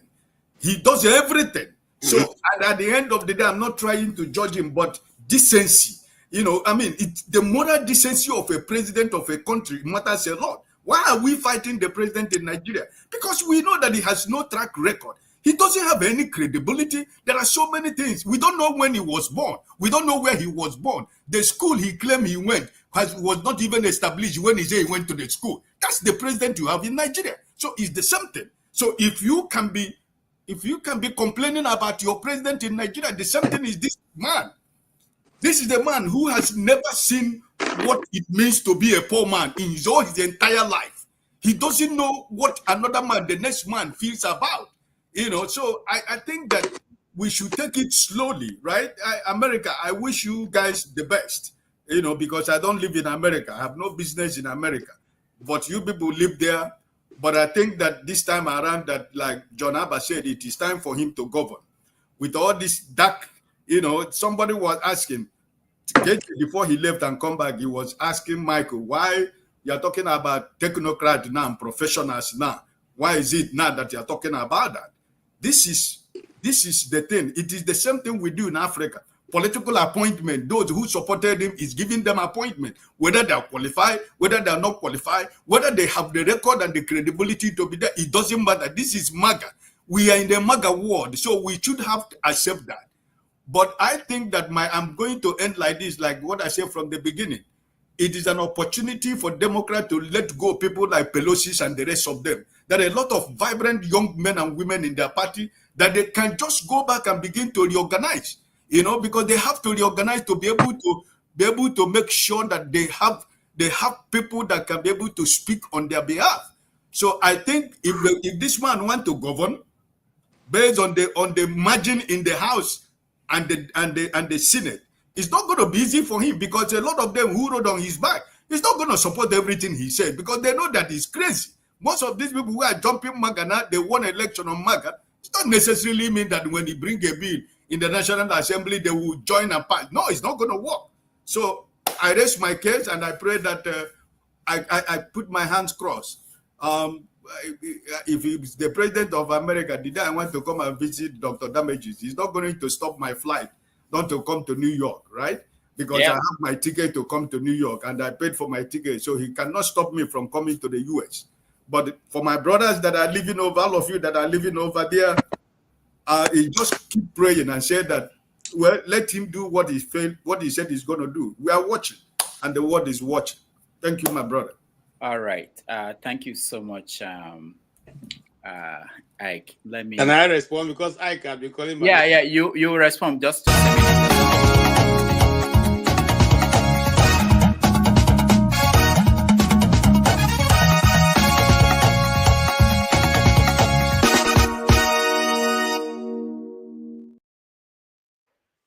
All right, I just did that just to welcome people joining us on Dr. Damage's YouTube channel. We were kicked offline earlier today, for carrying the inauguration through Fox News and C-SPAN, and they just restored our connection. So for those who've been looking for us and people have been clicking on the link I sent out, they couldn't get on. We are back. Thank you, everybody. And I think, John, you are the next person that will speak. John, go I ahead. wanted to respond, though. Oh, yeah, that's true. That's true. You know, my mind works in some ways. Okay, KJ, respond to him. Thank you. Pastor Ike, you have said the right thing. I am a man who follows Christ, and I follow him very well. I'm also a man who understands the Bible.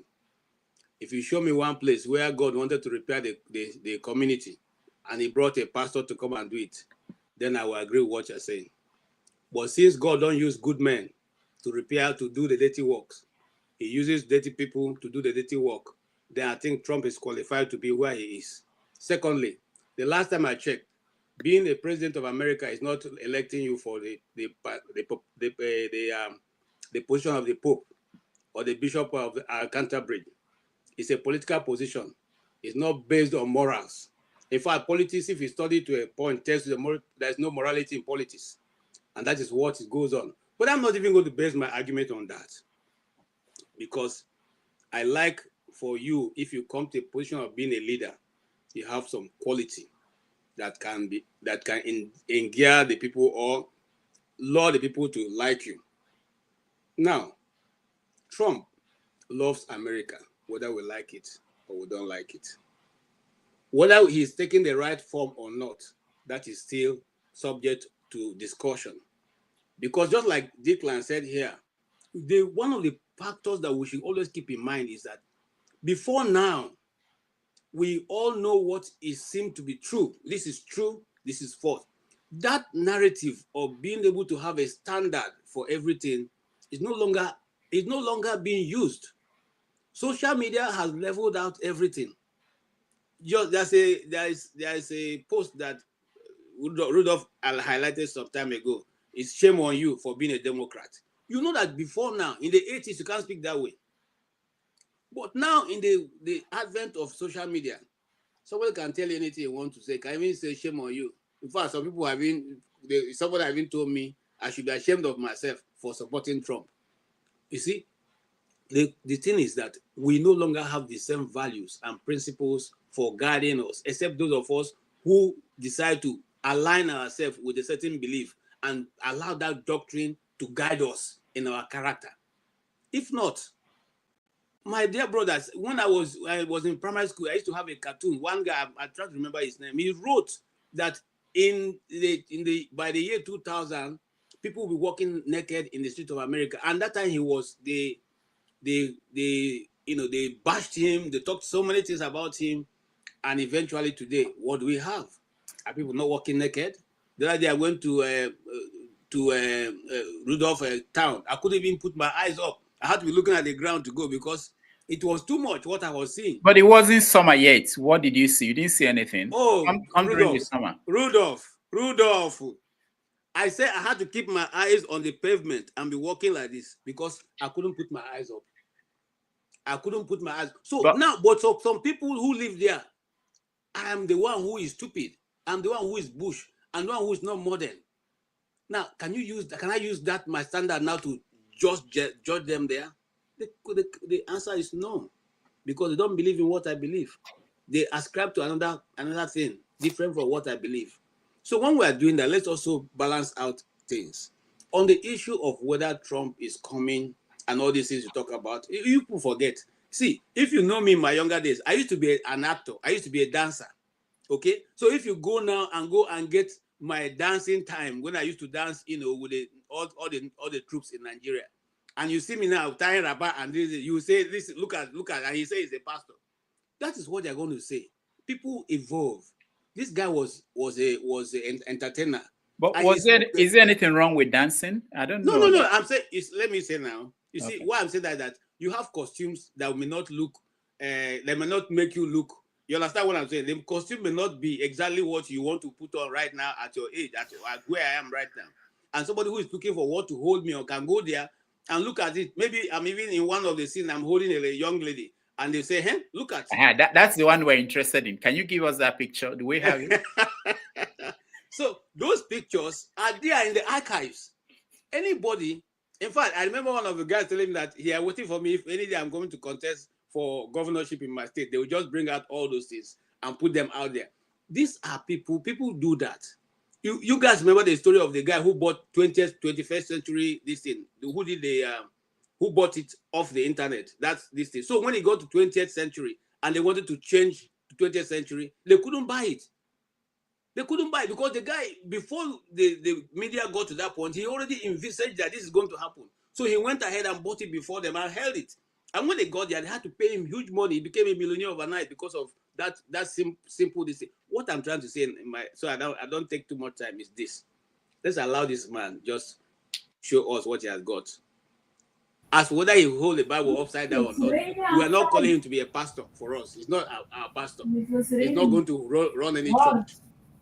And we're not electing him as president of America because he's going to run a church.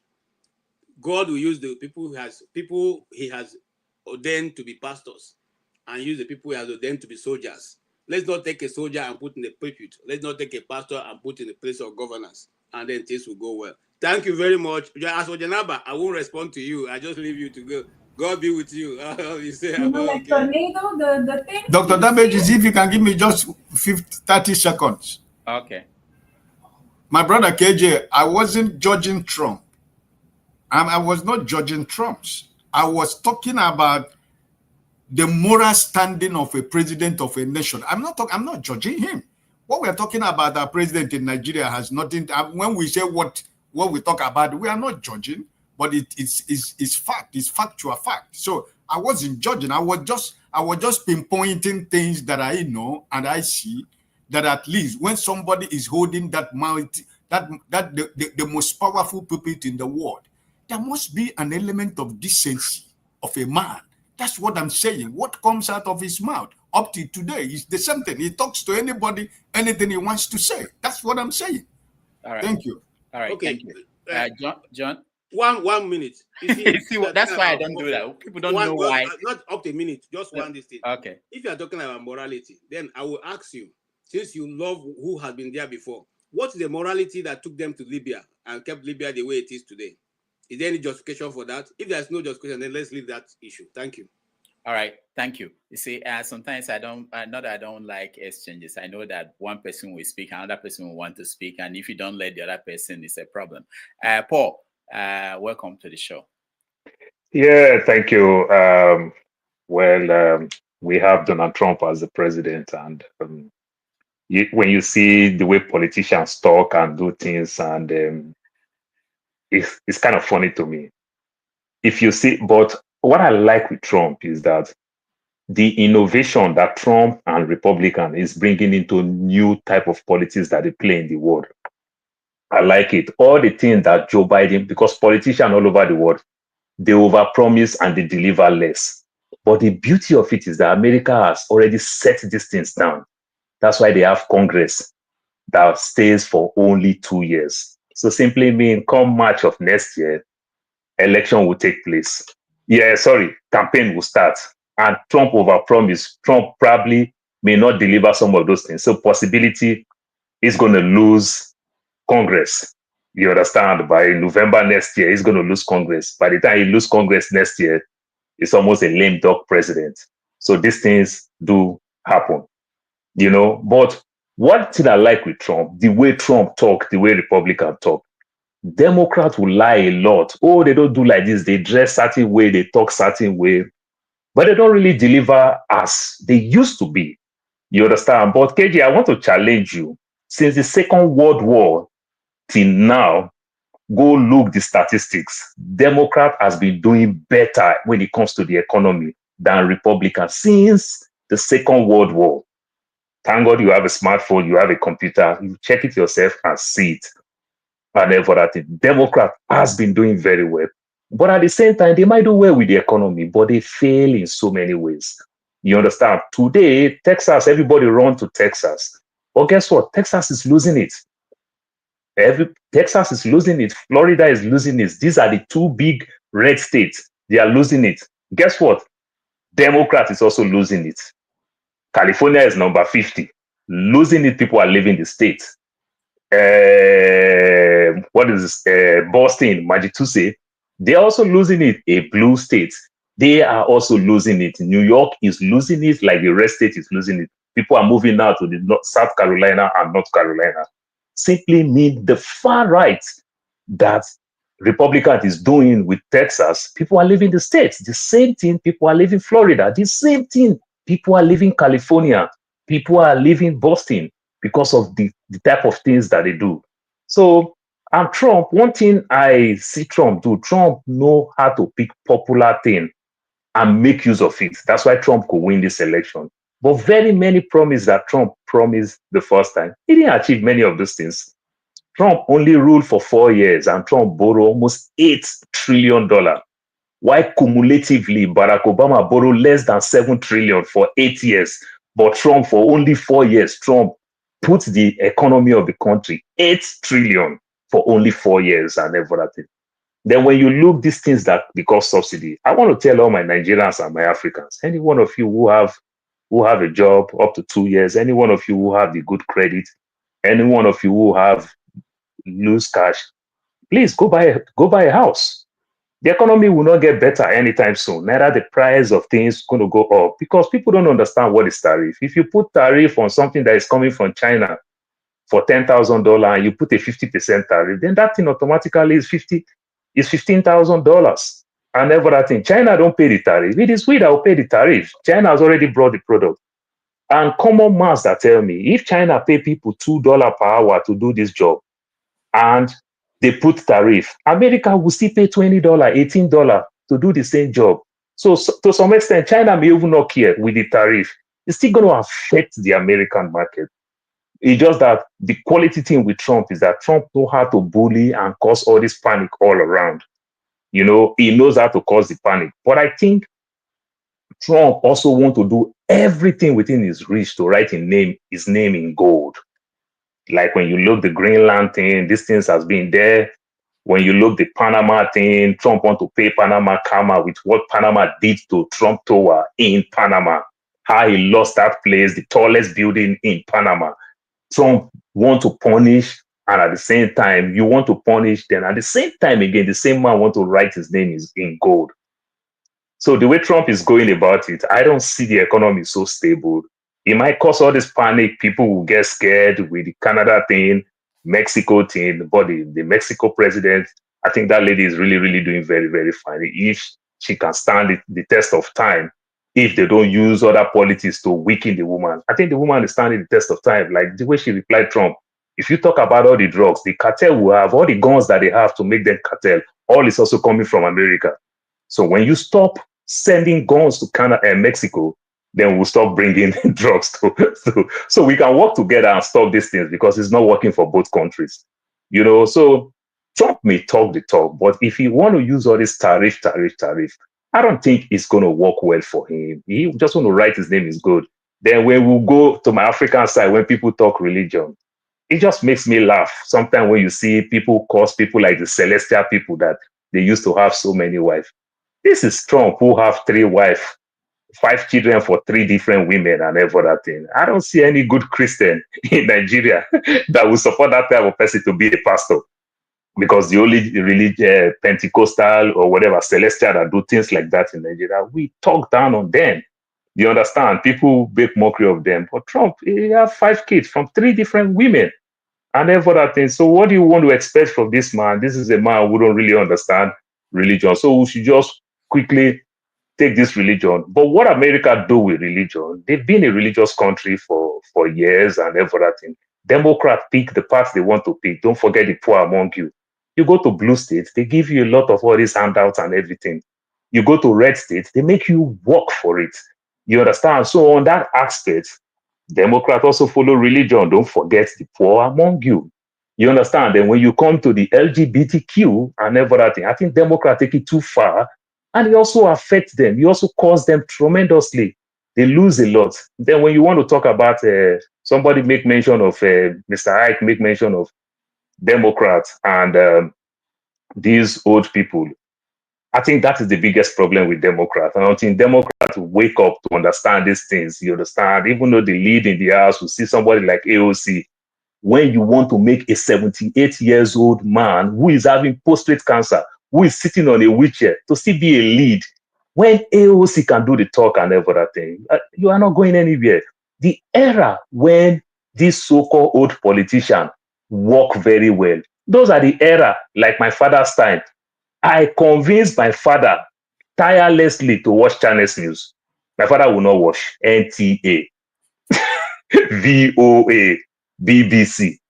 You understand? So the era when they themselves think that we're going to continue to watch this their CNN and this their Fox News is going. Look at Joe Rogan. Look at what he did with Trump and everything. The social media is taking over. The young people want to watch their news from TikTok, 30 seconds. You understand that you can't even comprehend anything out of there. It has gone. But these old people still think that, oh, if they push all this fake narrative through the so-called CNN and the Fox News that we're going to buy all those things, they don't even understand that all this thing called prime time and everything. People don't really watch all those things any longer. People focus on the social media. So those lies are the lie that we believe and everything. These things is coming. These things will go. See, let me tell you one funny thing. Do you know the way the whole world love Israel? The way the whole world believe Israel, that Israel is that dot, you understand, in an ocean, in a vast land. Israel is that dot. But see the power of social media. Now everybody understand that Israel is the Goliath. Israel is the bully. The way is changing. Now ask yourself, the next 10 years, what do you think Israel will look like? The next 20 years, what do you think Israel will look like? That is the people that people love so much. People even put religious to it. Oh, it's God's own country. It is God that carry the fight. When we know that it's not, it has nothing to do with all those things. So it's going to change, and it's going to change tremendously. So I look forward to Trump and see how Trump will manage these things. But I can tell you very, very easy that he's going to lose Congress come next year. That is the American standard. So what he will do, then if you want to drive people out of your country, that is going to cost you almost $90 billion. It's going to cost you this. KJ, some of us, John Alba, some of us that have stayed here for some time in this country, we understand when Bush did that. Bush did it. You understand? When people left Texas and everything, the same Bush now play trick and say, come in and walk and go back. Somebody jump fence, enter your house, you drive and back. Then you open door for the person to enter your house. You say, I open door, when you finish, then you go back. Is that not funny? You understand? Because it affects the economy. Everybody started leaving Texas. So when you think you're going to drive all those people, look, do you know the weather in Arizona? I drove with AC. Look what is going on in DC. I drove with AC to my house, the weather. These guys are on the road working. In that DC, with that heavy cold that they can't even do this thing outside. Let us tell ourselves the truth. Who are the guys there working? Let us tell ourselves the truth. In California literally feeds the 50 states with farming. I know many people know that with tech and the so-called Hollywood, but people don't know that California is big with farming. That's why they don't play with these guys. How many of us will work in the farm? Even let me now be a little bit racist, like we fondly call, like they also call us to everybody Africa. Let me also be a little bit racist and say Mexicans. My brother, if any Mexicans that have paper will not even work in the farm, the one that is working in the farm, the day they have kids or their kids come got paper, they don't work in the farm.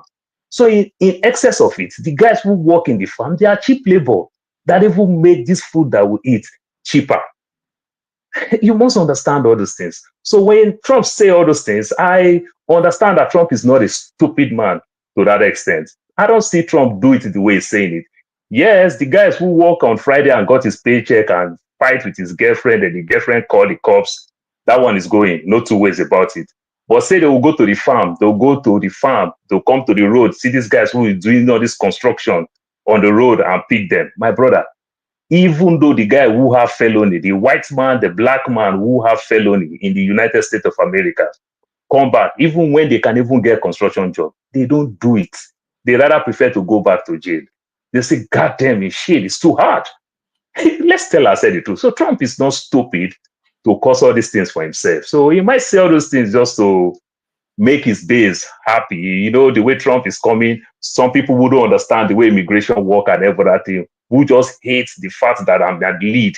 They just believe that, oh, Trump going to send me back home.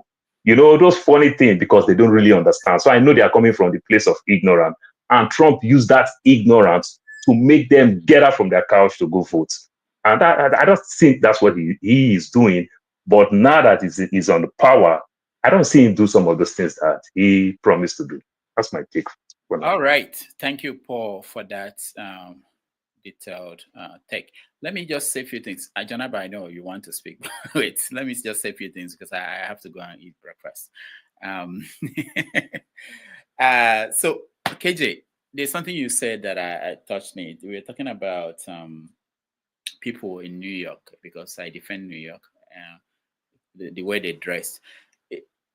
I wish you were here in the 60s. You know, I think what happens to us as people is that we look at a particular era, this period of time.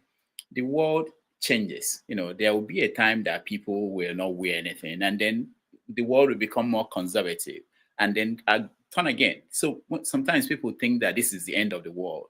You know, like the liberals, when they look at Trump and say this is the end of the world, you know, he could do damage to the society, but it's not going to be the end of the world. I hear Kenneth say things like, oh, we have a Republican and another Republican and Democrats are vanquished forever. You know, it's not going to happen. Democrats cannot be there forever. Republicans cannot be there forever. Paul was talking about people moving around, you know, living in New York. Yeah, it happens. If you look at history, people move from one place to the other. Even crime in America moves from one place to another. So crime might be a lot in New York in the 90s, and they put in measures in New York, and people move. The criminals will move to Chicago, and Chicago will wake up one day and put in measures. They move to Oakland, you know.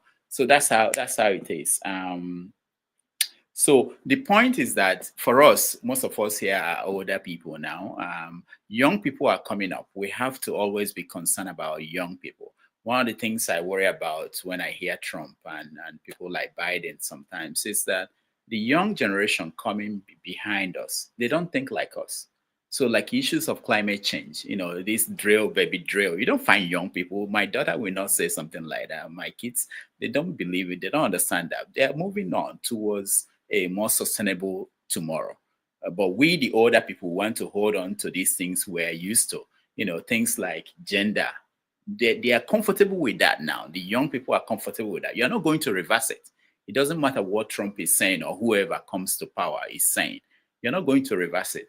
So the point I'm making is that it's good to have this conversation, and we're going to continue to have it. It's not going to change. Now that Trump is here, I know tomorrow he's going to do some things. In fact, this night he's signing some executive orders. Tomorrow we're going to talk about it. Next tomorrow we're talking about we're done. We're in his control now for the next 4 years. But on that note, I want to say thank you. Doctor, please, let me just say one small thing that KJ talk about this dressing. So let me make you laugh. So my mother came in a very wrong time when the weather was like shaking in New York. You know, I was in New York there. It was like funny. So my mother said, never. My mother is this strong deaconess. She tie her wrapper as proper African woman like Okonjo Iweala. Mommy, wear trouser inside wrapper. My mother don't refuse. When the cold enter her nyash, to woman and say, where the trouser? Where the trouser? So she now understand that wearing trouser is not only for fashion. I said, this jeans, it also protects you from the cold. My mother, he borrowed jeans from her hand. We can't take a cover her when cold enter and yash. So we evolved. You understand? So KJ, if you said New York that Dr. Damages, then Wait, come wait. Arizona where the weather don't become one Go kind. to Then see. Miami. Go to Miami and see. And see, At any time. KJ, let me say you go turn to Northern Atlanta, you go come wear a jab. And that's also one thing that touched me when Kene was talking about the kind of America he's looking forward to.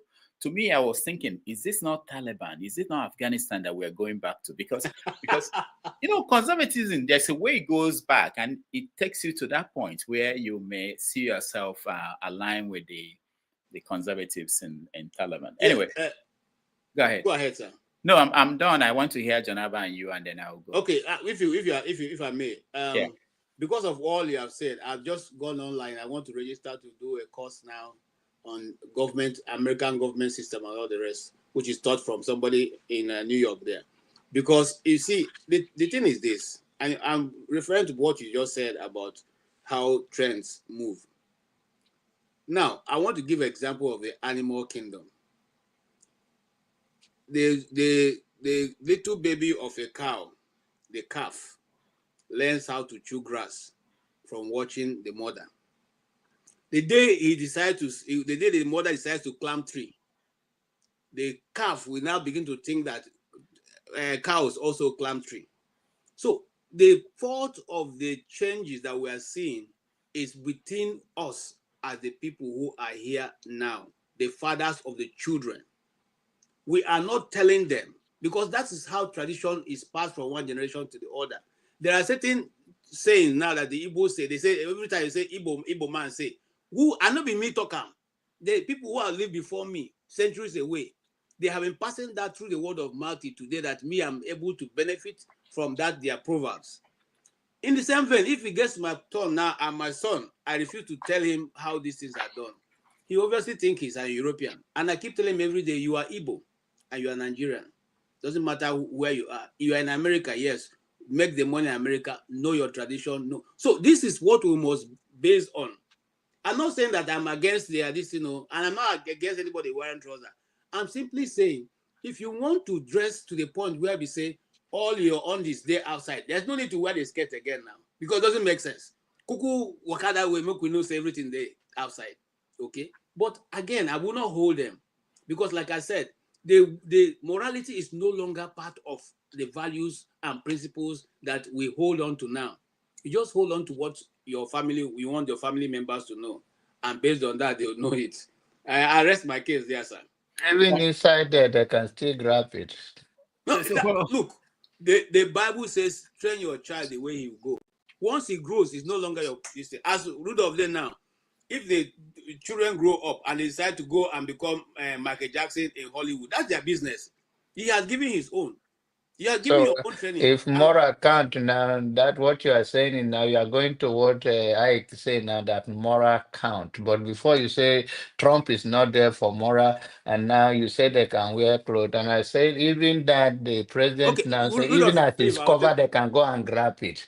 That's what he said. All I want you to know is this: if you are talking about morality and Trump vis-a-vis Trump, go and look at his children, and then you come back and let's talk about that. Oh, they are substance. That is what I use as my yardstick. Okay, let me go on my own thing. No worry, me and you can, nobody can have issue with on American politics. No, now why you are getting bored now. Why taking is it cheaper to cut your hair by yourself? I mean, I don't want to go there. I say your hair now. I say your hair is looking good. Is it good like my own now? What are you going again? Are you going to go? Thank you. And then let me go to my point. Thank you. I have my own language, Joe. If you guys are trying to speak, okay. I was just trying to. But Jonaba, before you say something, KJ, there's a video I wanted to play, but I don't have it handy here. When you were talking about saying and coming from generations and passing it across, there was that video from Nollywood where one guy came back from America and was going to marry marry the daughter of somebody in the village, and he said, "Ebebelu gobelu." The Kesi Beyebena. Who the hell came up with this nonsense? So the young ones are going to challenge even the saying of the elders. They are not going to continue to repeat it. It gets to a point. I would like to watch that video. where they have to challenge it and say that we have to adjust it. It's no longer applicable, So go ahead, Janaba. Yeah, I was just trying to say, what Paul was saying. Paul, by the way, it has been a long time. No. So look at I sometimes politicians use word fear to panic people, and we should not be settling for that. One of the governor of Texas championed Trump war, building the wall and all of that. He now know he's exiting. And last 2 weeks on the news, he says, "Oh, nobody is going to go to anybody's house. All the people that are illegal should not just do something stupid, not to get in trouble." Why? Because he knows that all of this rhetoric is just to camouflage and to speak to the fear of their base that their population is going down. But economically, they understand that these immigrants are holding on. Their construction on the road every day, if you come to Texas, is changing. Who is doing it? So he is not stupid. He understands. And to butter it, now he's encouraging them to stay away from trouble and everybody will be fine because he knows that this is the bedrock of America. The taxpayers, and all of that, those illegal immigrants, they are actually in disadvantage in so many ways. The only thing where they lose it is that when they go to ER and all of that, every other person pay for their thing because they will be treated according to the Constitution. But the another word is that this we should not buy into that. American uh, stay where it is. It's left for you and I to learn how do we make the most use of anything that is available to us, and what economic that we can run to help ourselves and the future of our own children here, even when we are long gone, that they're not going to be bullied anyhow. Other than that, the politics of America remain the same. They will move and things move, just like Rudolph said. Even crime, things change. And even crime, there are certain crime that is commonly known among other race than the others. The white crime is different from black crime. African and American crime is different from. So all of those things is a seasonal thing. And we're all going to be fine. I don't think anything changed that much. We just have those who get traumatized by his rhetoric should just increase their dose for the next 4 years, fasting their bet and enjoy it. Nothing is going to change that much. But this is America, only in America. Yeah, I was going to talk about I was going to expatiate more on that illegal immigration thing. Actually, you will do that. You do that. Let me just take my leave. You do that. Okay. Yeah, KJ will continue to host. I may come back, but let me just I have not taken breakfast. Thank you, everybody who joined. Thank you, Tony. I don't know how you're doing, but I have to go. Doctor, how you take the one where you leper like me if not taking breakfast? If I try that, I will die. I like food well. Though. I'm not taking no. This is what I just drank now. That's Guinness. Is that Guinness? No. If I'm drinking Guinness, I'll be all right. But thank you, everybody. Most likely I will join again if you guys continue. Thank you. Okay, we're going to continue because there's a lot to trash. Yeah. All right. Thank you, everybody, and I'll be back. Okay. Yes. Yeah. Thank you so much, Dr. Rudolph, and it's been good listening to you. I was quite pleasantly surprised when I saw him the morning come up, because I know it wasn't usual, but he's here and he has held up to this time, almost 6 o'clock, for over 12 hours. That's a lot of time put in. Well, all laws according to forefather have been abrogated, so now I'm in charge. Let us hear you. Yes, you are going to make your point. Make your point, sir. Yeah, thank you so much, KG. Yeah, I was going to say that I was going to emphasize on the issue with illegal immigration. So what exactly is causing that illegal immigration in itself? That some people are very angry that, oh, there are people that are coming from Latin America, that are coming to take our jobs. Not in this panel, but generally, a lot of Trump supporters are against illegal immigration. What is the root cause? It is still the policy implemented by the US government, the foreign policy. These Latin American countries, for years, for centuries, in fact, most recently, for years, the US ensured that they cause regime violence, regime change operations, instability in those countries through economic sanctions, through sponsoring cartels, through regime change operations. We know so many of these countries, and that is why those countries are very poor. Countries like Cuba, countries like Nicaragua, countries like Venezuela. Look at what's going on in Venezuela. Look at the recent... Venezuela. Look at what's going on there. Elon Musk was even openly saying it, that they want a regime change in Venezuela. Elon Musk. A lot of them are fans of Elon Musk. They are praising him. He was saying it explicitly, that they want to kick the guy out. And that guy, the people of Venezuela love that guy. But guess what they did to Venezuela? They imposed economic blockade on Venezuela. That's one of the major reasons why Venezuela's economy is in shambles today. So now, those same people are now saying that, okay, let's come to the country that has destroyed our economy. Let's come and live a better life. And still, some people don't want them in. I don't know what kind of wickedness that is. So that's, I think, because we need to talk about those root causes. It's very important. Okay. KJ, can I say, I've been here since morning with Dr. Rudolph. I just want to tell Mr. Ike something. Mr. Ike, the name of the governor of Maryland is Westmore, and it's Minnesota that is Tim Watts. Yeah. Okay, please go ahead, Tony. Tony, I've been here since morning with Rudolph. Yeah, so I'm going to sign off very soon, but just to say that this is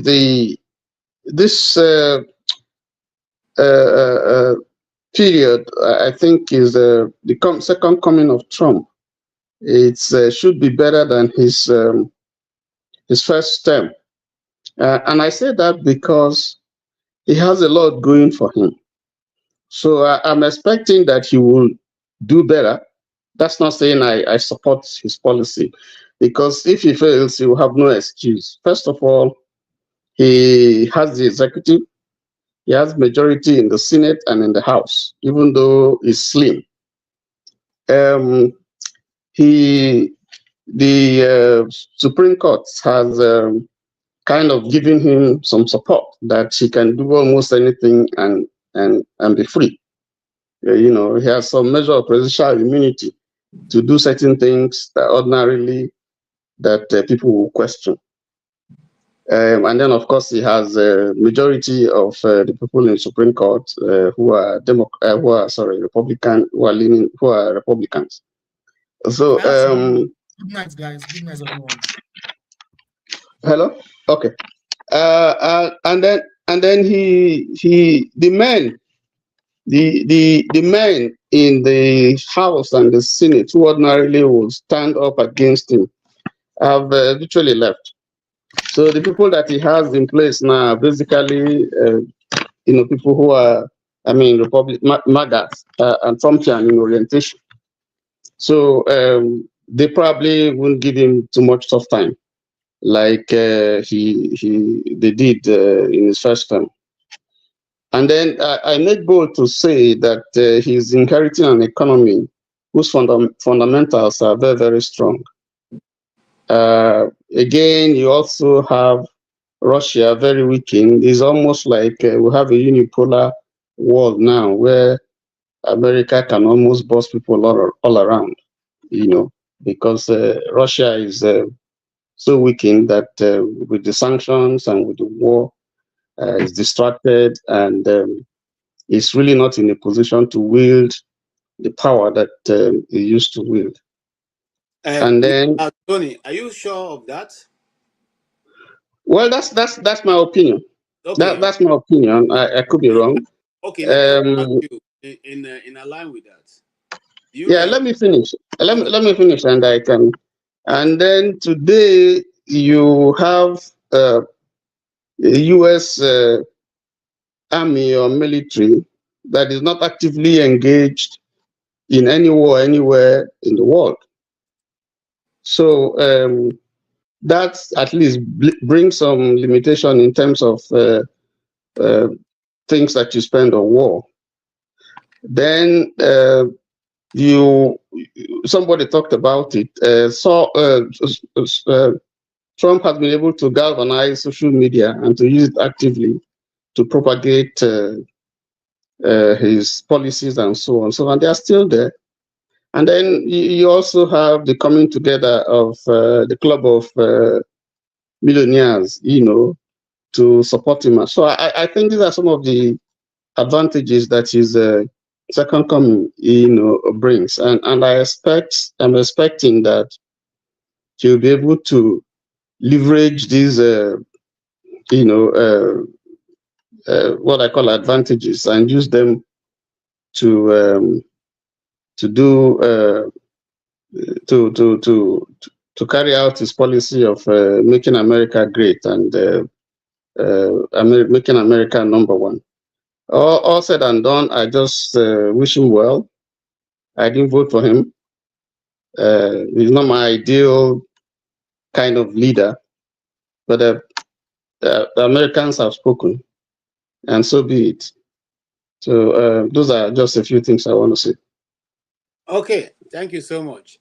Even though that assertion that the U.S. Army is not actively engaged is not totally correct, but we'll leave it. They are not fighting war anywhere actively. My brother, I just googled you out there, and it gives me a lot of places, So Where? let's leave that out.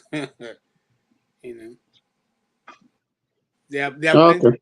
Yes, there are plenty. When Kamala Harris made that statement, and the moderator didn't call her out.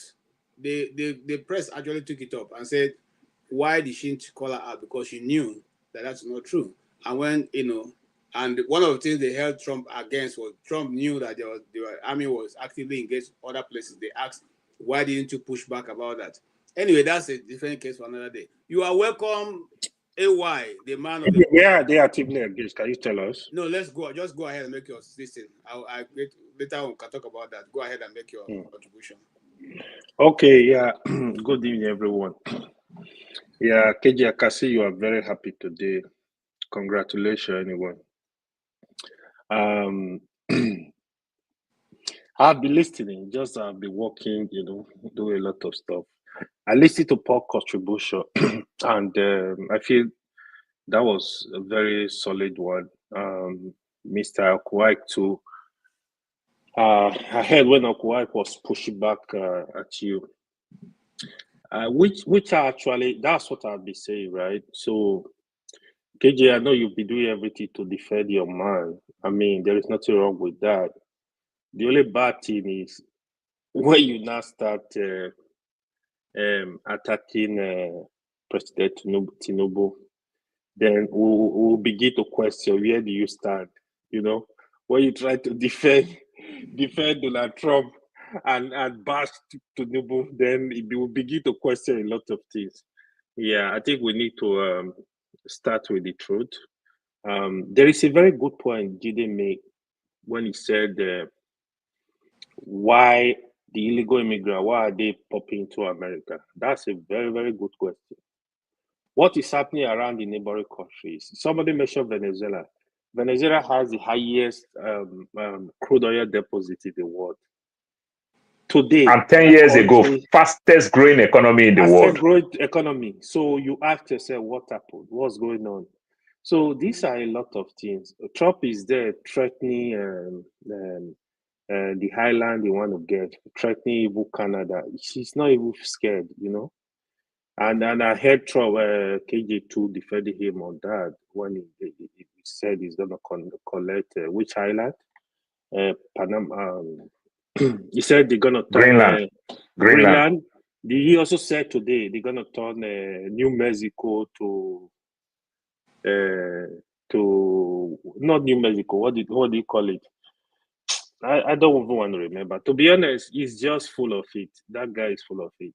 Yes, there are some things Trump stands for that I kind of support. One of them was like the same-sex marriage thing. At least I support him on that. The other one is the crude oil. I kind of support him. Pop the oil. Let's make some money, you know. So I don't mind popping the oil. So I think those are really the basic things. Like the other thing people were saying, a lot of stuff Trump is saying. Trump, he knows how to play game with his followers. For example, when Elon Musk was against the people that are against H1B, when he tweeted that he can go to war for that, then I was shocked. Trump was supporting. No, I use a lot of HRB. We need talented people. I said, this is the man that was saying no immigration, everything is going to be locked down. So, and to add to it, he cut 25% of H1B when he was president. But the same him now said, I employ a lot of H1B. yeah. So Trump is very consistent. He lie a lot to do everything to deceive the people. He's a businessman. Trump is a businessman. He gives to the highest bidder. Forget about it. He doesn't really care. He's just like the way we also say it, right? Oh, he's gonna turn the economy overnight. Things don't really work like that. I don't know why we kind of like believe him. Things don't work like that. Things take it's a process. You gotta really plan the economy. Yeah, Biden has done quite a lot in the economy. Probably he has a master plan. That plan needs to be continued for things to get better. The issue of tariff is just threatening country around, just like the way Paul explained it. I can't explain it better. The honest truth is, if you put tariff, goods that are coming from Canada to America, it's America that will pay for it. Nobody. It's nobody will pay for it. The if it is the share they bring from China, you buy for $10. By the time you put more tariff, it's gonna buy it for $50. So that's what it is. So if you really look at it economically, even the cost of production in America cannot compete with that price, even with the tariff. So it's America that are going to suffer. So this is Trump is not. Look at his cabinet. Trump is not a poor man. He doesn't care. His children doesn't care. Even if you say sell a pure water for $100, they don't care. They have the money. So it's the masses that are going to like suffer for a lot of stuff. He's saying. But we are here to watch him. I know people like KJ, hopefully they're going to cry very soon and be, oh, Trump, this is not what you planned. But we want everywhere to be good. We want the country to be good. We want peace in the world. He just says stuff. The other stuff, like, when he was campaigning, he said, if you vote me, day one, I'm going to stop the Ukraine-Russia war. Then last week, he was saying, yeah, if we can stop it in 6 months, 6 months, you think Ukraine is some of your last born that you're going to tell go and sit down? You have to negotiate this stuff. There is no way you are going to tell Ukraine, go and sit down, Russia, go and sit down. You think Russia are some of your baby? You have to go into this stuff and have it discussion, dialogue. Okay, how do we resolve this? That's just the honest truth. All right. We just keep deceiving ourselves by a lot of stuff. Okay. Yeah. Thank you so much, AY. Okay. Because I'm a moderator, I will restrain myself from answering you. But tomorrow, yeah, but I will week. restrain myself because I don't want to get into it. So let me just. That is good. That is good. But I would like to let you know that the you don't want KJ. You don't want to be forefather. No, I don't.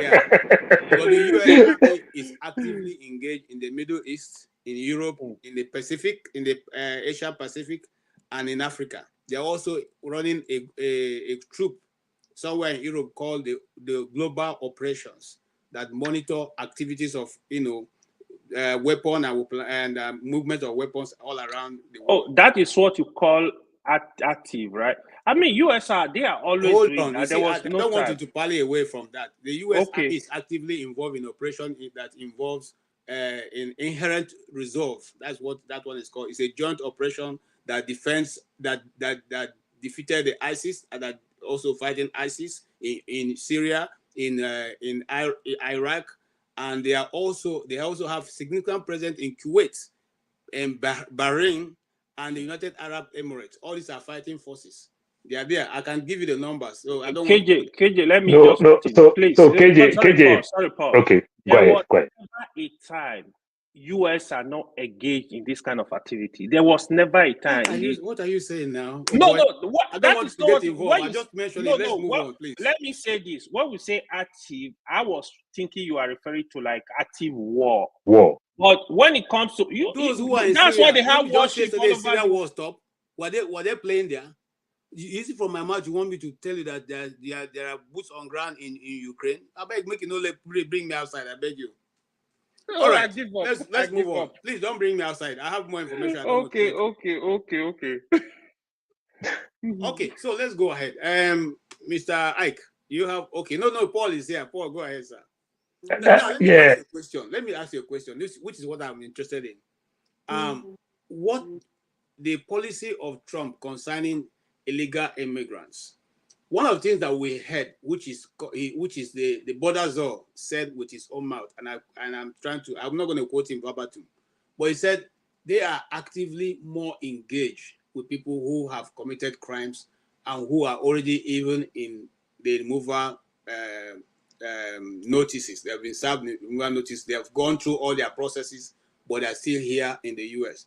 Those who have been involved in killing people, in rape and all that. These two he mentioned, people who have been involved in killing and rape. So are you going to say that a country who decides to deport people who have been involved in rape and killing of its citizens is doing something wrong?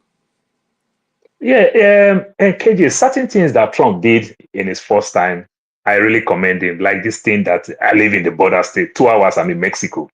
Nearly all of us here, we don't have dentists.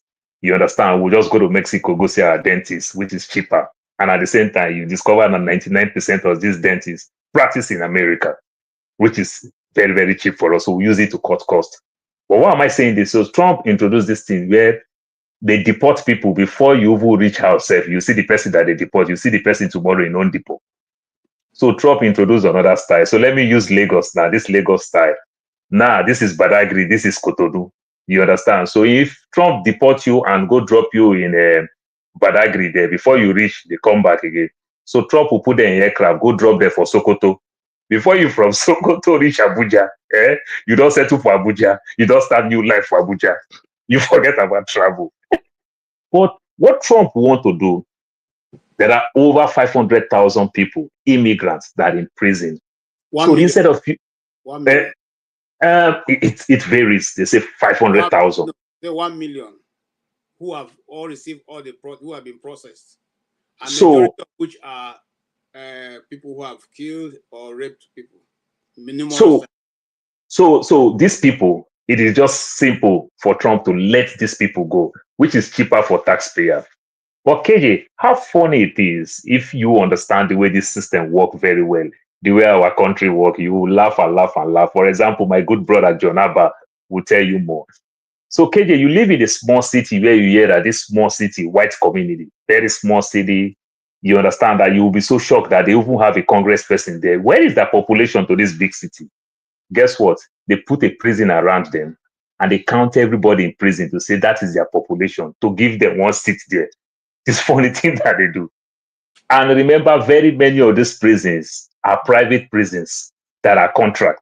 These billionaires, these are the people that sponsor these politicians. So when I say this politician, I am not talking about Republican plus Democrat. You understand? They see the handwriting and you know where they put their money more. Do you think these people want to empty the prison? These guys want to make money after they spend all this money like Elon Musk spend all this money.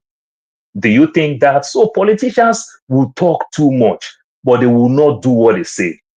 If Trump go ahead and probably let those ones that have commit crimes go, I don't think any Americans want to complain over those things.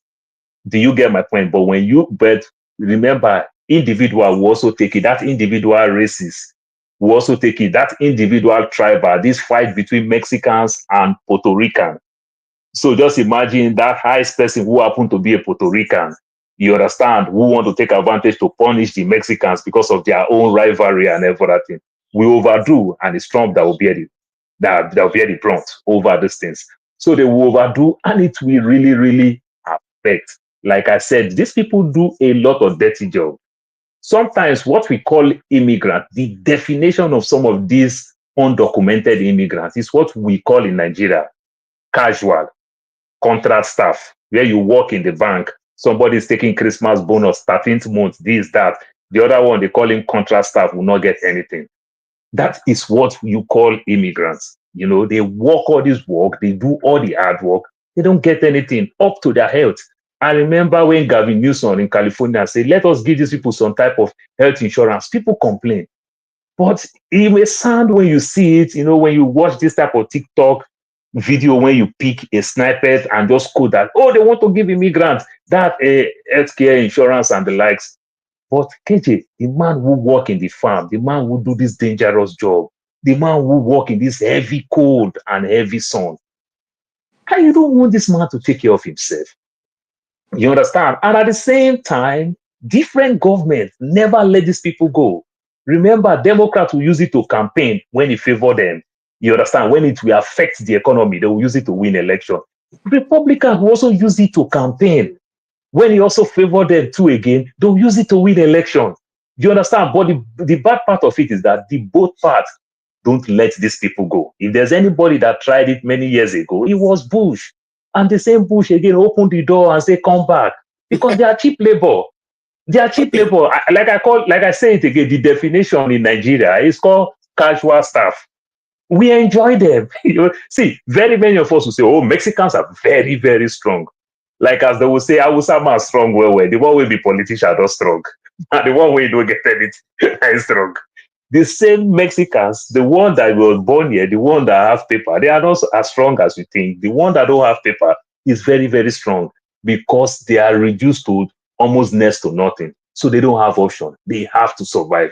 So it's a survival mode, just like what we are going through in our country. So it not depends. And Trump, like I said, Trump is not so foolish. He might say all those things, but if he overdo it, or people who want to take the opportunity of Trump to use it for their own personal vendetta, it will slowly end up catching up with Trump. You understand? It will affect his own government. And when it comes like this and every other thing, because Trump like popular opinion, popular thing, Trump want to write his name is good. Then, KJ, let me tell you one funny thing. People trek from Nicaragua to America for 3 months plus, trek. And to fly from Nicaragua to America is just 3 hours flight. And they go for 90 days plus to trek to this country. Then you say, oh, they are illegal immigrants, they have to go back. Then the same you now want to talk about Greenland. Oh, the people in Greenland, they receive my son. They like us there. Somebody who trek 3 months to America, I think they don't like America, and they trek. Why they made enter aircraft for 3 hours? They trek for over 90 days. It's even more than the people who trek from Egypt to Israel. If I will cut it like that. You understand? If I will put it like that. So which means those people too also like America. Why don't so let them stay? All right. But it doesn't work like that. Thank you. I will come to you, Jonaba. Jonaba, we as Nigerians, we should have a more rightful place now with Donald Trump, JD Trump, because we are his in-laws. If you remember, his last daughter is married to a Nigerian. Do you think that Nigeria as a nation will get more favorable place with Donald Trump in government, knowing that his son-in-law is with us there in Lagos? In American English, he don't give a fuck.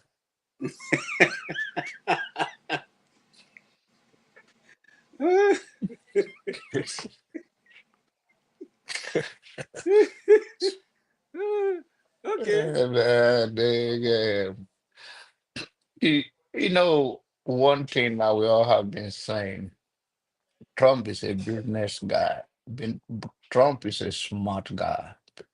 This guy can, the smartness of Trump go down to the level that as a child from his childhood, I have everything to this age.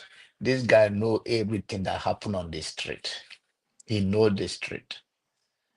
He is not a guy that is naive about anything, but he play everything to his own advantage to some certain level, which sometimes in the high position, especially a president of a free world, you have to ignore some of those things. But that is how smart he is. He understands it. So Africa as a continent and many African countries that are looking towards Trump have come to the office, things will change. Trump is transactional. That is all. If there's anything there for him, yes, he will go there. If there's anything in Nigeria, in a banana island where the in-law live, and that he will take, he will go there. But to say he has any interest on anything, he does know how he works. But we are looking forward for 4 years, and people should just fasten their belt and let's enjoy the ride. I don't think so much will change, but in the terms of Nigeria, that will be benefiting from many things. Say Trump is in the office. Those are the people who does not understand American foreign policy. Foreign policy of America, whether it's Joe Biden or Trump, it's not going to change that much because they hold one view. And like I said earlier in the show, I hope Africans can wake up and take advantage of Trump coming. One of the advantages I would take is Trump, if it's not business wise, it's not going to be paying so much attention to petty things. So they can use that for Africans to develop themselves. And that is what Paul said earlier, that Democrats play double game too much. They play like, oh, we are sent, but they have their own underlay things that they poke nose on things that Trump will not do. And Africa can take advantage of that for themselves, not necessarily because he's going to go and do it for them. It's not going to go against them. I think they share a core value when it comes to things like a sexual thing. I'm talking about gay, all those things. Africans share that with Trump a lot, and that is going to go to his credit, and African people will enjoy that. He's not. That is part of the thing I'm telling you, that he's not going to look into all those things that Democrat push around, human rights and all of that. Trump is not going to go that area. So we are looking forward to, no matter how person bad, except you are just have nothing to say about the person, there will be good sides of the person as well. So Africans should use that vacuum to develop themselves and enforce the common moral thing. And there will be a generation whereby African too will not subdue it like it happened here. I think in 1973 or 72, in the first gay man in Francisco, and that thing happened and they killed him. But now they are all over. So I think in Africa, as much as it's not their belief, which I share the same belief, but I am not against them. But I think by nature, men and women are created opposite each other, not as what they call same sex. But I understand under social justice that they are entitled to live freely based on their choice.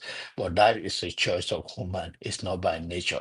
When it's by nature, that's what is called divine. When some divine is not somehow a spiritual attached to any religion, but when something is in nature, then you say it's divine, which means there's nothing you can do about it.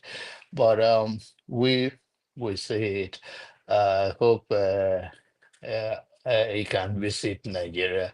And there's a new airport they're trying to construct in around that Banana Island. I hope that he will go there. But if you say Trump should go to shithole country that you call you, I wish he's not going to go there. He's not that person like that. And and it's not only him. Barack Obama do not go. And me, not as much as I think it was a history of coming of Barack Obama, as the fact that under his watch, they killed Gaddafi.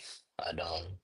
I still like the side that I like about him, but under his watch, and that he allowed that to happen.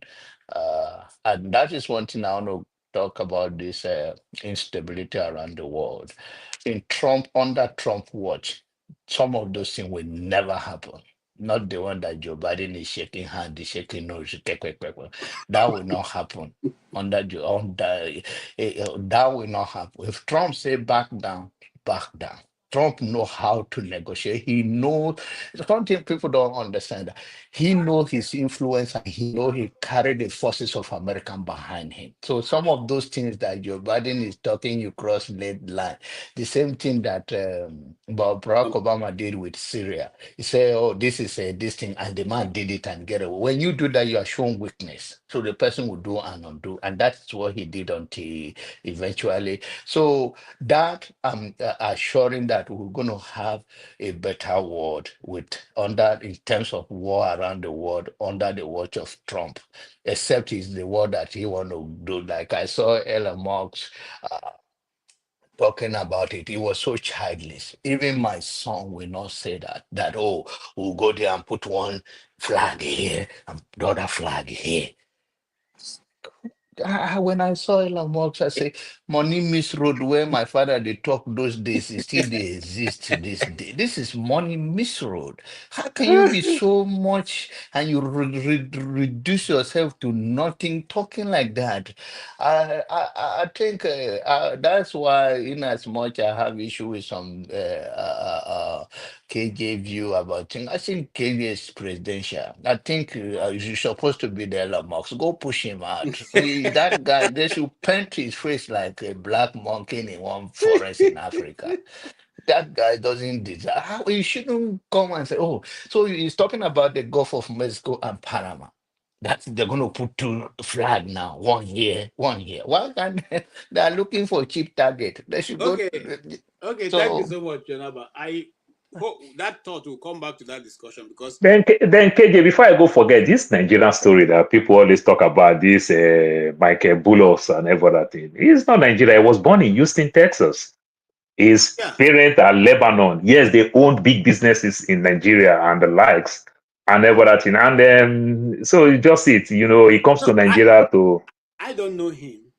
No, he's not. He's not Nigeria. He was born in Houston, Texas. Yeah, but His parents are Lebanon. They are Lebanese.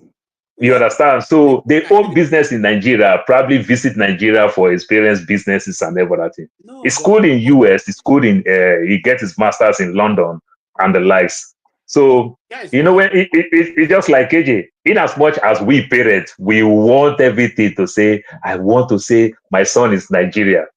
Oftentimes, now we with the papa, they always talk about the children, they never talk say they be Nigeria well. They know where they come from, where they live.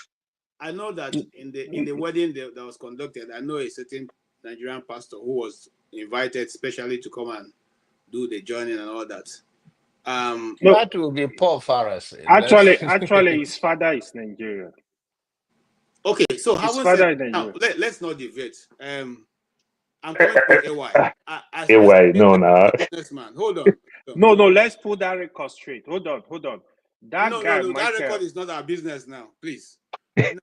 You are a good person that you are a journalist. I will support AI to put it straight and let us hear him now. Okay, At but least he's it's talking a to a big thing. military It's a big What thing. said is correct. His father is a Nigerian. He may not claim to be a Nigerian. He lives in Lagos occasionally. That's what I know that is there. I know also that there were Nigerian pastor. It was a Nigerian pastor who was called to join the wedding, and he came for that purpose. And I also know that in his father's inauguration, two other Nigerians, gospel musician and a pastor, played an important role. But that's a different topic for another day. Okay, AY, please put the record straight so that Jonathan can be now. Okay, you try. Okay. What I wanted to say. Okay, that business is owned by his grandfather, not even his father. His grandfather gave birth to the father, right? So the father and his uncle are Nigeria. They are Nigeria Lebanese. Some of them were born in Nigeria. But those grandchildren, most of them were born outside Nigeria, like Paul said. That's what I wanted to put out there. Okay. But they are very they live he lived in Nigeria for a long time though. He's Okay. actually a friend to Sheikh Tinubu too. Okay. Thank you so much. Now, AY, I'm coming to you, sir. Now, you have seen what Jonaba explained. Donald J. Trump is very transactional. He is a full-time businessman. He's always thinking about business and what is in it for America, okay, or for his business empire. If you are the president of America, of Nigeria, and you want to bring in a business to him, you want to come and see him, what business do you think you can bring that will make him be able to want to invest in Nigeria and move the economy forward? Oh, but hold on, I beg, AY, hold on. Let's clear this part a little bit. So the Mossad Boulos, the father, was actually born in Lebanon, but is a citizen of Nigeria and a citizen of France and a citizen of the United States of America.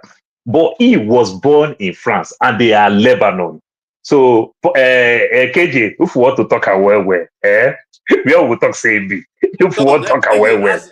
Ask AY, because I agree with you. Because he he's was the born only in one that can Lebanon. answer. But he's in Nigeria. That's what I said. No, he's a Nigerian citizen, he's a citizen of the US, he's a citizen of France. But naturally, they are Lebanon, and he's born in Lebanon.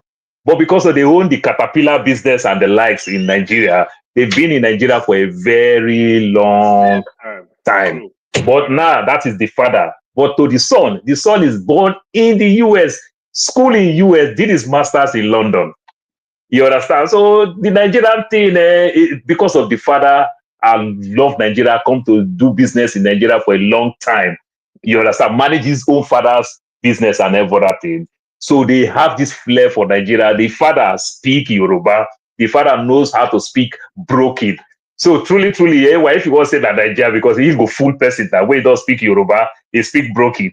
He speak our type of English and everything. But if the chips are done, if you and I go say my pikin in Nigeria, where you over border for here. So the one with the come born for Lebanon, neither one go talk same in Nigeria. We'll talk through small.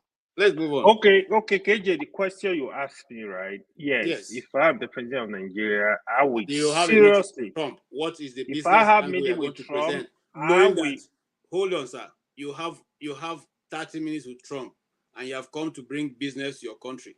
What will you present within the 30 minutes you have to discuss with him? Knowing that he's very impatient and he's a businessman, he wants to hear business ideas. If you're not able to nail him down, he's gone. What will you present? Easy. The area I'm going to explore is going to be the area of export into America, the trade between Nigeria and America. One of it is the crude oil. I'm going to emphasize to do more business with Nigeria in terms of buy our crude. That is one area I'm going to focus on. Then look at other export in form of agriculture. That's another big area. So these are businesses that run into billions of dollars. So you need to explore it. If you see what is going on in Nigeria now, they will take Nigeria yam to Ghana. They will take Nigeria gari to Ghana. They will put Ghana, made in Ghana, for the purpose of export. We can't be doing that. Nigeria is too big to be doing that. We need to have the ability to export our things from Lagos directly into America or into wherever. It's a very big market. It is a very, very, very big market. So in doing that, this will help our foreign exchange. This will help the local farmers, the local production in Nigeria. This will improve the economy of Nigeria. We earn a lot from exchange. That will improve our overall system. Okay, thank you. Paul, you have 30 minutes with Donald Trump and you are representing Nigeria. By the way, let's give you the Tinubu cap. You are there now to present the good side of Nigeria and you want him to bring $1 billion into Nigeria to do business in Nigeria, improve your economy. What are you going to present before him? So first of all, you already know that America bully. They use threatening to cut deals and everything. So what are you going to use back yourself up whenever. So if I will advise any president, please don't hold meeting with somebody like Trump. Strategically do your thing. Don't hold meeting with Trump. You understand? So that you can play the politics from far. Like, oh, this person said this, but I didn't say that. But that is what you're doing. You understand? Don't hold meeting with Trump, because if you hold meeting with Trump and you don't do Trump own part to some extent, because of the way they deal with Africa and this Central America and the likes and everything, they use this bully, this threatening thing and everything. It's going to cost you more when you hold your ground. You understand? Like strategically, it's going to cost you more. Then let me deviate more a little bit and answer some of the things that AY said about this food that will go through Ghana, because I work in the airline and I see these things for some time too and everything. AY, we used to fail quality control when they tell us standard, the way they want us to do this thing, preservation, how we preserve. We ignore some of those things in trying to cut costs and everything. Oh, this thing won't follow this aircraft because of the hash. People don't understand that the hash in your aircraft, there are the place where you put things to warm. There are the place where you put things for dry stock to keep it cold and everything. We ignore everything. We use connection. Just let me carry and go. Just let me carry and go.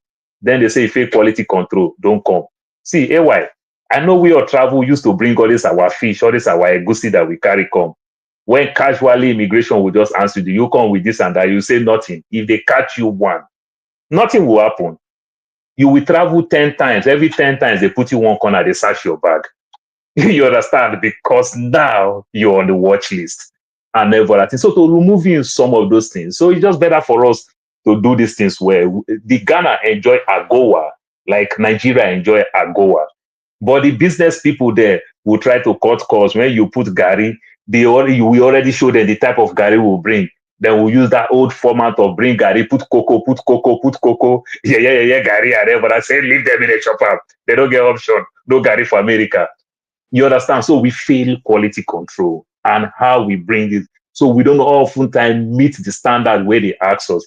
Then we fail all this quality control. So I think it's time for us to work on our own. And then talking about crude, since 2014, during Jonathan time, that Obama started punishing Nigeria, they stopped even lifting our crude, which is not a problem. Immediately they stopped lifting our crude. South Africa is buying heavily from us. Brazil, Indian buy heavily for us. We on our own, we can't even meet our OPEC quota. So crude is not a problem. You understand? We don't have crude in excess deposit and nobody's taking our crude and everything. So, but we need to work on our seaport very well, where we can cut these. Like they produce nearly all the Nikes in Egypt. You understand? Many things that they can bring to Nigeria, they want to work with Nigeria because of our currency. But the problem that they are having, vessel that will come to the seaport that's supposed to do quick turnaround for 3 days, sometimes stay for 3 weeks. Nobody does business like that. When you track your aircraft, you track your ship. Nobody does business like that. Look at all the thing, other port. You go to the southern side, only Lagos. You can't go to Calabar port. You can't go to Warri port. You can't go to Onne. Literally, you understand? Sometimes they bring some heavy duty from Onne. They will stop in mid-sea and everything. Then they'll use flat bars to bring some of those things. They need to drain the seaport. So these are all the things that we'll do. So I think when we take care of our house very well, these people really want to do business with us, because the way our currency is, America have been fighting Japan, fighting China for donkey years, the way they keep their currency that way. You understand? Because that's how China benefits. That's how Japan benefits. So if our currency is dying right now, America would love to do business with us. But we ourselves, we have to work on our infrastructure. You see the EFCC blunder that they are making. We keep making mess of ourselves. If not, we have opportunity to do business with most nations because we have the market, we have the labor. All right. So really, in our own case, let us work in our own house very well. Thank you so much. Thank you so much. Yes. Now, Mr. Ike, I talked about our crude. Do you think America going forward will be interested in buying crude? Because one of Donald Trump's first promise to America is drill, baby, drill. In other words, if there's any oil in the ground of America, he's going to look for it. Don't you think that a time has come that we will now have to probably tinker with what what we present to the world as what should attract investors to Nigeria.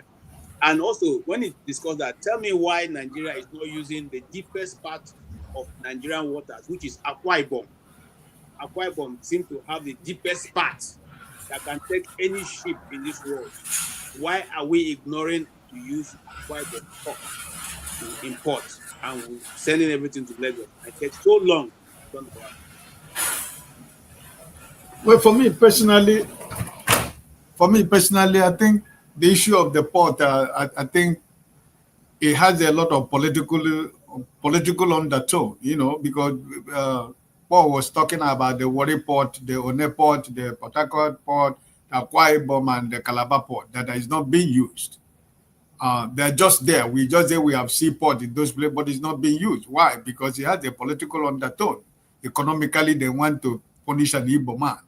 Because if all those Warri port, the Warri port, the Akwa Ibom port, and the Calabar port is working, no Igbo man is going to go to Lagos. So all of them has political undertone, So for you to ask why do they not want to develop the deepest part of the Akwa Ibom Sea? It is also has a political undertone. This is what it is. I do not have any other reason why everything in Nigeria should be Lagos. Yesterday, you talked about there is no international airport in the whole of the Southeast. If I want to fly to Nigeria, I have to fly to Port Harcourt, I have to fly to Abuja, or I have to fly to Lagos. And when you consider the cost, you find out that it is better for you to fly to Abuja or to fly to Lagos. So everything has political undertone, because I cannot see the most industrialized and commercialized people in almost in the black world, which are the Igbo people, the Igbo men and women. But we don't have international airport. The seaport that we are supposed to use is not being used. So sometimes it's disheartening, to see the suffering a container. You can imagine what happened to seaport, the Tinkan Island and Apapa Port and the rest of them. When you go there, when you have container going to East, you can imagine how much money that these people pay from Lagos before that container reaches Anambra or Imo State. You can imagine the risk, the consequences, the troubles on the road.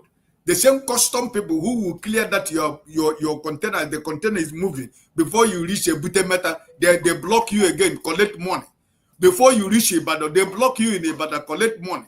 This is the way you continue to pay for that one container until it gets to where it's gonna float. And when it gets to where it's gonna float that container, that is a bigger trouble. Because the people who thought that from Lagos you have been given. So now that you reach at the point of your destination, you have to give them. So at the end of the day, when you put your price in the market, and people think your market is expensive, but look at the cost. But like Paul was saying here, we have all those seaports, the Warri, the Calabar, and the Akwa Ibom. Why are they not being used? Because if those things are functioning well, why should an Igbo man import his container and go to Lagos? If you go to Lagos, all the whole businessmen and women, they are lining up in Apapa, waiting for their container. And all the whole bottleneck of troubles and problems and, with what is going on at Apapa port. Still, you still have to go down to Lagos to import your goods. And even though if your Paul is on the aviation industry, even though if you have international cargo, we don't have international airport in the Southeast. So you find out that we are economically landlocked. You can't do anything. So it has a political undertone, So in as much as we continue to pray that we keep one Nigeria, but there are so many things that when you look at it as an Igbo man, that's why some of my brothers who are so emotional about East, sometimes when they come here to show the emotions, I don't really blame them, because if you're a businessman, you know what time it takes to do business. By the time your goods arrive in the port here from China, from whatever, there are a lot of stories at Apapa port, to Tinkan land port and whatever. And container will begin to line up from Lagos to East. So All right. And those things has it has a lot of political undertone. So All right. I don't really think that there is any genuinely, honestly reasons why those things, that deepest part of Akwa Ibom Sea is not drained. You know, that personally, to me, that's my own personal opinion. I do not have any honest and genuine reasons why, but I think my own personal opinion that everything that is done based on the issue of the ports and what you just said has a lot of political undertone. What? To make sure that an Igbo man suffers and to make sure that we continue to increase the economy of Lagos State. We continue to raise their money. And that's why they can have money to do whatever they want to do. So I personally don't think that it's the other way for anybody, right? Okay. Thank you, Mr. Ike. I think one of the things we're going to do is we're going to keep hammering on this thing because if you look at the seaport in Akwa Ibom State, it's the deepest part. It can take any, just like the expert here, Paul, have said, it can take any level of ship that you want to bring in. We will devote more time this year to talk about those seaports and make sure that we put pressure on the governors of the South or the Southeast to go and discuss the modality of starting off that.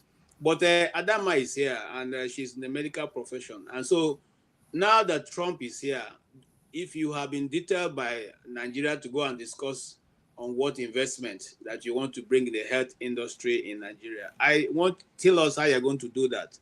Because just like Paul said he will not advise any Nigerian president, not the one we know now, who we don't even know where his certificate came from. But he will not advise any of those ones to go and discuss with him because the man is very shrewd. And before they know it, they may even live there without their shokoto because he would have collected it from them. So, but being a young Nigerian with some things upstairs, how will you approach putting a pitch for Nigeria in the presence of this man who is eager to work with everybody who can give something back to America? What will be your best pitch? Good evening, Uncle KJ. Good evening, Mr. Paul. AY, good evening. Uncle Ike and Dale, sir. God bless you.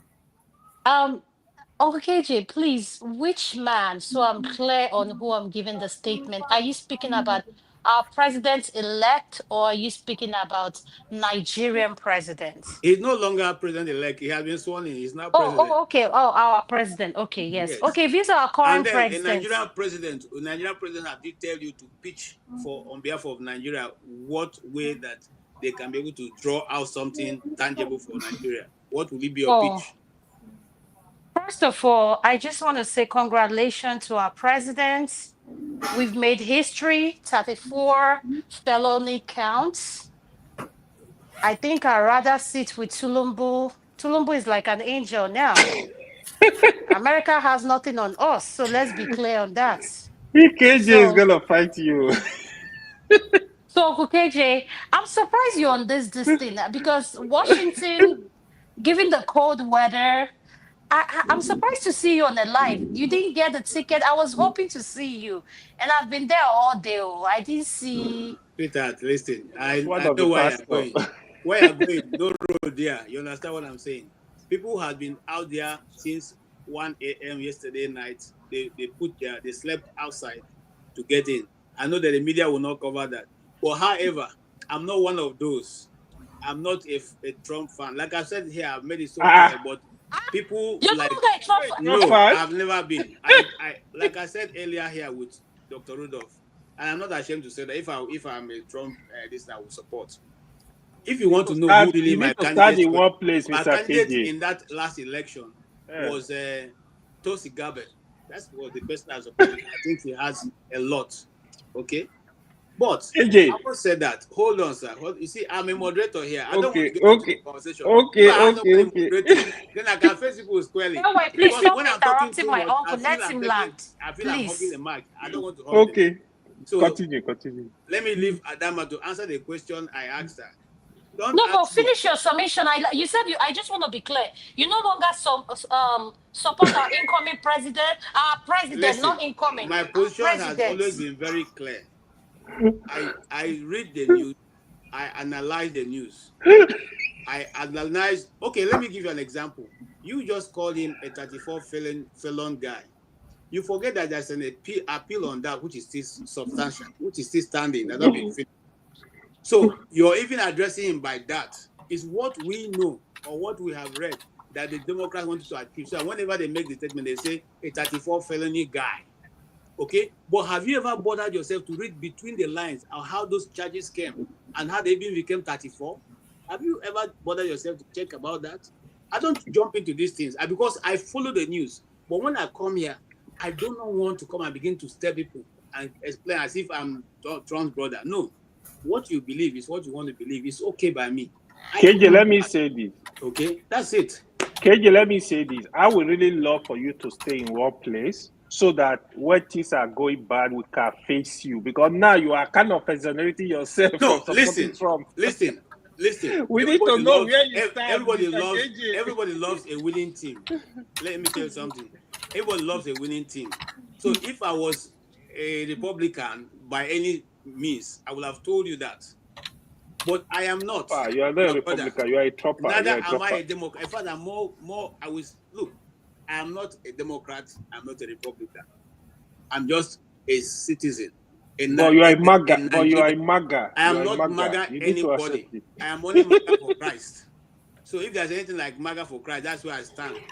And the policies that any politician who's close to where my heart is, which is to uphold the principles and the values that I hold here, which the values of a Christian, I stand with you. I cannot stand against you. So if you come now and tell me that you want to turn women into men, I thought doctor biology told us that there's XY and XX chromosome. Have it changed? Has the sciences changed from XY and XX? If you have not changed, then men will still be men and women will still be women. And that's where I stand. Okay, Uncle KJ, you just brought out a subject now that I think you've woken up the medical distant in me. And I need to say taking this. us somewhere else. I asked you a simple question. Yes, you asked me a simple question, but I wanted to address this. School, no, I know. I didn't say you went to medical school, but this is what I want to say. A New York judge gave his opinion, and the 34 is not just making it up. He said why he couldn't charge him because he respects the office of the president.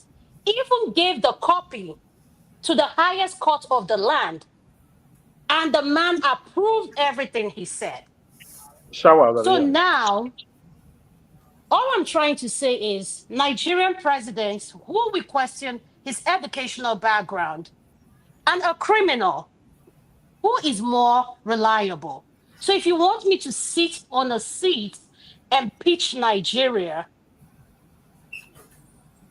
my thing is, why will I sit down with Trump? One, is he going to be honest? Two, is he trustworthy? Trump does not get involved in something that doesn't benefit him. That has been made clear. Anything Trump touches, he stains you. So, okay, all right. And at the same time, why should I? No, Uncle KJ, I'm answering your question. No, you're not, because Trump right now is the president of America. Nigeria has detailed you, but I just want us to put that count in it. The 34 counts, criminal charges. What it is in his record. You know, he can't vote in Florida as of today. Let's be honest, Florida does not take a felon. If you're a felon in Florida, you can't vote. So our president happened to be one. And Tulumbu, we're saying forged his certificates. I would take Tulumbu anytime. And matter of fact, I'm proud to be an APC member. So let the whole internet know it. Yes. All right, let's move on. Thank you. Okay, so why you don't let me talk now? I'm not saying what you want to hear. I don't like this. You're taking us away, and that's what you're trying to do. Is what Kulata did yesterday. He came and was telling us. No problem, sir. I respect you, sir. I wait to when my turn comes next. You know, so maybe Kulata put her in APC. Who knows?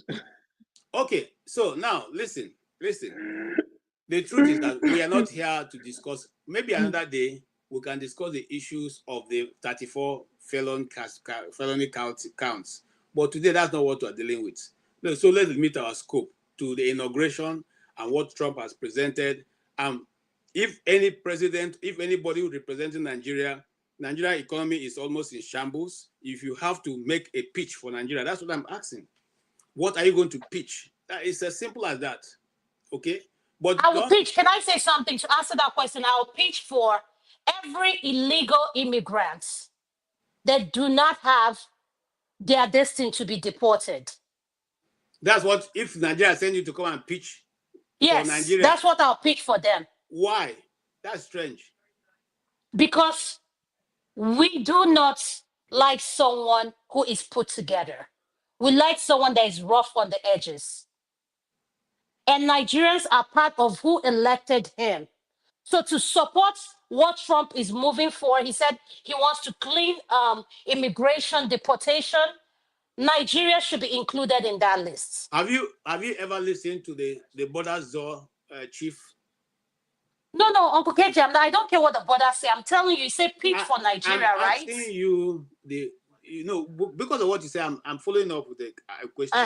The question now is, since you are going to pitch that all people who are Nigerians who are illegally here should be deported, I ask the question: the man who is going to do it, have you ever listened to any of his interviews on this same issue? Uncle KJ, and my response to that is, I'm not interested in what he's saying. You asked me, what will I pitch? I want to help the president accomplish his goal. Okay. All right. Thank you. So thank you. Let's move on. Uzo is here. Uzo, welcome.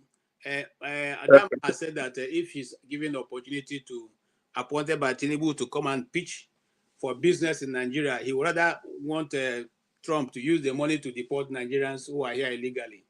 What do you see that idea as something that will be pleasing to people to listen to? Which illegally?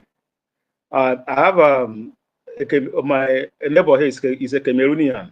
She tells me that the other day was talking to my wife. She said that it's hard to see Nigeria that don't have paper in this country.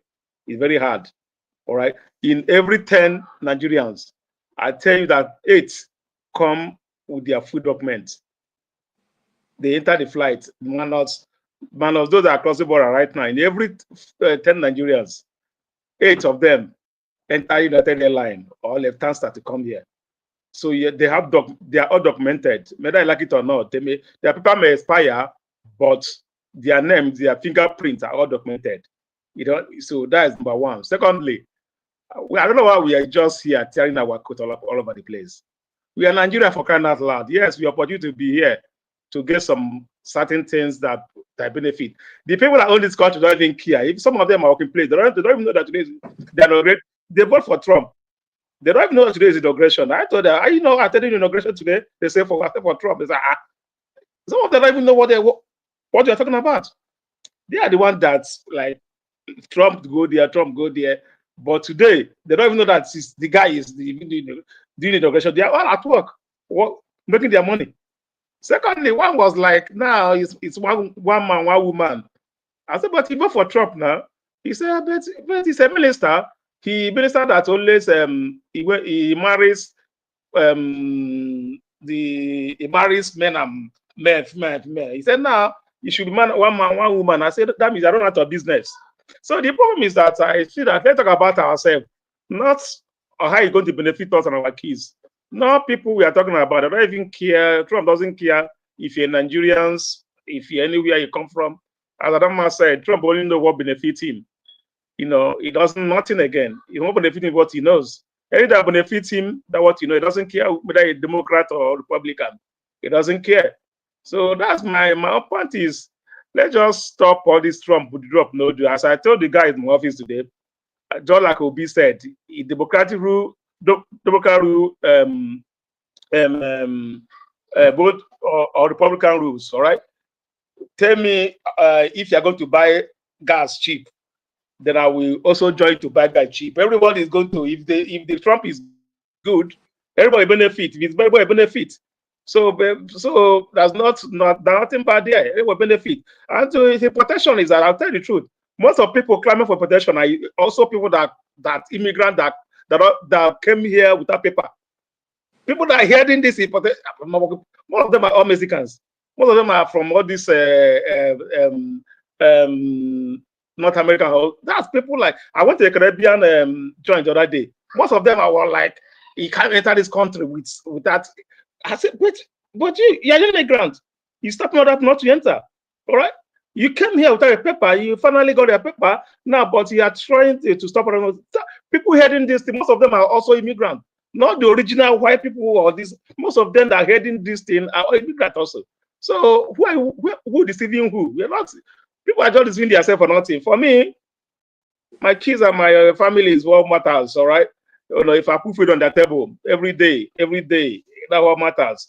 Everybody, every day you go out. If the price of gas goes up, we buy.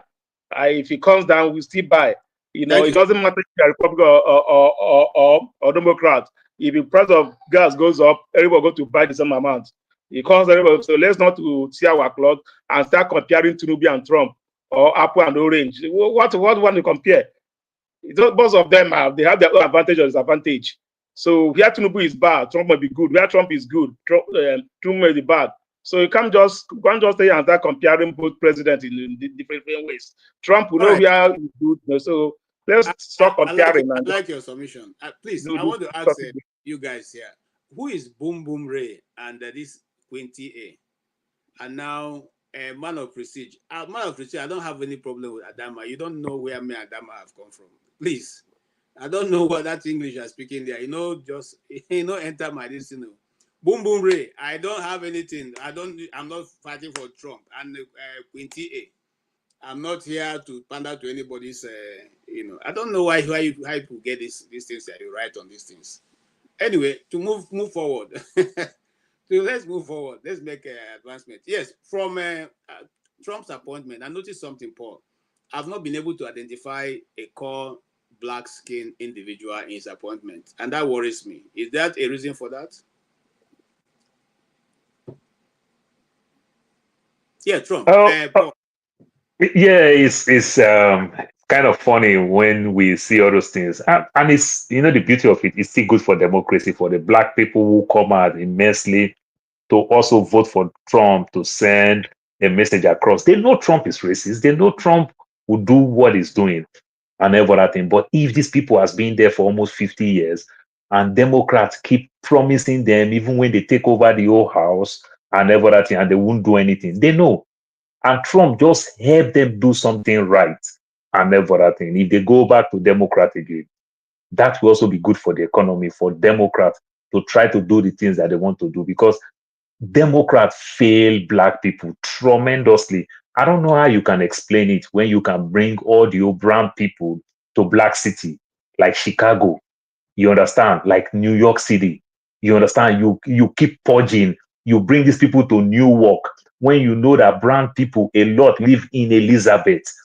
You then take them to brown place where these people don't know how to speak English. You put them in black cities and everything. That's why Trump used the phrase that they want to take your job, which is true, the ordinary man jobs and everything. But I know people will just hate it that you mean that, oh, black people do dirty job.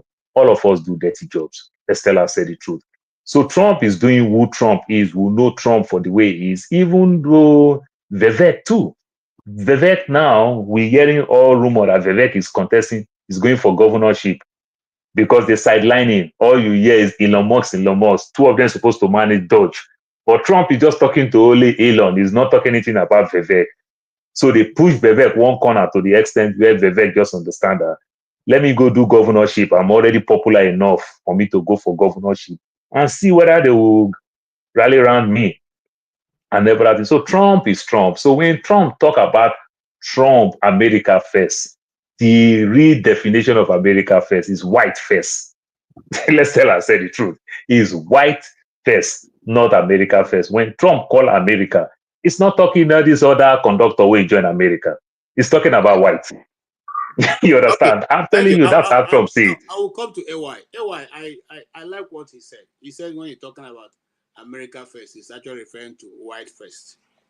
And if you look at what is going down so far, I don't want to frame it in such a way to make it look as if I'm pandering to one side. What I'm saying, it wouldn't it have been good for us to see some level of involvement, or are they going to be appointed as he takes over now? Is going to bring in those people like special envoys to countries and all that? Is it that he's waiting for a different appointment, or is an oversight that he didn't notice that there is a Tim Scott, who is a very popular senator? There is Dr. Carlson, who is also very popular. What could have affected the ratio of appointments in the direction we saw it today? Or is he reserving them so that when somebody doesn't pass through the house, he will use those people as now the substitute? Is it that they are waiting for? I want to understand the list, because for me that was one of the things I noticed first. I saw the list, great people, but I thought there were also great people among the other colors of people. The question is kind of a bit funny. Well, the truth is, I think you are somebody like you, for example, you are in denial of who Trump is, right? What he stands for. How That's now? exactly. Hold on. Now you now point this thing out for me. No, this guy. Did I just discover now? See. Come on, guys. That is exactly what Paul is telling you. That's exactly what Paul is saying, right? When you hear America first, it is white first. Actually, that's the plain truth, right? I remember we were discussing before the election how the white supremacists resurfaced, how they were being abandoned by Trump presidency. After Trump left office, you see like everything kind of calm, the racism is a bit reduced, But now, trust me, from next week, you got to see what's going to happen on the street. You got to see what's going to happen in workplaces. This is just the reality, right? So they kind of have the boss that is going to empower them. That's what is going to happen. So if any black person is expecting anything, or any color person is expecting anything, good luck. Even the guy that was that he nominated with what's it called, with Elon Musk to manage the Department of Government Kini. They just kick him out. He's out already. So that is the game that is gonna go on. I don't know if you are aware. He's out already of that place.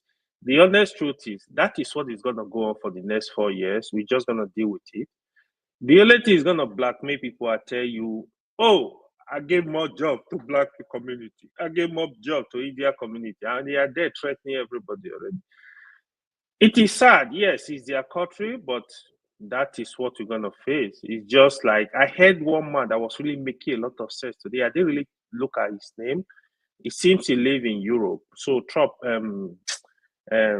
Dr. Rudolph asked him about Islam in Europe and what is happening in Europe.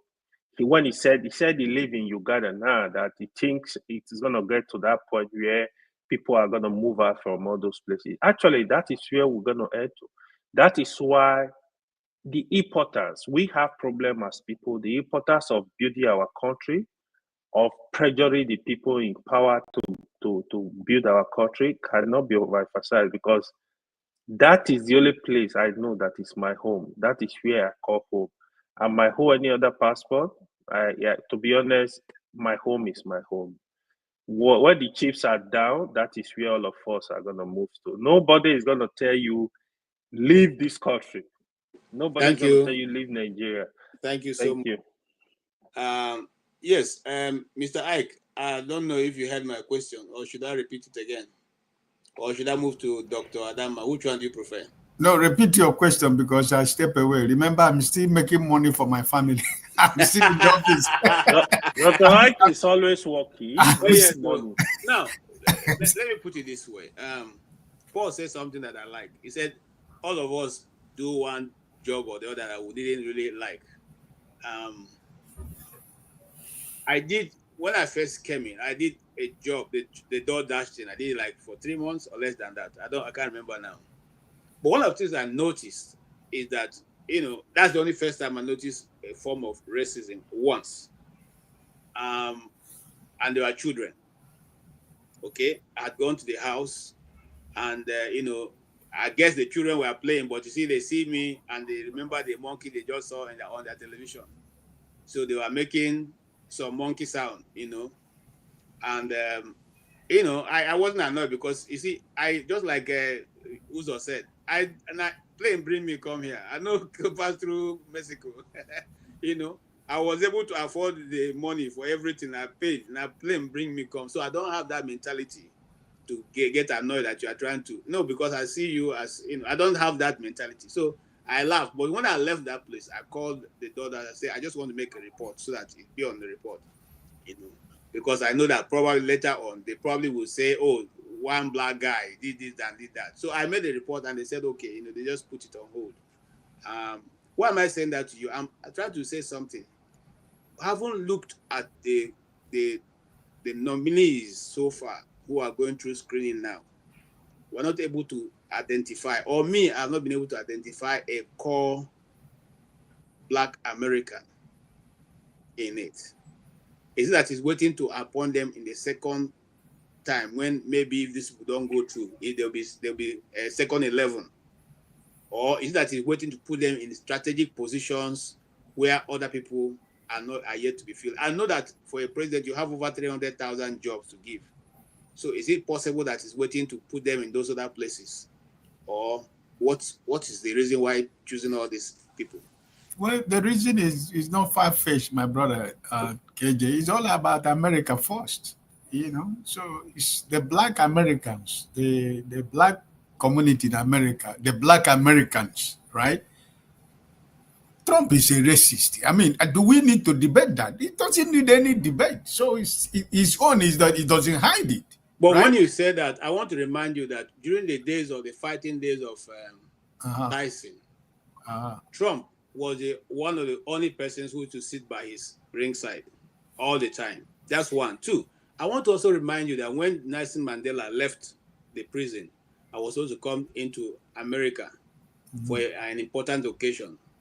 They asked for the government to send a plane, which they rejected. It was Trump that sent this Trump 1 to go and carry him, to bring him here with all his entourage and kept them and took them back. KJ. Hold on, sir. Hold on. Just keep your thought. I'm talking with this person. Let me answer him Let me answer him first. I want to borrow from what my sister Adama told you before. Trump does not do anything that has nothing to benefit from it. Okay. Everything he touches. Everything he touches. During Trump's first time, he never collected salary, and even this time, not going to collect salary. Listen. KJ, I know you're a Trump man. I know you're a Trump man. You're a Trump man. But I thought you said you don't support Trump, that you're a neutral man. So why are you romancing the truth now? Let me ask KJ and Mr. Ike. KJ, I know you're a Trump man, all right? And Mr. Ike, I have to ask you this thing, all right? Saying racist or not racist, people can be racist, quite all right. But if you are Trump, after what he went through for his first tenure, even his vice, everybody went against him. If you are him, are you going to bring people into your cabinet that will betray tomorrow? So are you going to be careful? Okay, if I'm Trump, man, I only get people that on my back. If you let him be white, that's my business. Let me answer you that question. I don't think that the whole Black American, the whole community of Black Americans, betrayed Trump. So your basis of argument has no basis, right? Because America is a nation of immigrants. Everybody, including himself, because he's from Northern Ireland. He's from Ireland or Northern Ireland, one of those islands in Britain. So it's a country of immigrants. First Germany. His grandfather is German. Grandfather is German, right? He's the mother by the island. Exactly. So that argument does not hold any basis, because if you say that because we are talking about governance now, If he said that the black community, the black Americans, they used to vote for I Democrats. don't online. What's happening?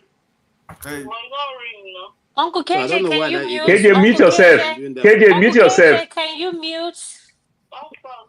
KJ, mute yourself. Yes. I can't do it. Hey. Oh, yes. Adama, remove KJ. KJ, can you mute yourself? Can you Okay. mute I came in as a guest. I didn't come in as a I see moderator. everything, boy. Uncle KJ. Hi. Yes. I don't Leave have am. to break my Now voice. so Trump go take make mistake. We go take hear everything. Yeah. Uncle KJ. Yes. He's not even looking.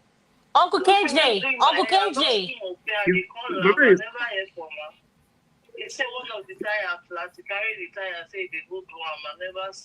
Hey, Jesus Christ. Okay. Take your time now. KJ. Take my time. What are you doing? Why are you dismissing me? I don't do anything. Uncle KJ. Uncle KJ. I don't believe him alone. Mute yourself. Mute. Make him not open small. Why they tell making that open small? Not enter the security. You just say don't be side chick with that. No, thy wife. You don't see woman. Nah, Don't the call her say. original one. You don't call her say tire. You know woman, African woman. Don't call her say tire. I'm sorry. I thought I stopped it. I didn't know that I KJ na man of God. KJ no get side chick na man of God. No. This is my wife calling. Okay, that's good. And she wanted to know No. why he kept it. They're not around. They went somewhere with my son. KJ, you don't need to say it twice. I don't see my sister accent. I don't know say that my sister. Okay. Now my Delta sister. Side chick be Correct. Nigeria now. What are you Hey, why leave that one? No, KJ don't do that side. No, I know they have my brother. Are you saying KJ is not like Uzo? No, I'm not. I'm one street man. One street. KJ, in order to continue to answer your question, KJ, the former first 4 years of Trump, how many black people were in his administration? And what are you expecting this time that you're going to get somebody from the black community to be in his administration? Or is he the Latino that he said that have come to take their jobs? The people they call all sorts kinds of names. Are they the people that you're expecting to be in his administration? This is American force, right? This is the white nationalist that is unfolding in your country called America. So I am not expecting any surprises or shocking if he doesn't appoint any black man in a sensitive place. It's not going to shock me because the man himself forgot what we just said. The wife is from Russia, right? The Melania is from Russia or Ukraine. I don't know where she comes from. So he is surrendered by the immigrants, but his own racism, he doesn't hide it. He displayed it when Obama was president, and he displayed it on this last election on Kamala Harris. There was no name he never called the woman, right, during the campaign. So he doesn't have anybody that is expecting anything surprising about appointment of blacks or Latinos in this administration, or looking forward for American Chinese, American South Koreans, or American whatever. It is only when American force is done, because he has the MAGA people that gave him the power. He must do what they ask him to do, otherwise they come after him. So Elon Musk, I don't know who is even your president, if it is Elon Musk or Trump is your president, because I don't really know who is ruling America. Elon Musk is in charge, or I don't know. So you have to decide who is your president, because I don't know. Thank you, sir. Adama, you have heard now. So I don't know which way you want to come from now, because you still want me to ask you the question. No, I heard your question. Your question was clear. Okay. To answer that question, I would like us to, if you didn't watch his speech, yes, I was at work when it was going on and I was in the OR. I heard everything. The speech he gave, his first speech, today is Martin Luther King Day. Nothing about Martin Luther King was highlighted or said in that speech.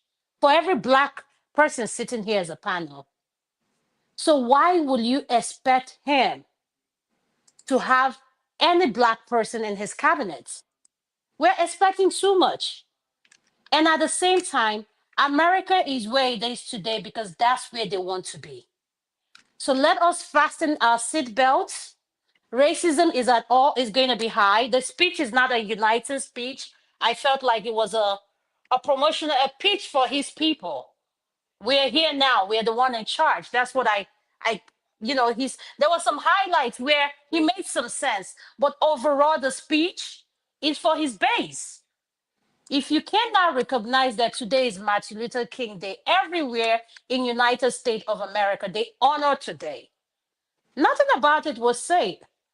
But at the same time, Black people are part of the people who voted him in. Immigrants, including Nigerians.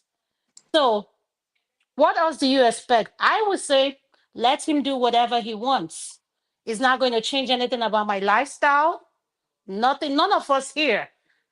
But one thing we need to be aware of is nothing Trump does now should shock any one of us.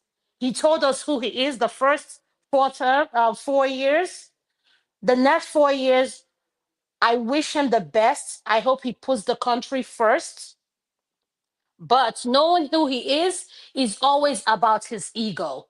So that there's no Black person in his cabinet, I'm not surprised. So what do you expect? It's a cabinet of billionaires. If you've not seen that map, MSNBC has it. It's a map lined up of billionaires. It's all about what they are going to earn with the American people. I don't see any of those billionaires. No Africans are in those lists or any foreigner. So let's be realistic with our expectations. Thank you, sir. Thank you so much. And you see, I usually don't like to join issues. While you were speaking, I've heard this before. Somebody said I follow this program in the morning. I follow Donald Trump. If you go to Donald Trump's speech, and I'll quote it, and if you are not satisfied, I will play it because I have it queued on this channel now. It's 0.54 seconds of his speech. He talked about, first he said to the Blacks and Hispanics, I hear you, I notice you, you helped me win this election, and we're not going to forget it. He went on to say, and today is Martin Luther's Day in his honor. He went on to say other things. It's there. You see, don't allow the media to give you their talking point. This is what I said earlier on here. I said, go beyond listening to what the media is saying. You go look for the speech yourself and look at it. The same way that, see, there are many, like I said, I'm moderating. I don't want to get into the argument, so I don't monopolize everything that's going on. But if you want, Sha, I can play that audio for you to see. Uncle KJ, to push back at what you just said. Yes, ma'am. What does that have to do with not having a Black person in his cabinet? But he said he didn't mention Martin Luther at all. He mentioned it. He talked about him. Okay, good. He mentioned it. So back to your question. I acknowledge that, and I'll take that correction. Now, as a I don't want you to be a moderator. As a panelist, why will you say the president doesn't have a Black person in his cabinet? I didn't say that. Now I said in my observation. In my observation. Oh, okay. I'm sorry. In my observation, I noticed this, and I'm asking the panelists: did you notice this? And if you notice, do you have any reason for this kind of selection, or is it that he's still picking people? He has not completed it. And I said there are over 300,000 positions to appoint. So maybe it's still coming. We don't know. And I'm asking your opinion. Okay, Uncle KJ. I just but want to know KJ, your own just to understand, his cabinet, like Nigeria will say minister, America say secretary of state. There's only 17. Yes, you understand? So 17. You know, thank you. Like this, where we put there is not one. Not one. If there's even though to the brown side a little bit, you pick Marco Rubio, you understand, which is also an historic thing and every other thing, but not really for Black and every other thing. But you never can tell. There's no Black person. No Black in his cabinet. Okay, all right. Let's move on. Uzo, yes, go ahead. Oh, as I said, let's stop pursuing cockroach. We are supposed to be killing mosquito. If you are Donald Trump, How are you going to pick cabinet? I don't want to please people and displease yourself. Don't like Tinubu when you were picking your cabinet. You only pick people that can, like, it doesn't matter where they come from. People that can work for him, not people that can work for the nation. I see you guys are saying Trump is Trump for himself. It's not for anybody, white, brown, black. It's for nobody. That guy is a very high class business guy. Everything's about business for him. All right. So we here, debating about Trump, we pick or he doesn't pick. For me, I see it as telling Tinubu to pick or who doesn't pick. The same person that will tell you that Tinubu will pick anybody he loves in his cabinet, the same person will still come here and tell you that why did Trump not pick a black guy to his cabinet? Just two sides of coin that everybody is. So my own point is that if I'm Trump will be the human being I am, what he went through, all right, even people to his own family, that he comes second one, the guy will watch him back. Very, very clear, not to watch him back as a businessman. The guy is using a business idea to rule the nation, not political idea. He knows it. He doesn't care for who you are. He's using business idea to rule the nation. Don't like to okay. See for that. He give you something, you deliver. If you don't deliver, you go for it. We all know Trump how it is. You know how he ruled for the first 4 years. You know how he played the whole game of not almost being caught. This time around, the guy you want to be like, not that he don't have anybody from black community that is capable, but the guy doesn't even trust himself anymore. That's the issue of trust. That's what is coming there. If I'm him, man, if I'm Trump, I'll pick people that are going to say, "Hey, run," they will run. Hey, you see that they will sit down. It doesn't matter if the national interest is there or not. Don't like Tinubu is also doing. So my own point is, let's just leave this whether he pick black or no black. We don't know before he become a president already. We all know who he is already. Not that it's a first thing that everybody know who Trump is. He don't even give them send anybody. Being who he doesn't send anybody. He's only friend to billionaire. See, Trump come to my city. He only go to billion dollar houses. He doesn't enter the main city. He stopped the white folks where they have billions. He talk to them. He doesn't come to the ground where poor man is. He doesn't. So he's a billion dollar guy. So he moved the billion dollar vans. He doesn't move the poor people. So he's a high type businessman. Let him run America like a business empire. He's not going to rule like a politician. And everyone knows that Trump is not a politician. He's not a regular politician that everybody knows, like Joe Biden. Those are regular politicians that can tell you A and they will do B. And he's not a regular politician, he's a business guy.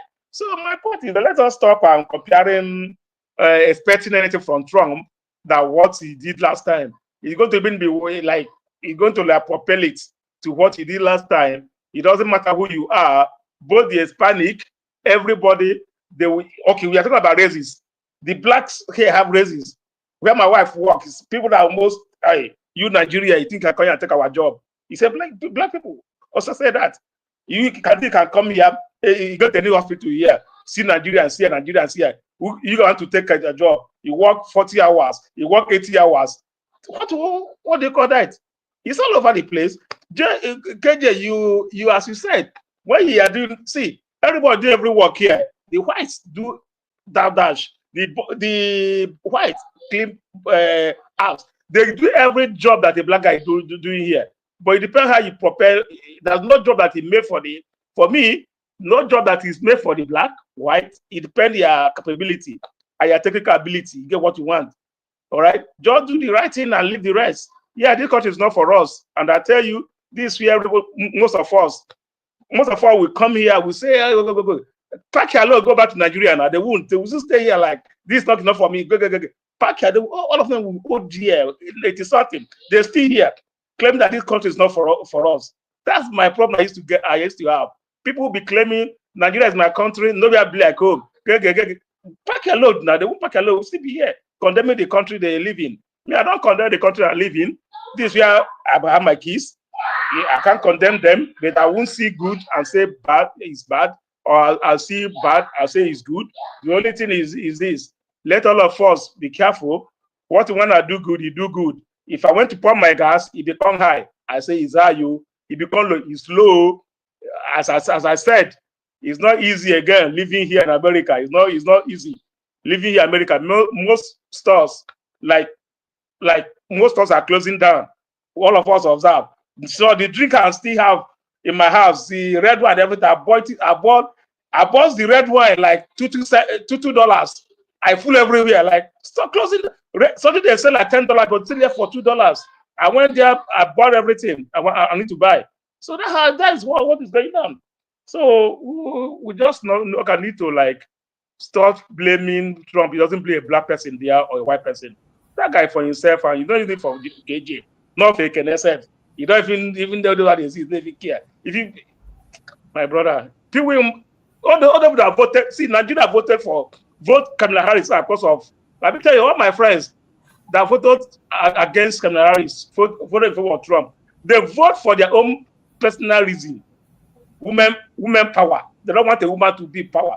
If you like, make Trump become animal, they don't care. Let woman not to be in power as the president. That's their problem.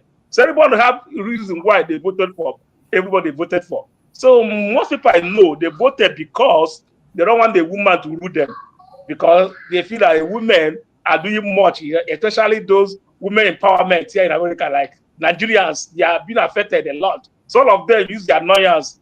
They don't want to hear the name Kamala Harris. They will vote him out. They don't support Trump, but they make sure that this person won't see him there. So let's all be careful, The Americans don't even, the way we are here shouting and shouting, people that are even here, all of them are sleeping now, chopping, killing them. They don't even care who become president. What they care is when they go to gas station, they pump their gas. Hey, $1.50, they will pump. If you $4, they will complain. If you $2, that's what they care. They don't care for all this. We are here talking about who did he appoint as a cabinet or not. As I said, most of them don't know today is inauguration. KJ, can I answer also for 2 minutes if you can? Thank you so much. Thank you so much. Give me 1 minute, KJ, if you can allow me to speak.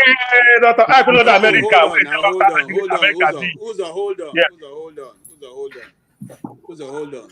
Okay, thank you so much. I appreciate your contribution, and I personally am looking forward to the $1.50 of gas, because in my Adama. So KJ, can you give me 1 minute? Let me speak to Uzo. I'm coming to you, but let me take this Mr. Ike 1 minute. Yes, Mr. Ike, go ahead.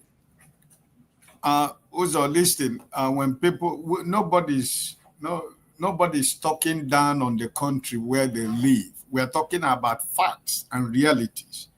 And it has nothing to do that they are talking down on America or any country. There is racism everywhere around the world. It's not just in America. We recognize that. Nobody is saying it is only in America. Nobody is saying it is only Trump. But we are talking about the mirror in which the whole nation of the world looks to. Because Trump is a mirror for everybody around the world. So it's not because he is Trump, no. But because he's a mirror that the world are going to look through. That's why we talk about the issue of racism. If KJ give me a second, listen, I live in an island, right? But it's an island that is controlled by the Dutch Royal Kingdom, right? And I think that where I am today, where I am working today, the first day, I said it in many 2 years or 3 years ago in this platform. The man who I gave my application, the first thing he asked me was, after he read my application, he asked me, do I have a Dutch passport? I said, no, I don't have a Dutch passport. So he told me, sorry, I cannot get a job. I said, okay, thank you very much. But I opened the door of his office. And as I hold the handle of the door, the Spirit of God asked me to go back and ask the man a question. And I closed the door back. And I went back. I said, sir, can you give me the opportunity to ask you just one question? He said, yes, you can. I asked him, if I have had a Dutch passport, does it make me a Dutchman? The man looked at me.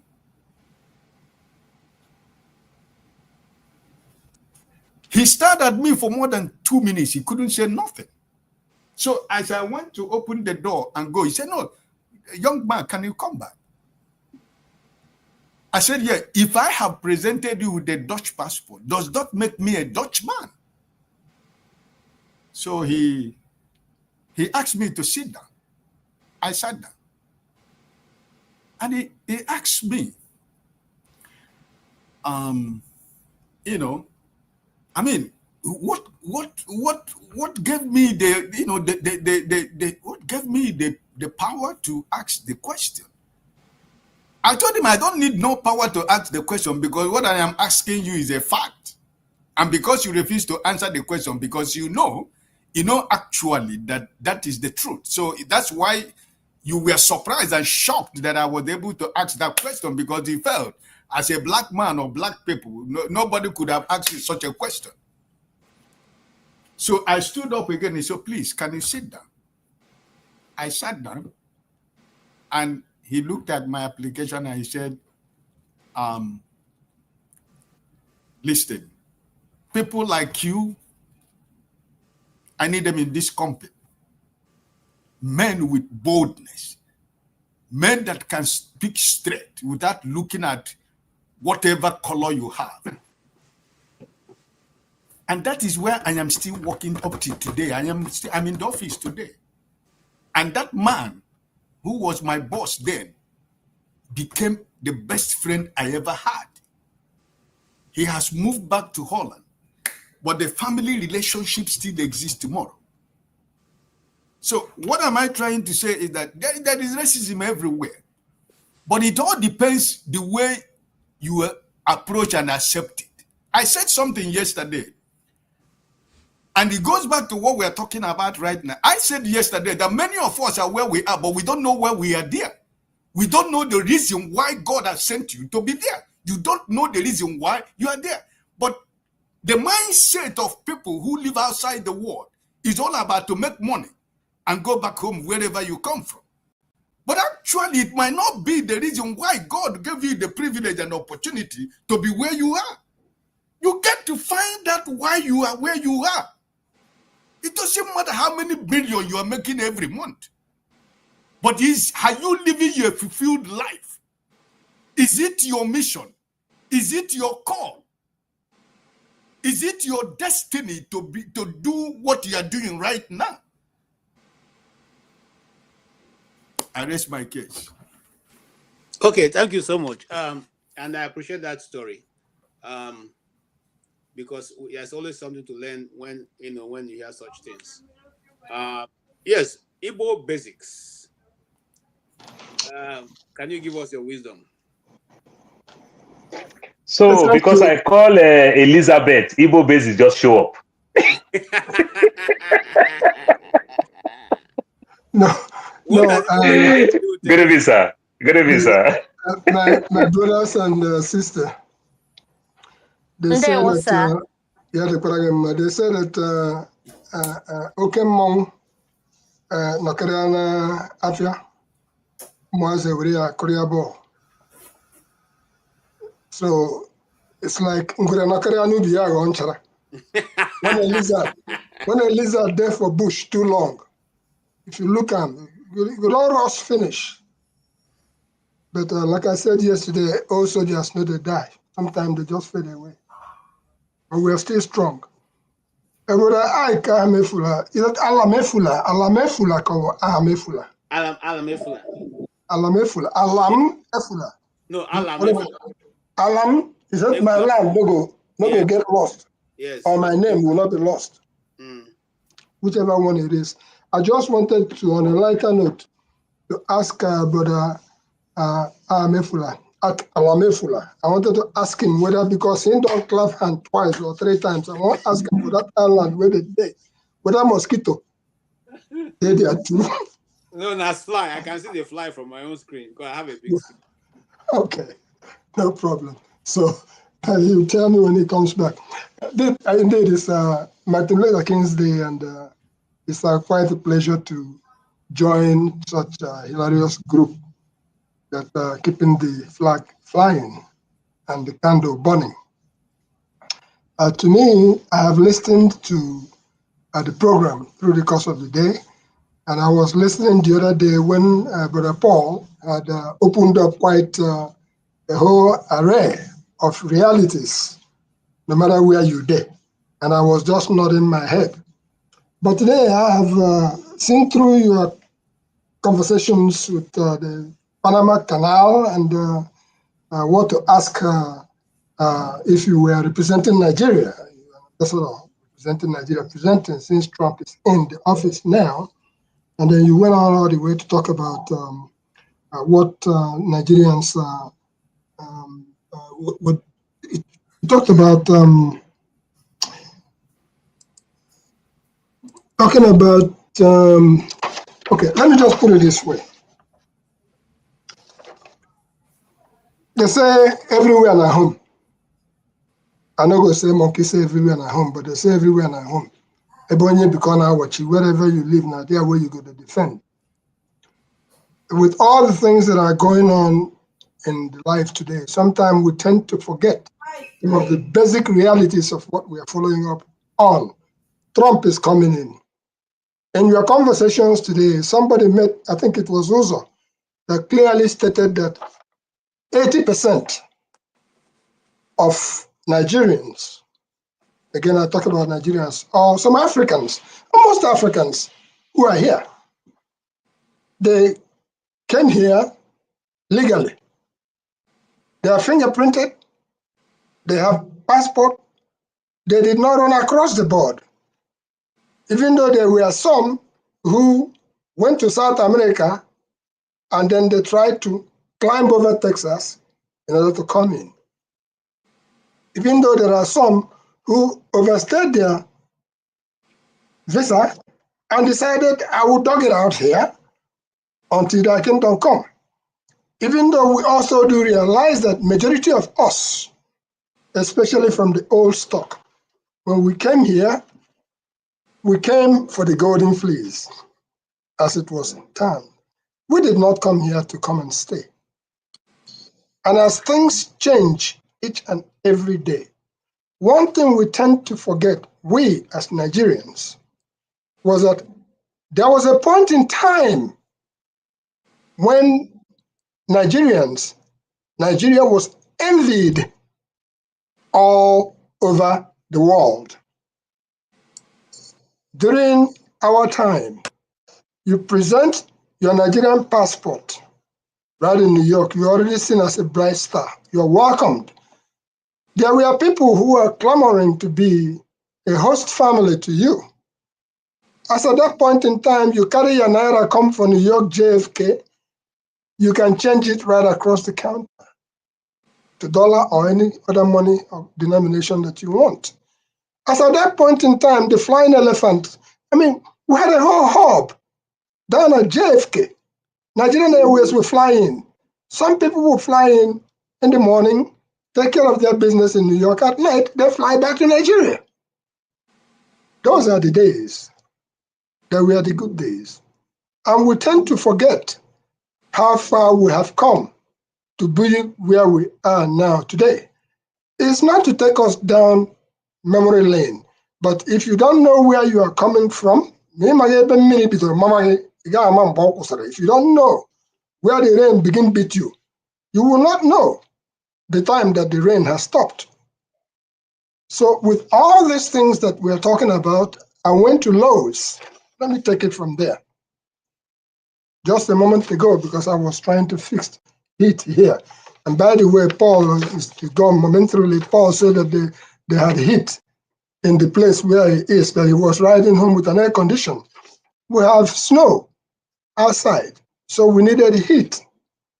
And we are still in the same America. At Lowe's, I saw a giant truck with flags mounted. This was just about one and a half hour ago, with flags flying all over the place. And I purposely drove past the truck to take a closer look at the flags, even though I already had an idea of what the flags were saying. One of the flags with Trump's image said, fight, fight, fight. And the question I had in my mind was, fight what? Fight who? And I would like for both our audience to indulge me, and if anybody can answer that question, fight, fight, fight. Fight against who? That is one thing we need to examine very, very carefully. When you talk about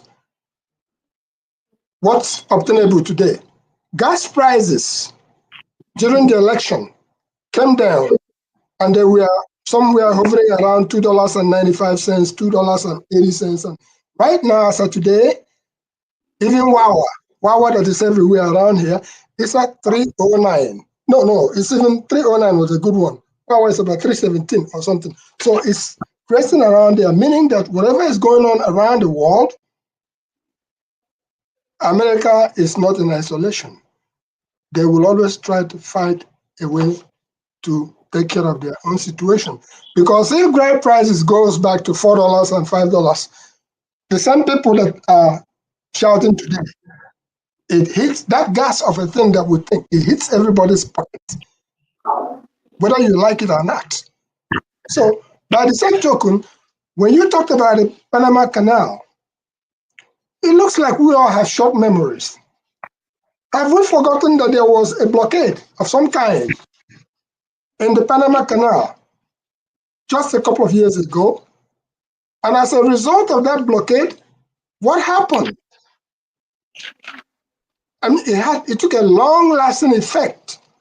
Prices in the grocery stores, prices everywhere else. What was going on? That the ships were not able to pass through the canal in order for them to be able to deliver goods here. So when Trump says that he is going to go and annex, if I use that word, Panama Canal, he probably was thinking about that particular blockade, which had a ripple effect down the spines of every American, including politicians, and there was not much that people could do about it. And then when you ask about what to ask if you were a Nigerian ambassador making a request under this administration, if I was to be an ambassador of Nigeria, or in terms of that particular question that you laid out, I would ask Mr. Trump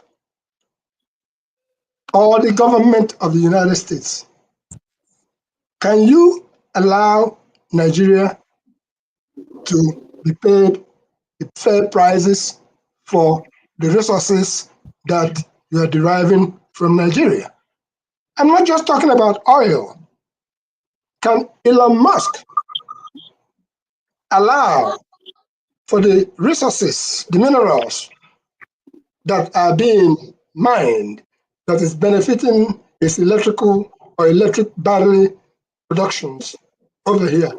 Can you pay a fair price so that maybe we'll be able to manage or mismanage whatever resources that we are getting from there? That is standing in as from the perspective of Nigeria.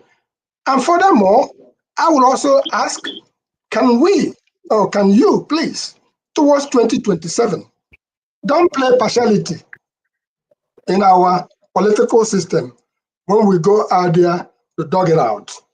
Can we say, can you leave us alone? Be an observer. I remember even Tracy from Georgia was in Nigeria during the election period. All the election monitors, they came from across the globe, they came to Nigeria.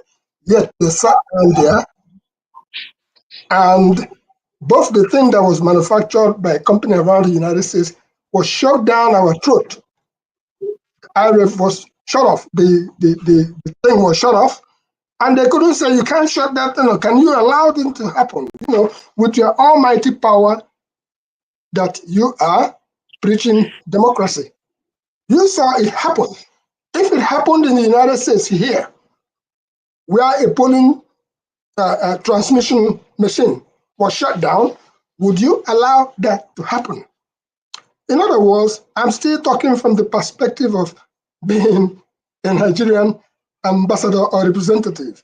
And if I was to venture further, I would say, okay, you trained all your CIA assets or whatever you may call it. Can you truly allow Nigerians to pick their own leader or wherever it may lead us? If you can do that, then we are good. I mean, if we go back to memory lane, you remember when we used to have Naira at, that is the dollar, being bought with 42 kobo to $1. And now, you see how far we've come. Still talking from the perspective of Nigeria. So let's not deceive ourselves. Even in Nigeria, if I'm to venture in that direction right now, I would say that we have our own trumps in Nigeria.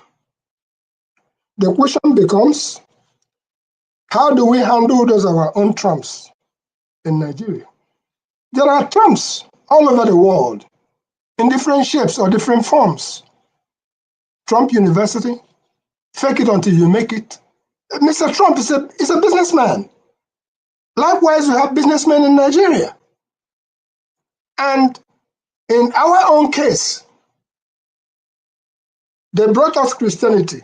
We took Christianity, that is, we took it to the higher level. In other words, everything else pertaining to what we had that was holding us as a people together, we threw it into the trash can. And then we picked up, there's nothing wrong with the Holy Bible. The Holy Bible is a book of wisdom. It's a guiding book.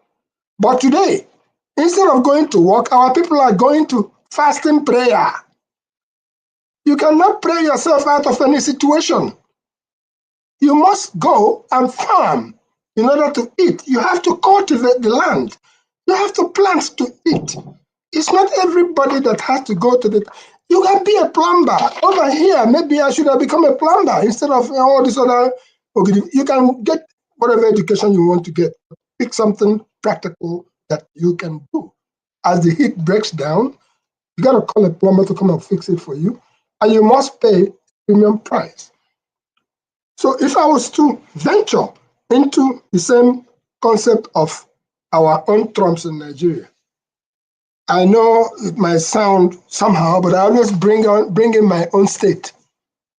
I'm from Abia State. And we've had all kinds of leaders in Abia State. We've had the good, the bad. And now I think we have the good one too. When you talk about people like OUK, for instance, who is from my town, when I talk about our own kind of Trump people, in our own place, we would say, bring him, make we kill him. Knock him down, kill him now, because we are more righteous than ourselves. Meanwhile, in the north, when we have Umaru Rice, Umaru Diko, they don't bring him and kill him. Just like when we have Sunday Boho in the west, they don't bring him and kill him. But if the name is Nnamdi Kanu, get him from wherever, lock him up, make sure that he does not come out. So let us stop all this hypocrisy. Go to Nigeria today. The other day, I saw a burial ceremony of a gentleman's mother. The name was Zenko Oil. Bless him. The amount of security personnel that we are all over the place. Name all the big boys in entertainment. They were all there singing different tones. And you will think that the world was coming to an end. It was massive. Massive an event. I don't know if you saw it, but I did see that. They say the man spent his money. That's what it felt like at this point in time. So with all that presented, I will bring it back to say, anywhere in our home. We are here for now. And I was just looking at a blog or somebody who was making a statement, comic-like, but his question was on Nigerian associations. I'm not talking about Cameroonian associations, so in the United States. The man said that if you look at Indians, everybody was a Patel at some point. in every job you go, everybody was a patel. You cannot distinguish from one patel to the other. They came here the same way we came. They banded together and they made sure that they took care of business. Hence today, as intelligent as Nigerians are, go compete with them in the industry. And what are they doing? They're taking the job back to their places. Hence, when you pick up the phone call now, somebody is answering you from India because it's become a global place. But in our own case, as Nigerians, there are associations that it seems that what they have boiled themselves down to is every association's function is to end of year party. If not end of year party, contribute money to bury somebody where don't die. If not contribute money to bury somebody where die, contribute money because the mother and papa don't die, make we carry them go home.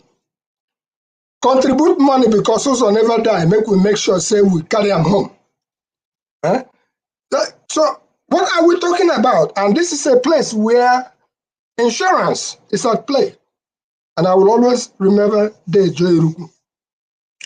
Get your small insurance to ensure yourself, say when you die, that you will be able to be taken home if that's your desire. Some people wanted to be buried at home, but their children say, no, it's easier for us, make we bury him here. Whether you like him or not, the man don't die. They bury him here. It happened in New Jersey recently, okay? But like I was saying to my brother Jide yesterday, I said, listen, how you prepare yourself, your home is your home. If you decide that you have no plans, when you buy, now anywhere where you drop, now there where they go drop you. But I said, me, any day where time don't reach, where I go. And Amankali Ibere, that's where I am going. And I will make sure that I have made plans and provisions so that if that happens, I will be taken to the specific place at Amankalo Ibere. And that will be my resting place. But I will not allow that to happen because as long as God still give us strength, make we they carry ourselves, they go to that place, even though they say that they kidnap, that they do this, that they do that. We can wait there for Nigeria. For now, all of us are still carrying this green passport. Let's not deceive ourselves. Thank you so much. So with that, I just came in to say, KJ. Yes, sir. If you like, you can give us your random thought because. Yeah, that's exactly what. Because if I can go on, but yeah, just in 2 minutes. So I think I have already laid out everything. the things that I've been listening for your conversations that you've been having. Yes. And I ended it up with Nigerian associations should, as a matter of fact, find a way to become a little bit more engaged in the community where we are so that we can get the golden flea and take it back home. Go to the gas stations and see who is running the gas stations. Go to the gas stations and see who is running the gas stations. Go to the corner stores and see who is running the corner stores. I knew one Palestinian who opened up one. I made a sign for him. He opened up another one. He left that one and moved on. He has opened quite a few. So that's how they network it. But for us, we'll be Oyibo worker. And at the end of the day, we don't even know who is who. So if we can try to tap into the resources of what's going on in this country, then we can be able to send the technology job back to our homes, which is the intention. Thank you so much. Thank you for giving me the privilege to. Thank you so much. That topic touched, we will come back to you to make it a major topic. Why is it that the Nigerian community don't band together, except when it has to do with drinking, eating, and partying or burial? We need to discuss that because it's actually a problem. In fact, people who are even family here don't live in one house, But an Indian friend of mine told me that when they first came, there were 5 of them. One person first came, And the second person came. When the second person came, they got together and rented a two-bedroom flat.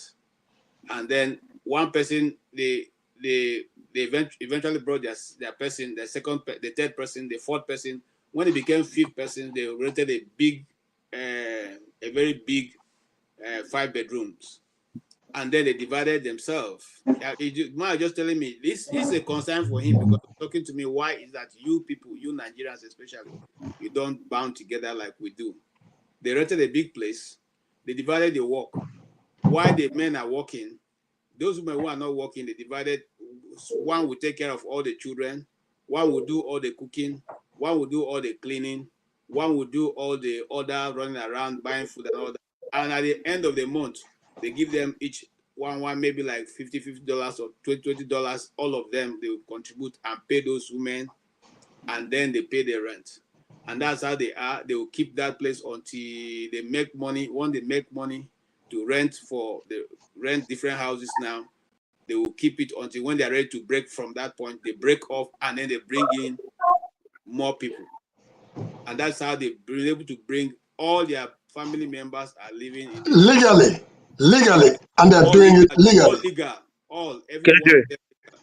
So we need to discuss that.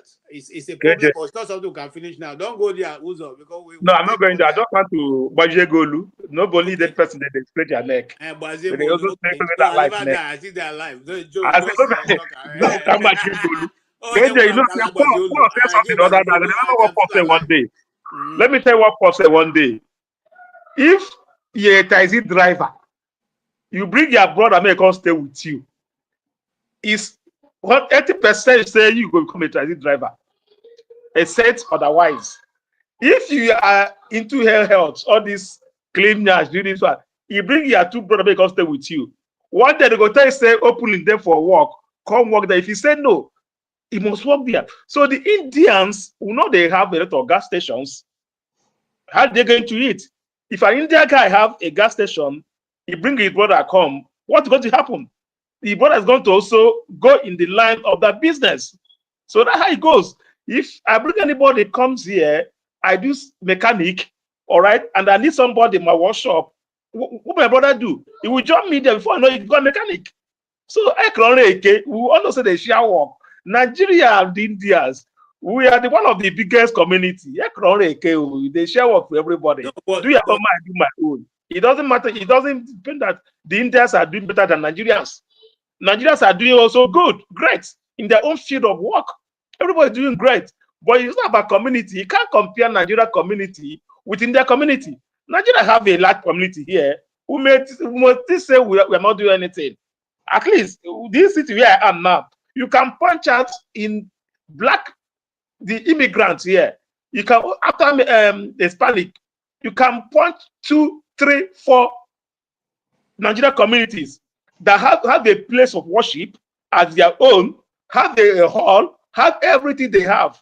Igbo Catholic community, we have our multi-million dollars event center managed. Is that in Houston, Texas? Yes, now Adnan community have their own managed. India community doesn't have that. So everybody is every good, have bad, every bad has good. So you can't bring somebody from Nigeria and you're into health. You expect that person to go into gas station business. You go here. Paul, I think I'm right now on this one. Just like the Igbo basic. Years back when you guys come here, everyone was like taxi driver. Any Nigerian that was a taxi driver. Because that is the line their brother and sister say, so these days now, you can't tell me, but he said something. I can't tell my son what to do. My son is here thinking of how to go to space. Then I'm trying to tell her to start PCC Caterpillar engine and a mechanic. He's telling me how to like build a robot that will do this, do that. That's telling her to be losing tossing in that head. PCC engine, put hold on for a second. The event center, the Catholic Community Center in Houston, Texas. I've actually been there. I had the privilege of being there just as it was being rounded up. Abraham Madu took me there. A couple of persons took me there, and I saw even the person who engineered the place. And Okay. I published it as a sample of what communities can do. But the point I was trying to make is this. As enterprising as we are, look at what Alamefula said, that he asked that man, does being here carrying a Dutch passport make me a Dutchman? And the man was puzzled. No. It doesn't make you that. Who's already knew that? But he asked that question. Wait, let me correct. Let me tell you something. Everything we talk, I don't want to challenge him. Everything because you know his capability. Everything has to do with their capability. If he's not capable on the job, he won't have that question. It's not about God. No, besides that, also hold on for a second. Yeah. That man has gone through. He's gone through the hell and brimstone to become who he is today. But the point I'm trying to make to our general audience, because you just talk, say, if not chicken, where they kill or they walk it. Listen, some of us, the first job I did was washing dishes in a restaurant.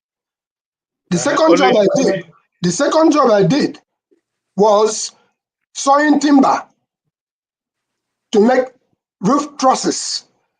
The third job I did was going to Tyson's Farms to place where they kill chicken. And when you see how they do the chicken thing, you probably not eat chicken again. Okay? The other job I did in Texas, Chimney Rock Exxon, I worked at that gas station. At the same time, I was working at Jack in the Box at night, and I work at Northwest Mobile in the afternoon. The point is, Nigeria has oil. Why is it that we did not take advantage of that fact that we have oil? And I was trying to connect with Mobile then to be able to see what can we do so that we can take advantage of the same thing that other people are taking advantage of over here. India don't have oil. I'm not sure that they have oil, but Nigeria has oil, which is very much in demand here. So in essence, talk about the political acumen. The Indians have more refineries than Nigeria, but they don't have oil. There you go. But the point is this, because I was trying to shape up Uzo's conversation. Some of us could have become councilmen, if nothing else, in the communities where we live. And I'm saying that to our young ones who are coming up now. Whatever it is that they're doing here, be a part of the system. But we invested very heavily in our communities. There's nothing wrong with that, but we over-invested in things like Abia Imo State Association, the place where people will go and knock blows, hit me, I hit you back. We invested heavily, and that's time. It's only when you look back now, you say, oh, I probably could have done it differently, still achieving the same result. But Igbo basis, if I can come in, I'm so sorry. It's just what you're saying, that's exactly what affects Democrats. So to conquer our old people in Africa is very, very tough. And my dad beat me a lot as a young boy trying to explore his TV. My father tried a quick bicolor TV. He beat me a lot. But many years ago, I myself now, and I buy TV. My dad couldn't operate it. My dad can't lie, say the TV na computer. I said, Daddy, the TV no be computer. I said, they can't turn that TV.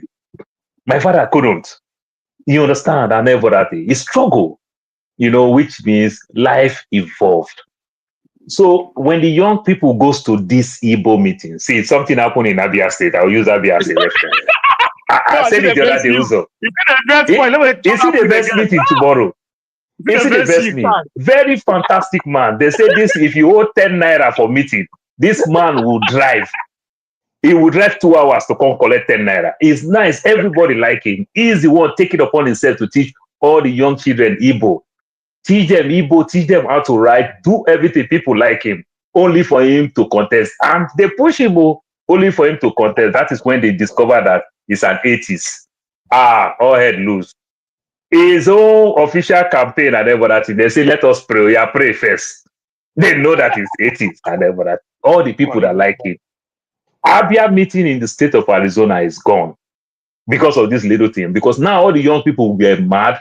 They left the meeting for the old people. Meeting couldn't continue very well. And the like. So it's also hard with the way our culture also makes some of those things. But I will still say this Abia again. So funny. One guy from Arochukwu, he was born here.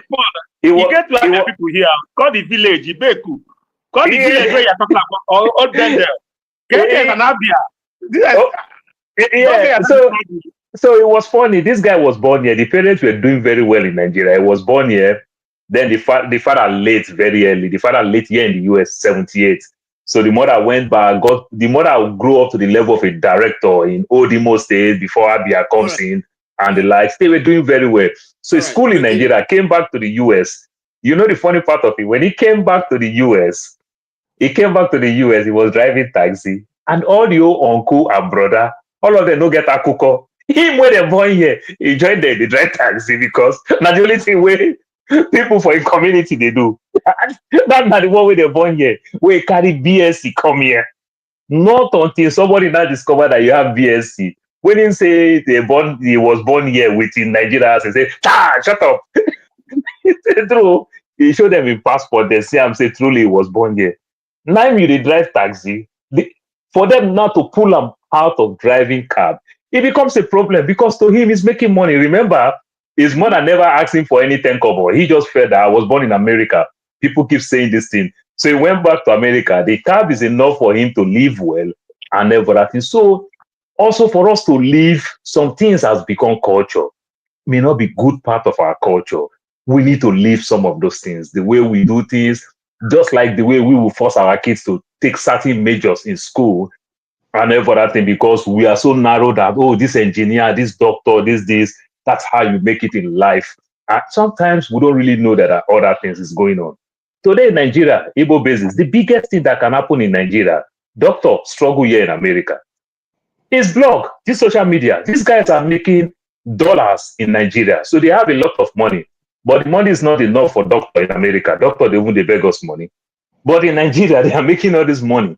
You understand? So different things keep coming up. So I think it's time for us to understand that this being a doctor, engineer, and every other thing, you can do well in your profession. But it is still what we call a beg to apply. Okay. But the Indian man does not do very much I beg to apply. Like the Arab man don't do very much I beg to apply like us. So we need to change. We'll have to sign Go up. ahead. We'll have to sign up right now. But the breaking news is that Trump has signed the birthright executive bill. As an executive order. Yes. Yes. Order. He has signed it, and the people are preparing to go to court tomorrow. Also, Trump has signed an executive order declaring the cartel, that Mexican cartel, as a terrorist organization, and the military have been ordered to go after them. Also signed is proclaiming that the state protection, the army will protect the southern border to stop the invasion going on. Okay, and then there's another one signed. I don't know what that means, but Trump signs an executive order to realign U.S. refugee program with American interests. And then he also signed 100. He also signed to free the 1,500 January 6 political prisoners. And of course, the other thing I wanted to mention to you guys is that at the wee hours of the Joe Biden presidency, which most people don't talk about, he signed an order, executive, pardoning the people like Anthony Fauci, Adams, what that his name? Scotch. Adam Schiff, the senator in California, the new senator, Adam Schiff. Yeah. Lizzie Cheney and the General Mark Miller, as well as his three other siblings and other prospects, other of his spouse, from being prosecuted up to 10 years backwards. Whatever they've done in the past cannot be held against them. But I bring that before we close. I just wanted to bring that to note. You see, KJ, yes, a preemptive strike it is. But one question that I would like to ask, so that we can all look into it. Has anybody considered the fact that the Trump may be one of the most litigated names around the Yes. globe? Yes. Is there anybody else that has, in No. other words, court? He is. He is. So he has that title. He should be submitted to the Guinness Book of World Records. He is. And well, you see, basically what I've come to know following political development around the world, when somebody is most prosecuted by everybody, be careful. It might just be that the guy is against the status quo. And some of the status quo will not discuss them here because it's an open forum. Okay. But if we meet when we sit down, we can open up certain other things we will not want to open up here.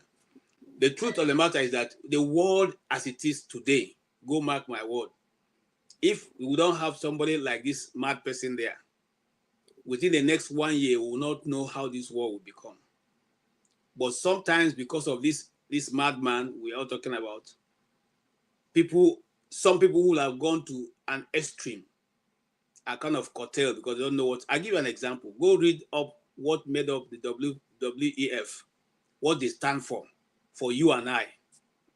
Okay, go read up what they stand for. Go also and read up what is called the World Health Organization and the UN itself. Go and read up the UN Charter as when it started.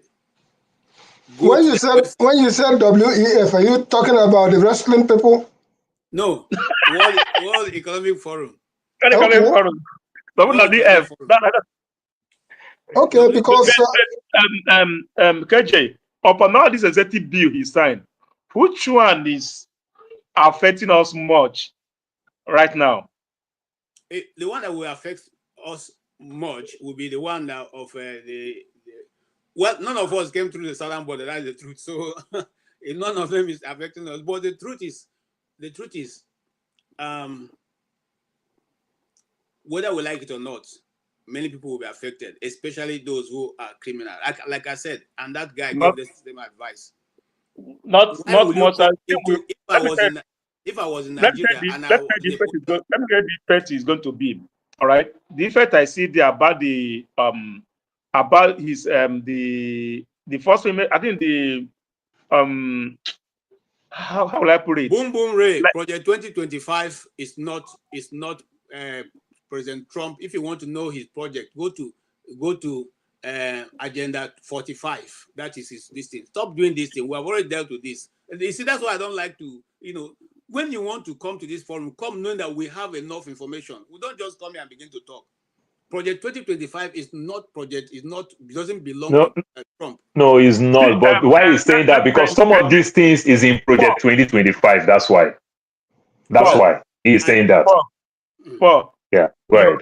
Most of us live here. We know how things roll here, all right? We know how the working class people are suffering more than the non-immigrants are enjoying America more than someone that's wake up every morning, you go to work, you pay your tax, they come out, are suffering more than those that pay no tax. They're using your tax money to take care of them. We all know that, all right? I don't have any like any fee or something to say executive bill prevent people not to make a document and be legit whatever you're doing. But I will not support the one that he had the opportunity to have their document, don't have it. He decided to stay in the Home Depot, making 700 daily, having 15 children or citizens, wife will be at home eating. They will line up every morning with the 7 kids, collect over $5,000 for upkeeping. You understand my point? That I don't support. And we all know that what is going on here in the state, 100%. We can't deny ourselves out of it. You understand my point? So you will see if that will go to stop, somebody will not come here and have 7 kids at a go. I can't even provide for them. All right, you go on the government to feed them and do that. If that is one of the things that you go to stop, that'll be okay. Then that will give people opportunity to, okay, when you come here, you find a way, all right, to register yourself, to pay your tax, help whatever I want to help. Uzo, we ride with these things all the time. The people who collect child support more, who collect food stamps more, EBT more in America, is white rural women. It is white women collect more than the Latinos. You understand? Yeah. Many of all these people that live in all this rural area, they will tell you they never work for 20 years. Even when you travel to some of those places, you will be so shocked. You understand? When you travel miles for their kids to go to school and every other thing. So, but when they say these things, because of we see all those people who live in the cities and do all these things while we go work hard. You understand? So the system itself, in as much as you want to get mad with the people you see, the system is for their own people more. Many of the people who live in the rural area, good percentage of them still maintain those things that your father and my father do back in the days. My father had a good job. My mother do petty trade just to raise us. That's how he also is here. So let's not keep saying these things all the time like it's only for maybe African American women or brown women. It is more white women that even get EBT more than any other race. Look it up and see. As we round up, Paul, what I find a bit concerning is when you come into a community and you go and engage in very heinous crime. I don't know why you do that. You know you are illegal. You come into the community is assisting you, and what you want to do is to, buy people, is to rape people, is to do all kinds of nonsense. Of course, if I was in the position of authority, I will not leave you here. I will take you back to where you're coming from. But if you come here and you are just usefully helping the system, I saw an interview, one of the top farmers in America. I said, look, if these people go, they're going to have problems. So they also know that what is being said is not going to go all the way. But yes, everyone accept that if people have been involved in taking people's life, they shouldn't be here. So on that note, Mr. Stay humble. You're just coming in, but we're rounding up. So I will give you, thank you, Uzo. I'll give you some 3 minutes to make your point while we and then round up also so we can start closing. We have already exceeded our time. We're 7 hours already into this. Me? Yes, stay humble. Okay. Stay humble. Let's stay humble. Talk. I'll come to you, Uzo. Stay humble. Okay. Yeah, go ahead and make your point because we're shutting down.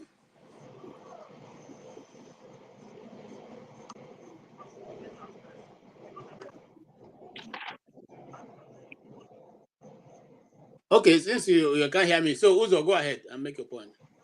Okay, my point according to my brother Paul, you always say something sometimes offline and online, and I'm going to meet Mr. Peter Obi. Let's talk more about the way we Nigerians are putting more energy on Joe Biden and Trump right now. Even the people that we think that are America, they don't even put energy. Just like I said, everybody say so somebody with flag. Do you look into that motto? Either person is not a Nigerian. Because me, I don't call you a flyer. That person can be a Mexican, can be a black, can be anybody. All right. So key. Who do you want to key? All right. End of the day, we all know what happened. End of the day, they do for their own interest, not the interest of the president, not the interest of anybody. And secondly, we all know who Trump is. Before now, we know who he is, and we all know that he's not going back for the second time. This is last time, 4 years. So he doesn't care if you're going to vote him or not vote him. He doesn't care if you're going to impeach him or not impeach him. He do whatever he want to do to when he leave office, he will get the interest of the billionaires and trillionaires all over the world. We know that Trump is for America and for America only. And for him, for people who think that it's from America, for Trump and Trump only. Not for those white folks in my office that will tell you this and they don't even stand on what they said. So America is for Trump and for Trump only and for big men. It's not for everybody. All right. The blacks community here, we are trying our best. As I said, with the work is being shared. Everybody is trying his best to put food on his table, take out the family, put it on their table. If you doubt me, go to any only petrochemical company in here in Texas, South Texas, the South East Texas, where we have majority of the petrochemical. Just on your Wi-Fi, you will see 1,000 of Nigerians doing good on oil and gas field industry. You will find out what I'm talking about. Go to any petrochemical company here. Nigerians are doing good as individuals.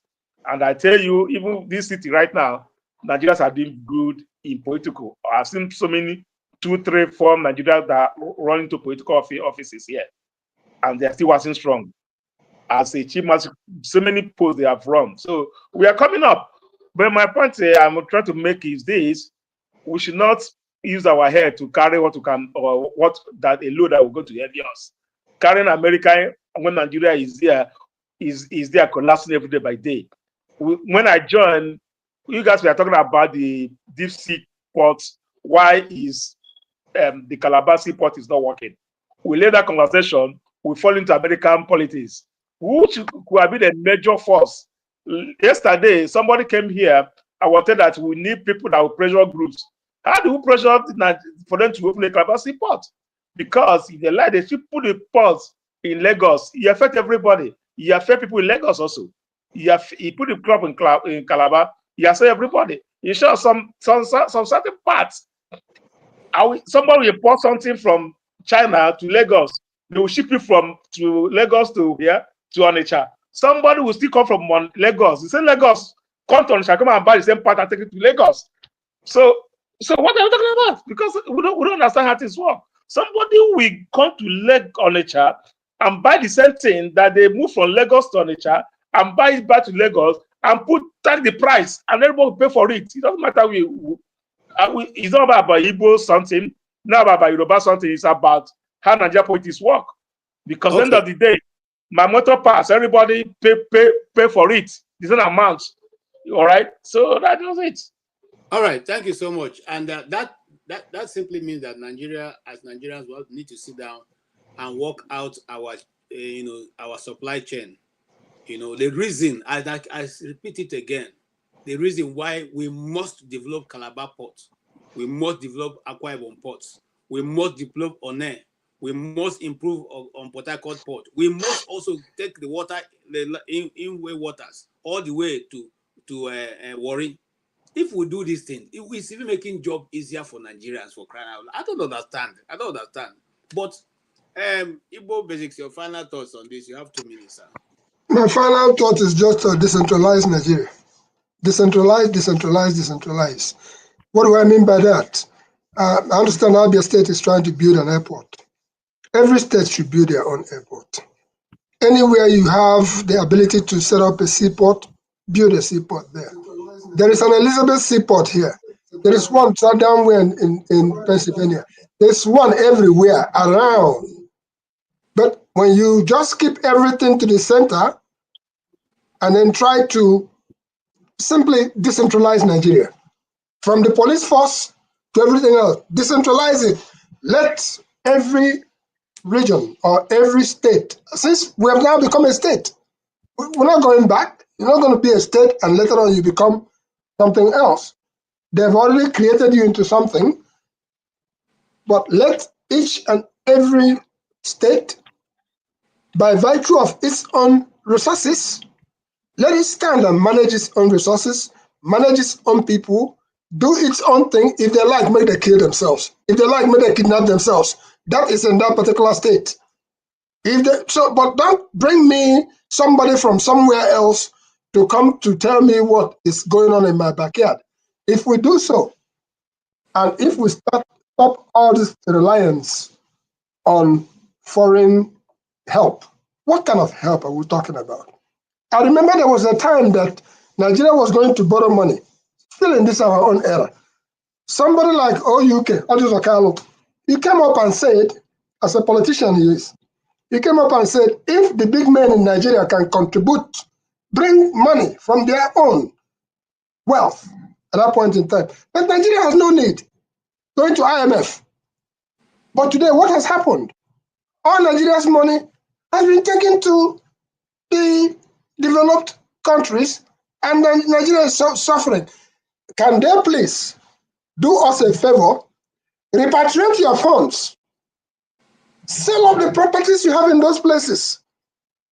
If you truly, truly believe that there should be a one Nigeria. If you do that, I think Nigeria will become one of the most powerful, besides the fact that it's already powerful enough. Otherwise, they would have been able to destroy the place completely. All right. So I appeal to the big men, bring your money back to Nigeria. Thank you so much. Yes, follow. Yeah, I think I subscribe with Igbo basis to some extent and the likes. It's time for us to open up that country. See, there's one city in where I live here in Arizona. You know, the West Phoenix. Phoenix is the fourth or fifth largest city in America. Sometimes fourth, sometimes fifth largest city. Phoenix is very, very big. Phoenix as a city is bigger than almost 2 states in America. Guess what? The west side, there's this place called Goodyear, Tolleson. They just attract all those things. They want people to come there. People don't want to come. They build state-of-the-art schools there. You understand? Come buy house here. They waive your property tax for 20 years. Who know like free thing? Free thing, not a posh person now. You understand? Even though if you know sweet, you no lose. Now so it be they say even if the food no sweet, you no lose. Now free. Before you know what's up, everybody started coming there. You understand? They started building industries and everything. Today, Tolleson, Goodyear, Avondale, you understand? I've come to a par with other cities. Look at small Lagos. Today, Badagry is not developed because of unnecessary politics. Today, Ikorodu is not well developed. As small as Lagos could be, Badagry, Ikorodu is where they have all the landmarks in Lagos. It's not really developed. Neither they are pushing water in what they call Lagos Island, the so-called Lekki, with no preventive measure. The day where the thing go do there like they do there for Florida. Now, no go buy land there for 5,000 naira. I fit buy land there, carry dash the pastor where they make my mama put all the money for offering. I fit Mommy, I don't go buy land there.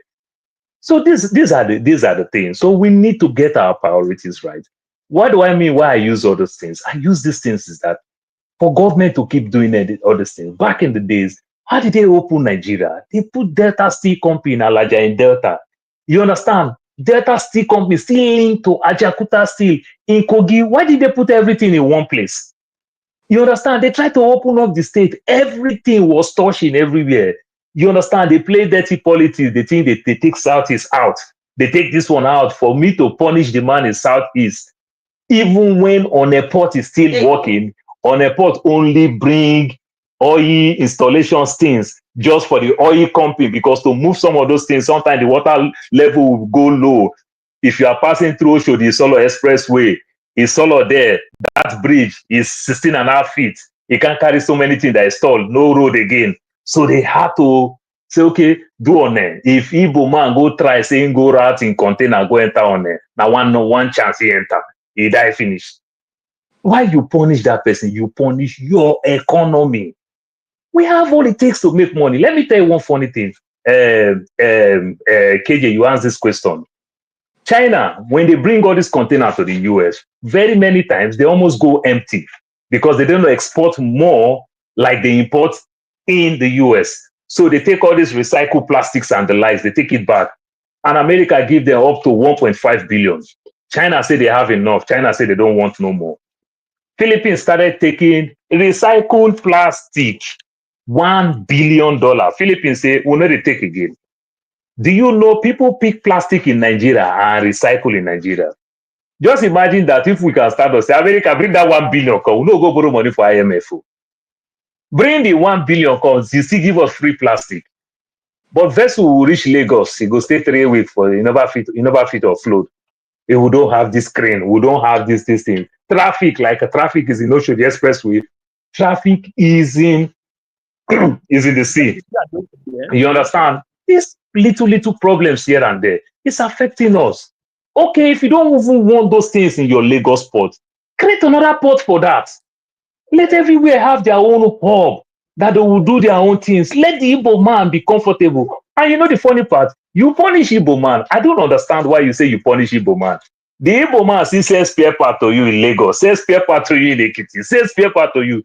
So if that man buy that spare part in Lagos, put am for that bad road from Lagos go Nnewi, then you go Nnewi, you go Aba, carry they come back to Ekiti, they go Sokoto, they go, he go still put all the whole money. Not even be Trump tariff what they complain about. It's funny though.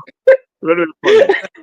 I'm Okay, telling thank you you, so much. makes everything more expensive. So we stab ourselves in the back trying to play dirty politics. Thank you so much. Thank you.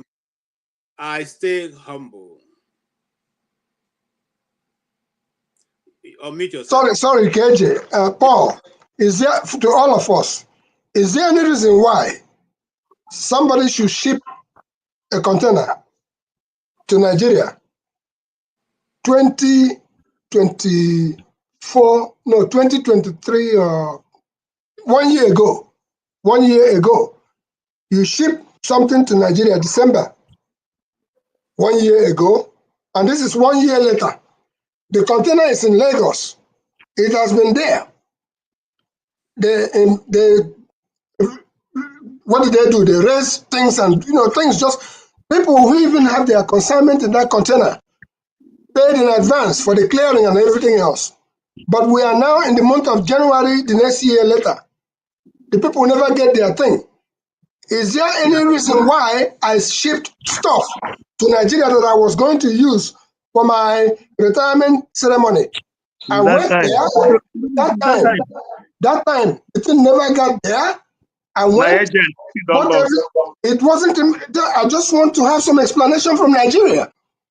I spent did it, came back, and they finally released the container. The rice where I buy, the everything else. Now people where I just say, make una take them. Let me tell you the truth, eh? Don't blame the government. Blame anybody that you get money to do the clearing. Those guys are the worst. Not the customs. They are the worst. They are the worst. But also the bonded terminal, also the seaports, all layer. They are the worst. Forget government part of it. Is it those guys in Papa? they are worse than whatever you can take on this planet of Earth. They don't care how much you have in there. What they know is how much they're going to get. As you send them that money, what they do, I send that money, you send the 1.1 million to clear a container. They will leave the container, use it to clear the one they already eating the money five months ago. Trying to take from A. That's what they just like package that. Before you know it, they say, Oga, you don't have the mortgage. Before you know it, 6 months don't go. Before you know it, the container is at risk. So those guys, not the government, for me, those guys, those are Papa rats, wolf rats, that's what we call them. Papa wolf rats, that are people eating everything. Uzo, you make mistake. I be container boy. I work for that work. Uzo, see, government create a whole lot of loopholes for these things to work. What do I mean by that? Even though if I will pay you and everything, how come Nigeria as a country don't have government receipts? I told you I bought 5,000 chairs and table for 50 cents. School district in America. 50 cents. Ask yourself why 50 cents, KJ? Because government want receipts for that this thing to take retire that thing. That this is where this product left to. This is the receipt, government receipt. We all do business with government. No receipt. No receipt. How come you can't get receipt? Is it not the receipt you used to do tax and every other thing? Let's move on. You see, the issue of Nigeria is the more you dig, the more you see. Stay humble. You have been very humble since you came. So maybe you now. Seriously, I've been, listening to some of the discussions, and I've really learned a lot. It's quite informative. I didn't know that you were alive. Really, I was just rounding off my activities, and I saw that you were on the Trump day. Yeah. So I know the issue was on Trump before we evolved to the Nigerian problem, which is inexhaustible. But yes, Trump has returned, and some are happy, some are sad. We don't know what it portends for the United States and then for the world at large. Really, so many bookmakers have given their predictions. This will happen, that will happen, but for sure, we don't know what will happen, what will unfold till he gets to work proper. We don't know his policies. Some people might make very wide guesses about what he will do. We don't know. But the most important thing, is that there will be some stability. Really, there will be a level of stability, and he would not shake up things. The number of states in America might not change to from 50 to something else. Yes, some things happened which I still don't know the undertones. Some people were invited from Nigeria. That's one. A popular gospel singer, a popular preacher was also invited for the inauguration. I guess the president was invited, but he didn't attend. I don't know what you think about that. So those are some of the games going on. The president did not attend Trump's inauguration. Some ministers were invited. Shockingly, I was shocked. Gospel artist, and then a Did the honest. president send a representative? I'm not sure, to be honest. But he attended the South African president's inauguration and has attended a number of what you might call less important occasions. But the inauguration of the president of America is one of the most historic events in the world. And he didn't attend. So those are some of the things also that we some people might want to make a call or two about. Somebody mentioned that we should not burden our minds with what goes on in America, which I slightly disagree with, because what we should do actually is that wherever we find ourselves, we should try as much as possible to actively participate in the politics. Because, yeah, I know, especially our Igbo people, we have, somehow disengaged ourselves from global politics. I know the reason being that after the Civil War, the people that were at the table, shared things the way they wanted, and the Igbo people had no stake. And the major thing for the Igbo people then was survival first before politics. But now we've gained some ground, really. So I think there should be increase in the level of participation in politics. You would see some states in America where there is a significant Igbo population, but you discover that the people that present themselves for offices are people from the southwestern part of Nigeria. Surprisingly, the first time that I voted in the United Kingdom, I saw that the level of participation among Nigerians, is really, really low in terms of politics. A lot of names from the Middle East, from Pakistan, and a lot of them, yeah, they have some kind of stronghold here. They've been here before us, but we still have a long way to go when it comes to actively participating wherever we find ourselves, because the change that we desire, we might not achieve the change in Nigeria. The Jews, why Israel has an upper hand today in the Middle East is because the Jews are well entrenched in the United States politics. They are well entrenched across Europe. So they are some of the biggest policymakers in North America and in Europe. So from there, they could influence some things, even India. So the change that we desire, the revival, the economic revival, the turnaround, because so many things are happening in Nigeria, even those seaports we were talking about. If we have 50,000 people on the streets protesting for One, Warri Seaport, Calabar seaports to be reopened, bet you they will be revamped within months. But the thing is that we are reactionary. We are not proactive. They wait till there is hunger, because one problem of the Nigerian is that they are unable, the Nigerian is unable to establish a direct link between a problem and how it affects, them. So there would be something that affects him directly.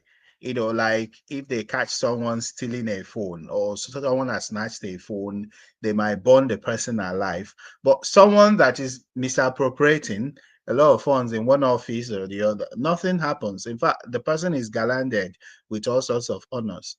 So to establish a direct link between a problem, a very huge problem, and how that problem affects them, whether in the interim or in future, is a problem, an issue for the Nigerian. Those seaports are there, the four eastern seaports are there, moribund. And if those seaports come to life, the economy of Nigeria will experience a turnaround overnight. What are those people in Porakot, living in Porakot doing? Living in Calabar doing? Living in Warri doing? Nothing, because their forefathers had handed over miseducation to them that, look, this will benefit so and so people. And, again, if we continue talking about this, there's a lot I have to say about Nigeria's history, really, and, politics. We will Just make end this. here for now. We will Maybe in make this future. a topic. We will make it a topic, because as we're rounding up, I realize that there are so many things to dig up, especially the fact that we have some experts in that field, people like Paul and people like support diaspora voting. They are all people who have worked in that area for long, so they know the politics around there. We'll have to discuss this, because the intent is to put pressure on the South-South governors and the South-East governors to meet and form and have a common front on how to activate those seaports in the South-South and the Southeast. Thank you so much for your contribution. Really appreciate it. And thank you also for all those coming in. Please do come in. We're going to be here tomorrow to start discussing the different executive bills. So if you have the time, please join us. All right. My dear brother and friend, support diaspora voting. I don't know whether Tinubu will be able to do that, but you have said it and we have mounted it. Please give us your take on what we have been discussing. Hello, how you doing? Can you hear me? Day, what did I discuss about, Seth? You don't even know, Seth. Now, cross, I just jump enter. I see on the lives. Okay, sleep. The levels. I just my stretch, but let me just discuss. Okay, we have discussed a lot of things, but actually, it was on the inauguration of Mr. Trump and what it is going to bring to Africa, and how Nigeria should position itself to gain from what it's going to bring, or reposition herself to be able to make an inroad into international, trading, through the incoming administration. How can we benefit? How can it be of benefit to Nigeria? Okay, good business. Happy New Year, sir. And you say Happy New Year, sir. Do you hear me?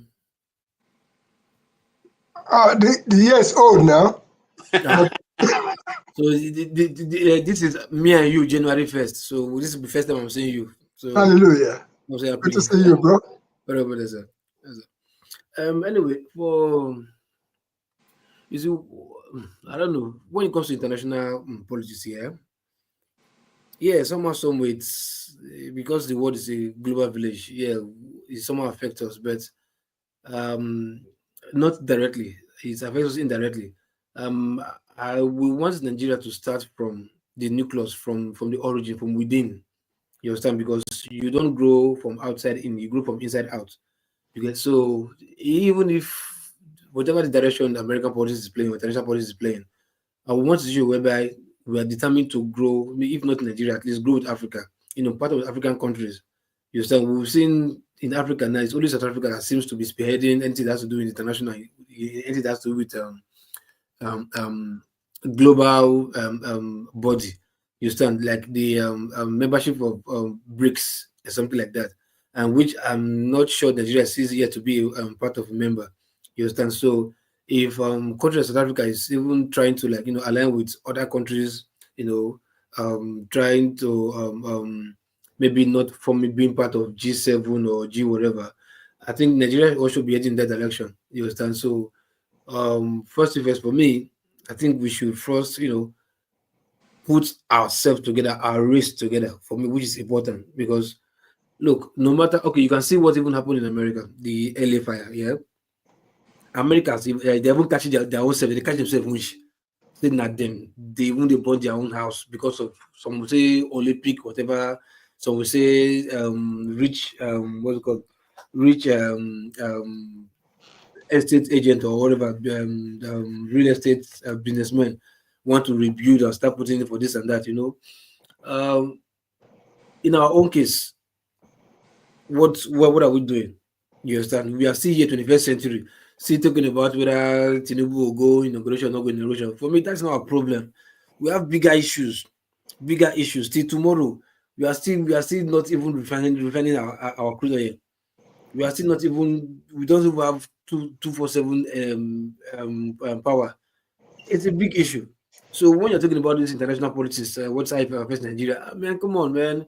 Look, we've seen that over the years. These people from the west, they need people from the world center, which is like Africa, so to speak, to survive. So no matter the politics they play, that's why when I see you coming to argue about Democrats and the Republicans, I look at it like, which of them will elevate black African lives? Let me use the word black life. Which of these parties will elevate African life? None of them. So why are we here discussing like no, it's better Trump enter Joe Biden? I just look at people and laugh. And when the Kenyan and what's it called Agwachi, if they argue as if like man, they don't put that same effort in talking about Nigeria. You said they were talking about Africa. So in American politics, for me, whoever enters, it's not my business. Is whose policy will elevate Africa? You understand? Maybe Nigeria, but at least Africa first. That's where my concern is. And if none of them their policies elevating any African country, then for me, sorry to say, to hell with both of them, all of them. That's just me. Okay.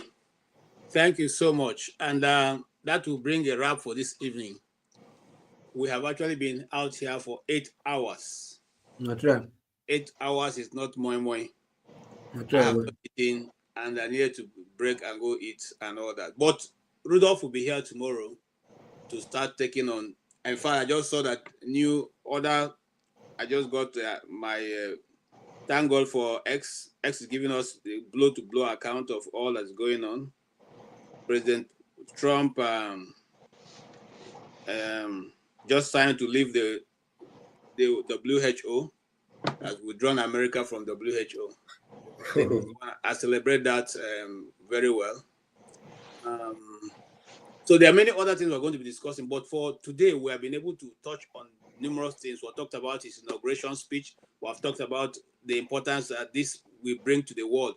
Maybe some people don't understand because some people are writing and saying there are more pertinent things to be discussed. The truth of the matter remains, whether you like America or not, whether you like Donald Trump or not, what America does affects the whole world, to say the least. And for us who pander to America especially, in fact, there's a part of Nigeria, if you go to, you think you're in America, that's Jos. Because everybody speaks in America, we dress like, we dress in hoods and all that. Because we, so anybody who grew up in around the Middle Belt know that people from Jos, have a particular swag that they carry. So, in other words, I'm just saying that, I'm not saying to say that other people are not also pandering. I'm saying that there's more that unites us, that moves us towards America than moving us towards England. And so America is a very important trade partner to any nation in the world, no matter whether you are a South, Middle East, or you are Africa. America plays an important role. America plays an important role in the peace and stability of many parts of the world, and we can't take it away. In fact, this evening, while I was just looking at if America has forces outside of America who are engaged in action, I realized they have more than 9 places American soldiers have stationed around the world just to keep the peace. So we like it, we don't like it. We hate him, we don't hate him. This guy is going to play a good or bad role in the next 4 years. And it's for us to either, as a Christian like myself, to pray that whatever is going to happen will be in my favor. It cannot be against me. And so as we round up today, if a political pundit and you're still pondering in what happened yesterday, I think you better clean up your slate and get ready for what is going to come and begin to write new chapters and episodes of the one that starts today. Because the world, whether you like it or not, have shifted from what you know yesterday into a new space today. And from today going forward, it's going to resonate around the whole earth. What is going to happen today, or what happened today in America. And so I implore every one of us to keep faith. It's always better. Once you lose faith, the world is ended. Faith is what keeps you going, knowing that when you go to sleep today, you wake up tomorrow. That is the faith that you have. You don't have control of what happens tomorrow. Because we don't have control of what happens tomorrow, we just have to keep faith with God. For us as Christians, for me, I don't know about you, I keep faith with God, knowing that with God, because I believe, it will happen for me just the way I believe. And on that faithfulness, I say thank you, each and every one of you, for joining us. Igbo Basics, you've not been around for a while, but today you sat in and you gave us a word of wisdom. We appreciate your contribution, and we invite you to, again, find time to join us. It's always good to drink from your, fountain of wisdom. And stay humble. I've come to like your contribution. It's always very apt. And, even if somebody doesn't agree with you, you have a way of making the person see your point. And I really appreciate that part of you. You're also a very valuable member of this, this channel. Thank you so much, my former local PE, but now support diaspora voting. We also appreciate you. Please find time. We need to be seeing your face and hearing your voice too. Your own angle of taking things is totally different, and it makes a lot of sense for anybody who is open-minded. When those of you on the keypad, my friend Boom Boom Ray, Quinty A, Live and Johnny of Henry,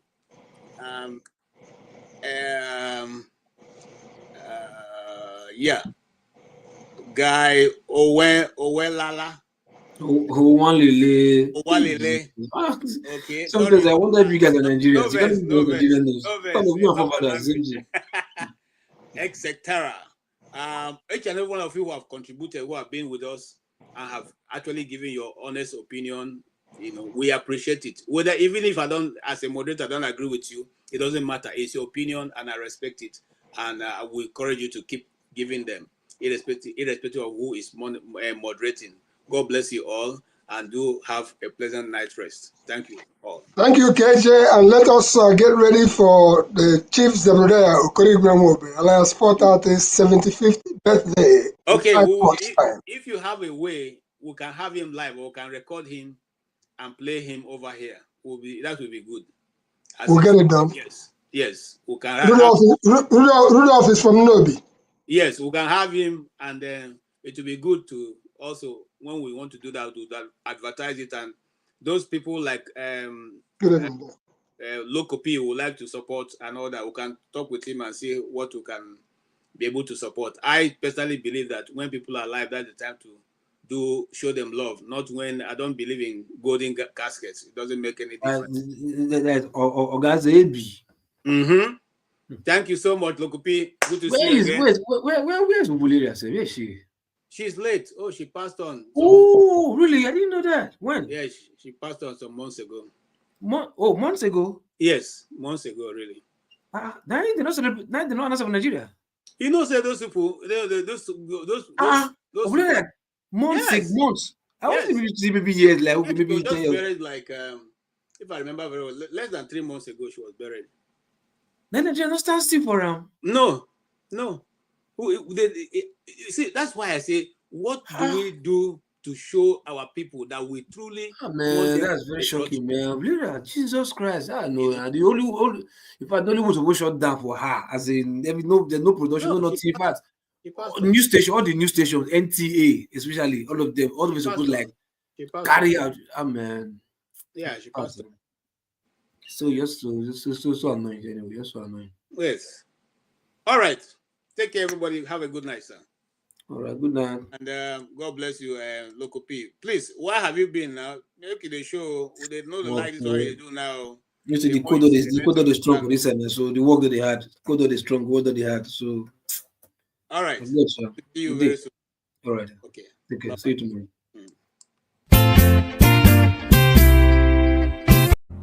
Arise, O compatriots,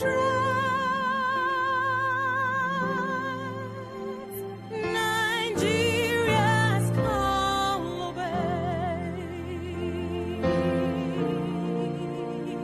to serve our fatherland,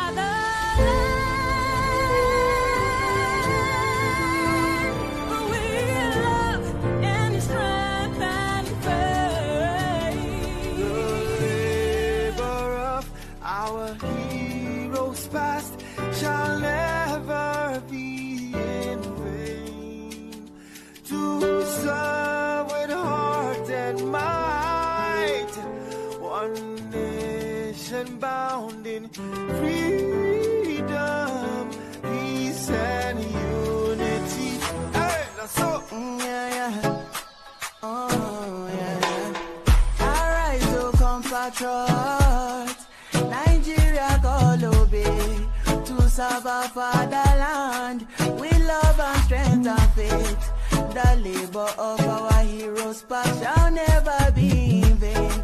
To serve with heart and might, one nation bound in freedom.